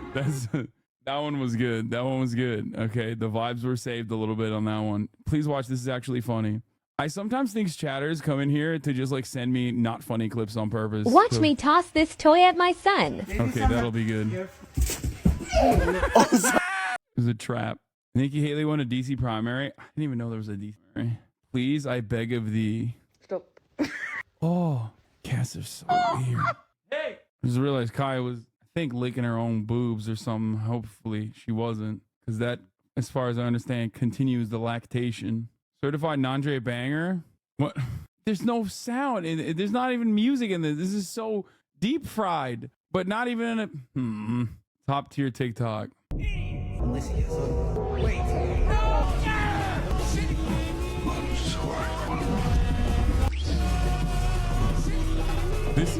This goes way too fucking hard. I mean, it's not funny, but it's like, I bet he watches. His hatred is Hasan coded. Sold our futures and you've gotten rich doing it. You sick fuck. What is this? I love this. Absolutely love his reaction. It's nice that they got under Joe Manchin's skin. Okay, this is not funny at all. It's politics, and I know it's a HasanAbi head because he was in here trying to get me to watch it earlier. Okay? Chatters. They can't stop. They can't help themselves. As a matter of fact, I am pushing P. That's pushing powder down my musket so I may smite another op. Put a switch and a beam on my blunderbuss. Your hood's not safe. Read it and weep, peasants. Read it and weep. He's too British. He's like, even if it's self-effacing, it's just like, it's too British. I can't. I can only laugh at other people making fun of British people. I can't laugh at British people making fun of themselves. You know what I mean? It's just like, it doesn't work. Your goat in China, LeBron? Oh yeah, this is my goat. 今天小年儿了，得去洗个澡啊！老板，来个醋搓，我下村。哎呀妈呀，你是得好好搓搓。我走了啊，老板。这洗完轻快不少啊！买点皂糖，买干儿回家包饺子去。 There's nothing funnier than this dude moving to the fucking countryside and gaining like 50 pounds because the food is so dank. For those of you, if you didn't know, that's what happened to him. Wait, Oompaville banger about divorced dads? Place right now, and no, I'm not referring to the border crisis. I don't know, dude. I don't know. I really don't know. I'm also not referring to the aliens in the mall in Miami. It's not politics. Shut up. I'm it's talking divorced about dad. Divorced dad content is not politics. It's fun. Dads on social media. Daddies. We're moving away from TikToks. We're moving away from TikToks because honestly, unless it's the TikTok compilation made by a YouTuber, because sorry, we're done. We're done. I'm resetting the vibes right now. It's a vibe reset. It's a vibe reset. We have to do a vibe reset. We're watching. Done. Stop linking TikToks. Stop. Ever since the recent dissolution of the nuclear family as a result of... No, I'm not going to watch the 3-part series of friend of the show Jaubrey on Jeffrey Epstein. I know you keep fucking linking it, Janji0829. It is not happening. It is certainly not happening on fucking Sunday Funday. You are out of your fucking mind if you think I'm going to watch like the most prolific sex trafficker of children on fucking Sunday Funday. Please. Of postmodernism and the rise of social media. I don't know what. Bro, how did you see a chatter just say Jaubrey, you were so brain broken? I know, because I've seen that chatter link the same 3-parter series, which is a total of 4 hours, by the way. A 3-parter series. Each individual video is like an hour plus, totaling 4 hours. Okay. I'm just kidding. All right. I'm joking. We've seen dads getting out of the workplace and getting on to TikTok. This is the most recent boatload of just pure cringe that I've seen. Let's take a shower. Not inherently bad. It's important to note, cringe is not inherently a bad thing. One day or. Wait, was it a different chatter that was linking it earlier? The one that said Jaubrey? Am I crazy? There was a different chatter then that was linking the fucking Jeffrey Epstein clips. Hold on. We're going to watch this in a second. I wasn't linking. I don't know now. When are we watching Jaubrey? Jaubrey, guillotine, screw that execution song. Switch course, allow democracy. We want democracy. Jaubrey. Okay. They did say Jaubrey, but they weren't the one that was the one that was linking it. There was another person that was linking it. He's not innocent. He still was saying Jaubrey. He wanted me to watch the Jaubrey Jeffrey Epstein one. Say sorry? Fuck no. He still wants me to watch the... What do you mean say sorry? My point still stands. He wants me to fucking watch the 3-parter Jeffrey Epstein Jobbery series. Shut the fuck up, chatter. What do you mean say sorry? Day one. Sounds the same, but do again. One day or day one. Now let's put it in a sentence. Vibe reset. Oh my god. No. I like watching cringe. I love cringe. In fact, it gives me life. Some of it, nah. No, it deflates my balls. What you doing? What you doing? Where you at? But other cringe, I'm like, oh yeah. Let's get right into that. You know what I'm saying? Am I just insane? Or is that like something you guys can relate to? If so, comment below and follow me. I'm a pretty relatable 27-year-old divorced father of 3. Dad content, at least recently on Reels and Instagram, seems to kind of have taken a turn into the cringe. I'm vanilla, baby. I'll choke you back. This is not bad. I'm not talking shit. I'm talking a little bit of shit, but I'm not talking full shit. I just want to show you guys what I'm seeing here. We've acquired a range of influencer papas ranging from hunky to funky. All with their own unique little quirks and characteristics that make me wonder if there should be a fucking age limit to the internet. A man who's a lone wolf doesn't care to be alone. He's always busy, but not with mindless distractions. He doesn't. Bro, this is so fire. It's just like, this is Debussy shit. This is directly fucking catering. This is directly trying to fuck Barbara Pussy right here, okay? It is the most Barbara Pussy coded video I've ever seen. Oh my God. Tag along with others just to feel wanted.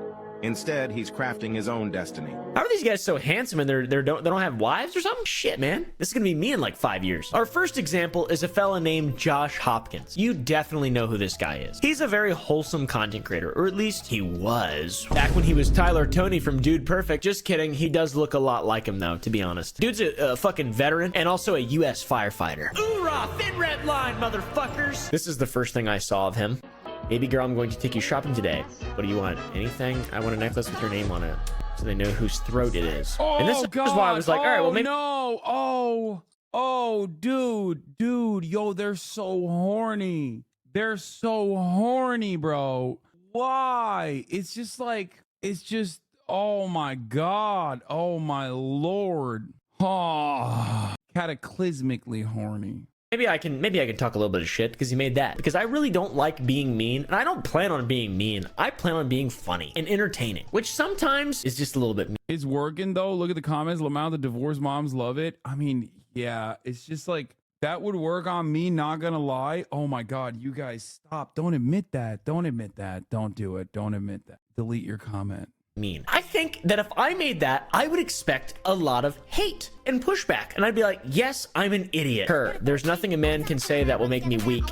I've tried that before, but It's like, listen. This is very like, what's that classic video of the dude wearing the suit and he just does this thing? And it's like the fucking 50 Shades of Grey soundtrack playing. We tapped into this community a while back. Like I know a lot about this genre of content. It's like older millennials that just operate in a very different level. I don't know how to describe it. It's like so sexual. It's gross. It's just like, come on, man, don't do that. Don't do that. It's like, you don't have to do that. I say good girl like I'm talking to my dogs, and then I say shit. It's just not one of those things that's connected to a sex neuron. You know, it's more of a glial cell connection with sufficient biomass in the environment. This guy's a thirst trapper if you couldn't tell. If you give up on your dreams, what do you have left?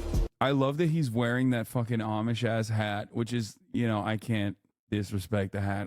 I had my hat era as well, but it's like pretty funny that he's doing it in 2024 and also shirtless. It's like, why do you have the hat on? You're shirtless. He's ready to show off his sweet bod and his beautiful blue eyes, and he's ready to make sweet, sweet love to anyone watching.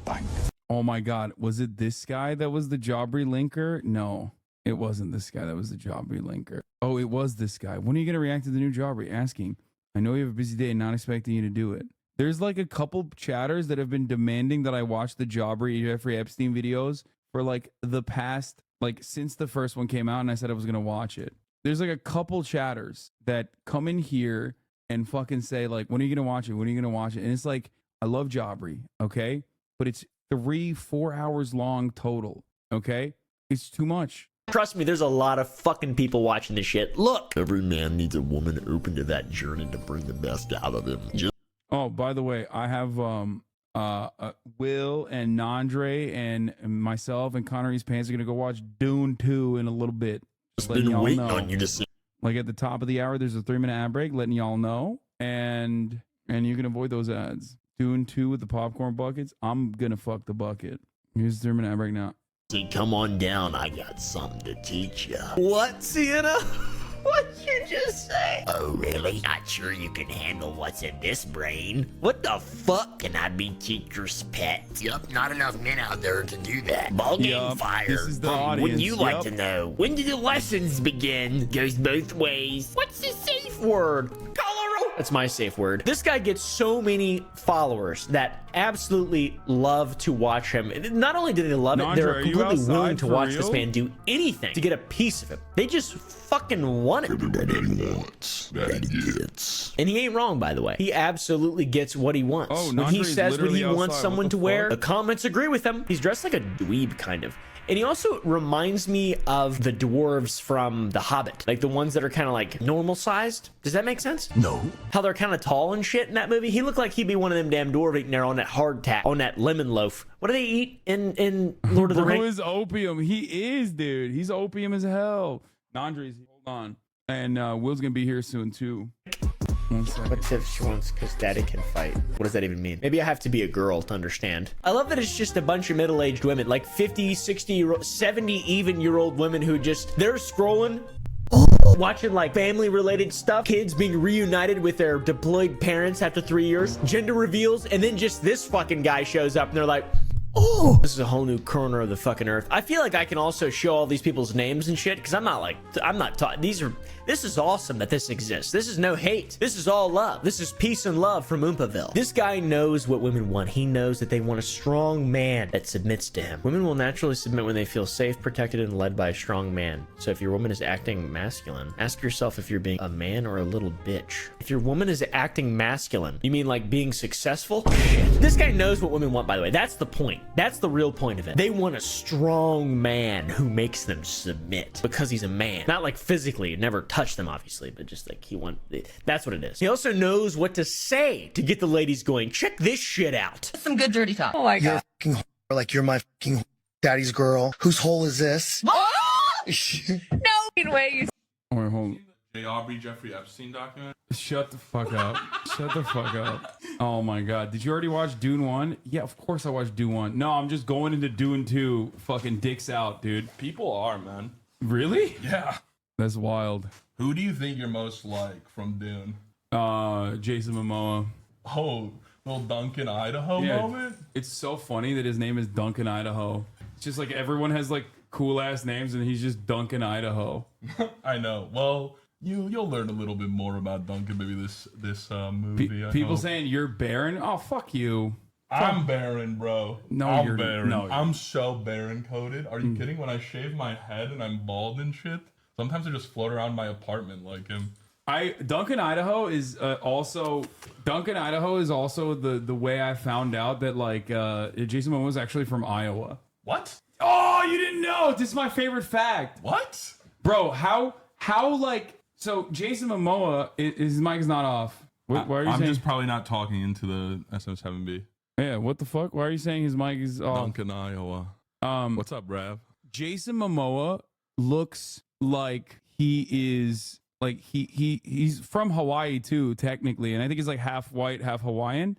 But I always thought that he was like Australian and like Polynesian or something. Yeah, you know what I mean? For sure.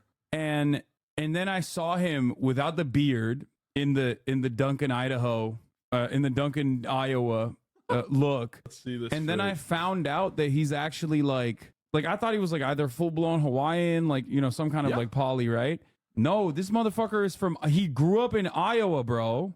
Is he still married or dating Lenny Kravitz's ex? What's her name? I don't know if he, but yeah. Oh, he also, yeah, I think so. This guy invented the eye. Yeah, he just, it's like one of those situations where like, you know, Johnny Depp is like also not like some indecipherable like British person. Like when you find out that these guys are like from Kentucky and you're like, why Johnny do you Depp isn't British? Wait, you didn't know this either? What? Johnny Depp might be the most British non-British person of all time. Dog, he literally is from like Kentucky, Owensboro, Kentucky, bro. That's what I mean. It's like so weird when these guys like they give off like Australian vibes. Is Jason Momoa Hispanic? I'm ambiguously Australian. No, I don't know how to fuck to describe it. It's like I think it's just jewelry and like looking weird. Automatically, people are just like, oh, like this guy is some fucking weird guy. He's like British. Oh yeah, she's pseudo pregnant, so she's been like. Oh, she still has the. Yeah.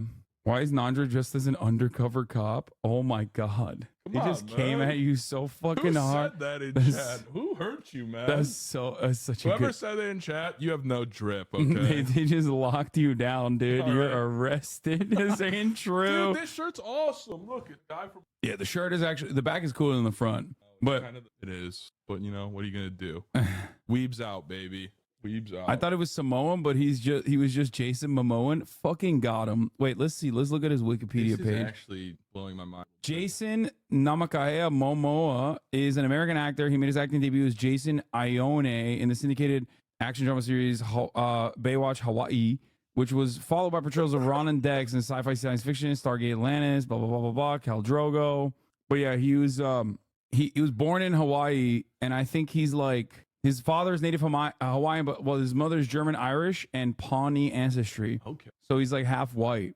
And he grew up in Iowa for a big part of his life, which is why it was really strange when I heard him talk for the first time without like an accent or anything. Because, you know, like, I feel like actors always put on like he's like a sexy guy. He can't talk like this. He can't talk like me. He can't be like, hello. That's not a sexy picture. Yeah, I mean, he's doing Stargate Atlantis. He had white boy swag. Uh-huh. But when you hear him speak, like, I think it was a video that I watched like during COVID where he was, I think he was like talking about how he loves climbing. And I was like, this motherfucker was white as hell. What the hell is this shit? Climbers, huh? Yeah. Oh no, he's not with Lisa Bonet anymore. Damn, that was like one of the best Hollywood relationships, man. I was invested. Wait, really? No. Wait, did you see any of the follow-up stuff from Who the Fuck Did I Marry? No, what happened? Did you see the one of the guy who says that he was dating her? Like The her girl, ex? the Who the Fuck Did I Marry girl? Yeah, but like was the first one she dated after? Oh, really? Yeah. After the whole breakup with Legion? Yeah, let me find it. This might blow your mind. I don't know if he's talking make sure theoretically. your phone is hidden. Of course. Will Neff headed soon. This man's never on time. Will's like, be there at 7. God, who sent me the talk? This is gonna Like, we need to know where Nandre got that shirt. Now they want to know where your shirt is. It's from a company called Rucking Fodden. They do like a limited drop every week. It's always like movies or games stuff.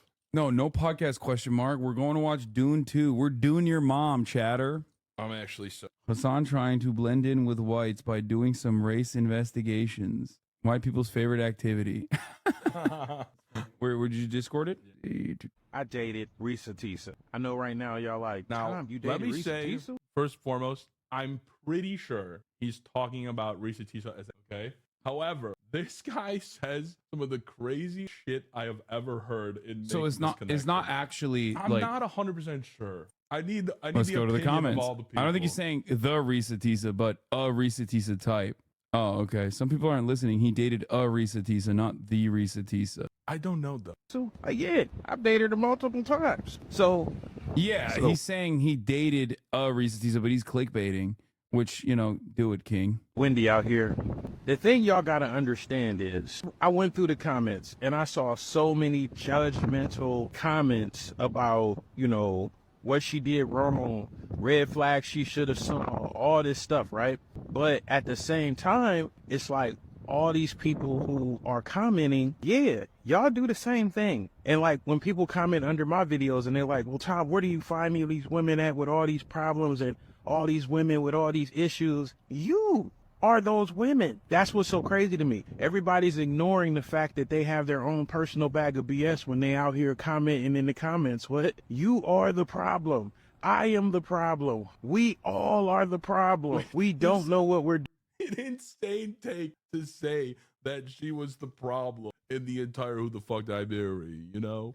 Sure, she like overlooked some like little things, and she probably could have picked. Well, up on not that some guy's little things, some big bullshit. things too. But like ultimately, she was desperate. I think that's what it was. But like I wouldn't say. But that's victim. She was a victim. Yeah, I don't know why with he's it. like assuming the role of Legion in this circumstance where he's like, I lie a lot. I lie a lot for sport. Doing how I dated this person. Look, on the Or maybe he's trying to say he's 6'4" in a very long and convoluted manner. first date, she told me, like literally in the first couple conversations, she's like, yeah, you're toxic, I can tell already. And I'm like, what do you mean? She's like, you've done like 2 or 3 things right now that just basically are red flags, and I should get up and leave right now. Now me, I'm sitting there like, what the hell is she talking about? And she's like, well, for one, you have your phone face down on the table, eating and talking to you. Why would I have my phone on the table as a distraction? Or have it face up as a distraction, because I get a lot of notifications on my phone, even if I'm not using it. But the thing is, her logic was sound, because most dudes be hiding information or hiding what they got going on with other women, you know, on their phone. So I get that. But bro is beard fishing. Brother, do you think this is fishing anything at this point?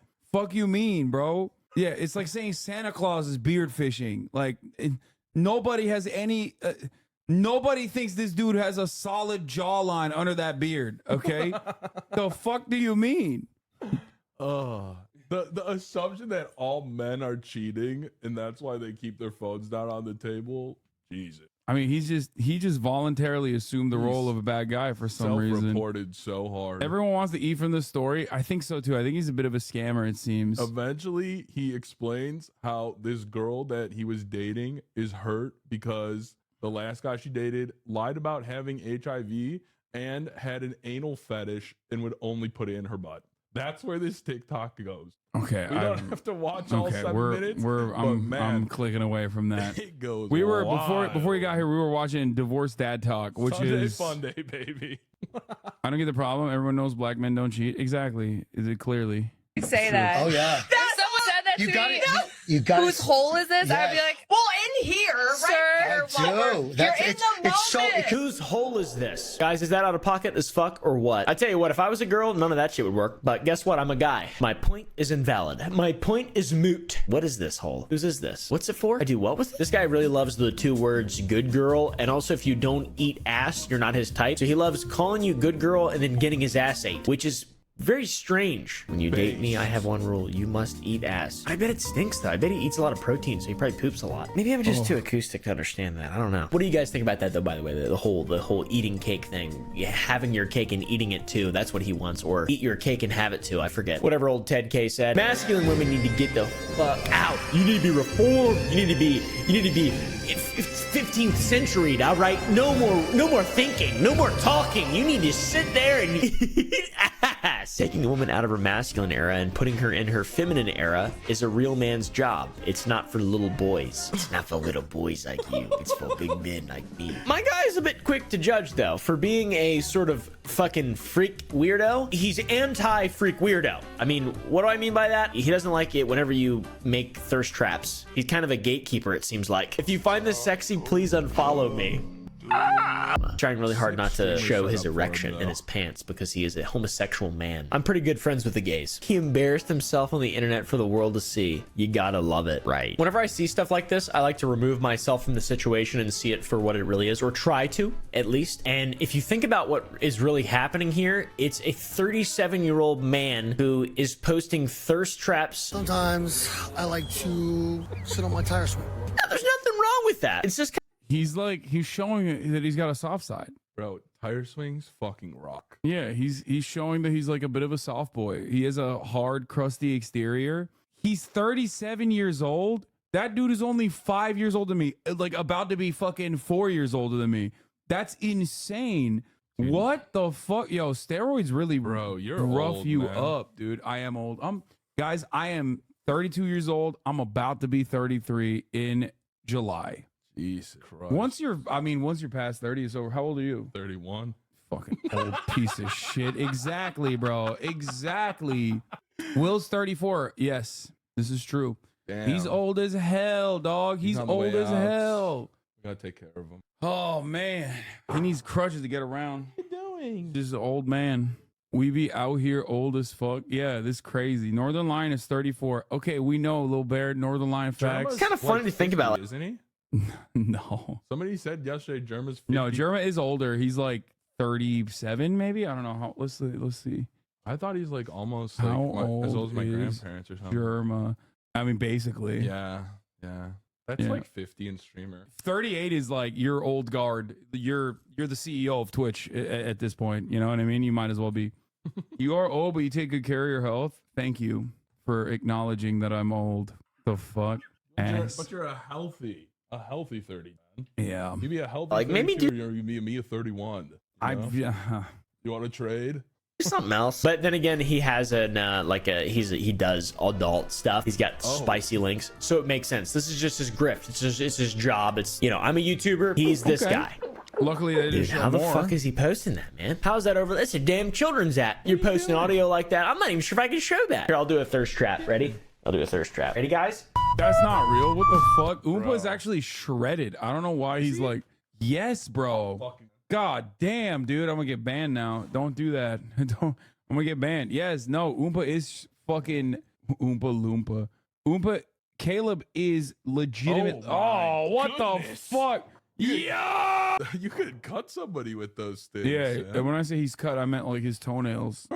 What is this? Where the fuck is he? Hold on. Let me see if I can find it. The Tolly jump scare. He's just like making fun of these dudes, but What you got? You got a little bone? where the hell is? I'm surprised she doesn't drool as much. She only drools when she's hungry. He used to post shirtless gym photos of himself. I don't know why. Oompa is one of the only dudes. He's also one of the only dudes that's like homies with all of those fucking content creators that are constantly up my asshole for everything that I say and do. That farm, but he's actually good. There you go. Yeah, he's in good shape. No, he's pretty. He's in pretty great shape.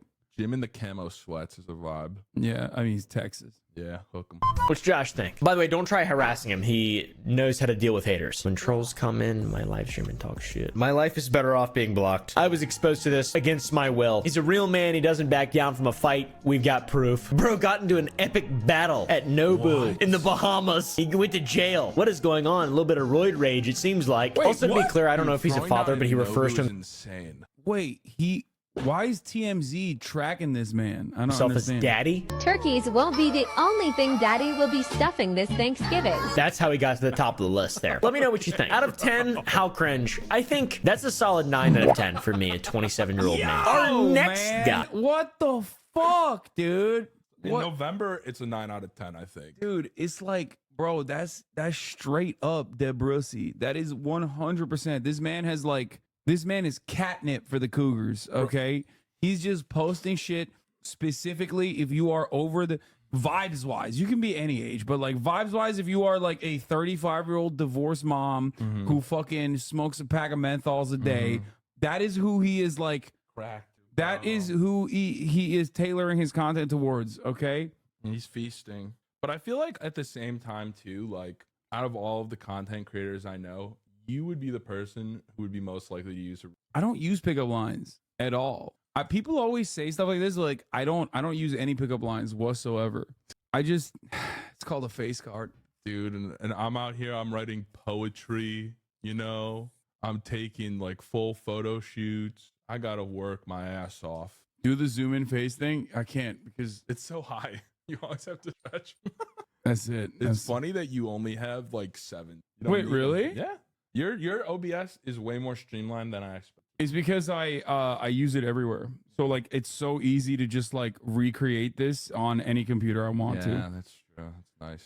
And the profile. Yeah. Well, not even. I don't even use like profiles. I just make it every time. Because it's so like, because I never use Zoom. I don't even use the Elgato, the IRL backpack, and the camera ones. I don't use at all. What did you use the other day? No, I have I have a IRL backpack, but I'm saying like that one is just, these are tests. I don't even have them on. I gotta get a. Yeah, see, it's like never on. It's not even a thing I can use. And your room is way cleaner though. This is very dirty right now. You think? Dude, I got fucking like hummus and shit right You here. have lunch. Yeah, but this is dirty. My room is dirty as hell. How'd you end up getting the tattoos finally?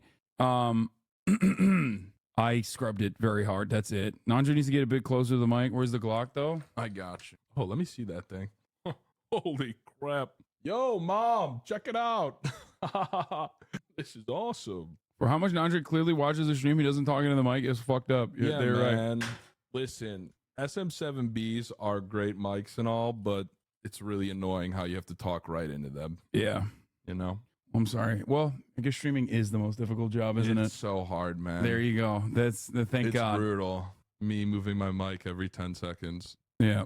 It's not easy. People think it is. But... Is Johnny Boy, aka John Irwin. Johnny Boy this is my favorite type too, because this one's like kind of gay coded. Like boomers have this thing where they like found out filters and they just over apply filters, and it's awesome. Like you look like you doused yourself in a vat of Vaseline when you put that filter on. No human looks like that. Why would you want to look like that? I don't get it. Anyway. Big soft teddy bear at the group. I love you just the way. First time on your Mac, you know. Yeah, look at this. Look at And this he shit. employs slightly different tactics than our last stud. Hey, I was just thinking, a real woman really doesn't care about how much money a man may have. All she really wants is to be loved. Broke boy, fucking broke boy. Look at him positioning himself as like, yeah, by the way, I'm broke as fuck, dog. Broke is a joke. Money can't buy that. 100. But his comment section is just as full of ladies looking for love. Look at this video of him dancing to the Muffin Man. He's so handsome. Oh my God, look at this filter, bro. Like, oh. He's got the blue eyes from Dune, man. Oy, why are you trying to look like that? What the fuck? This is like... That's the Quizot Haderach, man. Show some respect. I just realized, you know what Midwestern mommies want? Different variants of Santa Claus. Both of these dudes are Santa coded. Like, what the fuck's going on? You just want a jolly guy who gives you presents, I think. Santa kind of goes hard, though. Yeah, he's on that melange. Good morning. Have baked today, but no muffins. But some other goodies. Lol, good morning. I don't know the muffins, man. I love this video. It's so fun and interesting. You're so amazing. I make blueberry and cinnamon muffins Christmas morning on coffee. They love them. You're my muffin man. If you want muffin... Like, imagine seeing your, like, aunt on this shit. Ugh. Like, imagine your aunt's posting like this. I'll be like, what are you? Oh, no. Like, it's just so bad. It's so bad. You my muffin man. The worst is, like, sometimes when you're on TikTok, it pushes, like, numbers from your contacts profile pages. So yeah. You literally could accidentally run into your aunt just thirst commenting on Santa God. with a nipple piercing. Like, that would be brutal. Oh my God. Forever angle, baby. Oh, hell yeah. This is like, he's hitting an international market in a way that the other one doesn't. Like, this is no longer just Barbusi. This is abuelitas. You know what I mean? He's cooking them up. Soft serve. If you want muffin is all my favorite. One is all I need for life and beyond. Always and forever angle, baby. Lol, if cake... Yeah, and look at the Santa emojis. I'm telling you, okay? Abuelitas as well. They all want a version of a Santa Claus. Muffins, I love all kinds. What is your favorite one, baby? Some of my favorite. Banana, cherry, peach, strawberry, pineapple, pepper, mushroom, eggplant. What the fuck is going on? Thank you for making me smile, Teddy Bar. I love blueberry muffins with a cup of black coffee. It's a good thing. Have a nice day. There's all this happiness, all these beautiful comments from the ladies and John's. This is like a very different type of the internet. Like I feel like what I see on the internet is very different than what these ladies see, and the way that they operate on the internet is very different than the way that like people in my fan base operate. I guess they thirst after me a little bit too, but like the algorithm. My mom literally spends $200 daily on his TikTok live. Shut the fuck up. No. Why would you admit that? He's lying. He's lying. Can you do my make a wish? I just want a piggyback ride from you. Okay, maybe they're lying. Maybe lying. They're lying. They just want my attention. I swear. Post the receipt. Bro, $200 a day? What the fuck? Little work. Get your mom to fucking thirst after me then, chatter. What the hell is this shit? You got to do another Santa shit. There's hella moms in here, you know? Get your mom to be another one. World, there's one individual who had to throw the fucking wrench in the entire spokes. What the fucking saying is. I want to know their whole life story now because of one 3-word comment. You don't have any moms in your chat, bro. No, they didn't hear you. No moms in the chat. No moms in the chat. Only Fizz. They definitely didn't hear you. Chat, type 1 if you're a mom. All right, let's see. Okay. And be honest, no lying, okay? Yeah, we'll get you. We'll get you. We'll Aubrey's find out. A mom. I know Aubrey. Okay, you got a few. All right. Everyone's a mom now. Everyone's a mom, but I'm the only one mother. Yeah, that's true. Actually, so is Kyle. What happened to her? What? Who hurt her? The Muffin Man. The Muffin Man? The Muffin Man! The only thing that's more concerning than this person's trauma is John's big, insanely blue eyes. They both have blue eyes, both of the guys. There's a bit of a theme in his videos that raises concern from me for the mental well-being of his audience, however. We'll watch 3 videos, and then I want you guys to see if you can tell what I'm referring to. I don't wanna change your mind. Give me just one more night. He's an amazing singer. That last one was crazy. Like, it's just, I did not think he was gonna do fucking reggae after those two. Like Christian gospel, country, and then hit the reggae one. He's got so much range, taste, bro. He's got range, dude. Of course, you idiots. How did you not know? I can see you wondering what the hell was going on there. Now, you might think he's just lip syncing. At first, I thought so too, but I read the comments. They love him. Some of his commenters actually think that he's a singer and they want him to perform. They don't realize that. Oh my God. So this is kind of crazy. I guess they're having fun with it. Well, yeah, you know. You see a fucking TikToker and you think they're actually singing the song? That's nuts. That he's lip syncing. Like, you are way too fucking old for the internet at that point. Women. Why are they so zoomed in? Is like to show his eyes, I suspect. Yeah, for sure. He's got the most like Otacon ass glasses too. Like, this is some Hideo Kojima ass fucking shit right here from like early 2000s. Our beautiful lovers. He does have vastly different vocal ranges for each of his performances, I will say. He's incredibly talented. He's a modern day Leonard Cohen. Just wanted to know, do you perform anywhere? I'm from down under, Sydney, Australia. Do you ever sing your own music? Your voice.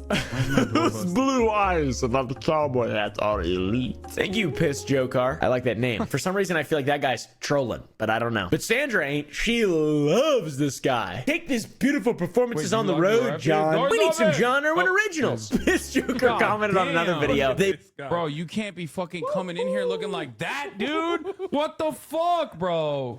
Bro, okay, relax. All right, bye, stream. Relax, bro. Duncan. Relax with the Duncan, fucking. Idaho. Okay. All right. Paul Atreides. Oh my God, you have a And the Chainsaw berry. Man necklace too? He's wearing the fucking Yojis that I got him in Japan. Sheesh. God damn, son. Do I have to change now? Like, I feel like I'm underdressed. No, you're Let's fine. go. All right, we gotta go. I gotta go get my fuck bucket. We do. Oh, do They're we gonna get be like them? sold out and shit. Do we get them? We gotta get okay, them guys, soon. we gotta go. We're gonna go watch. We're gonna go watch Dune 2.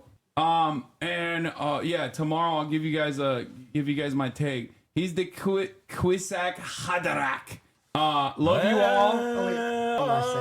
What do you want to say?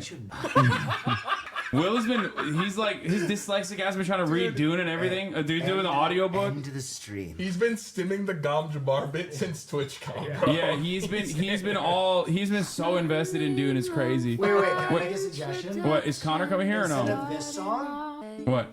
end with the Doom chant. Okay, I like that. I like the theater, there's just a bunch of Sardaukar there. Yeah. Goodness. Yes. Kaya. The chant. It's so good. Yes. It's so fucking good. Dude. Desert planet. Arrakis. See you tomorrow, everybody. My planet.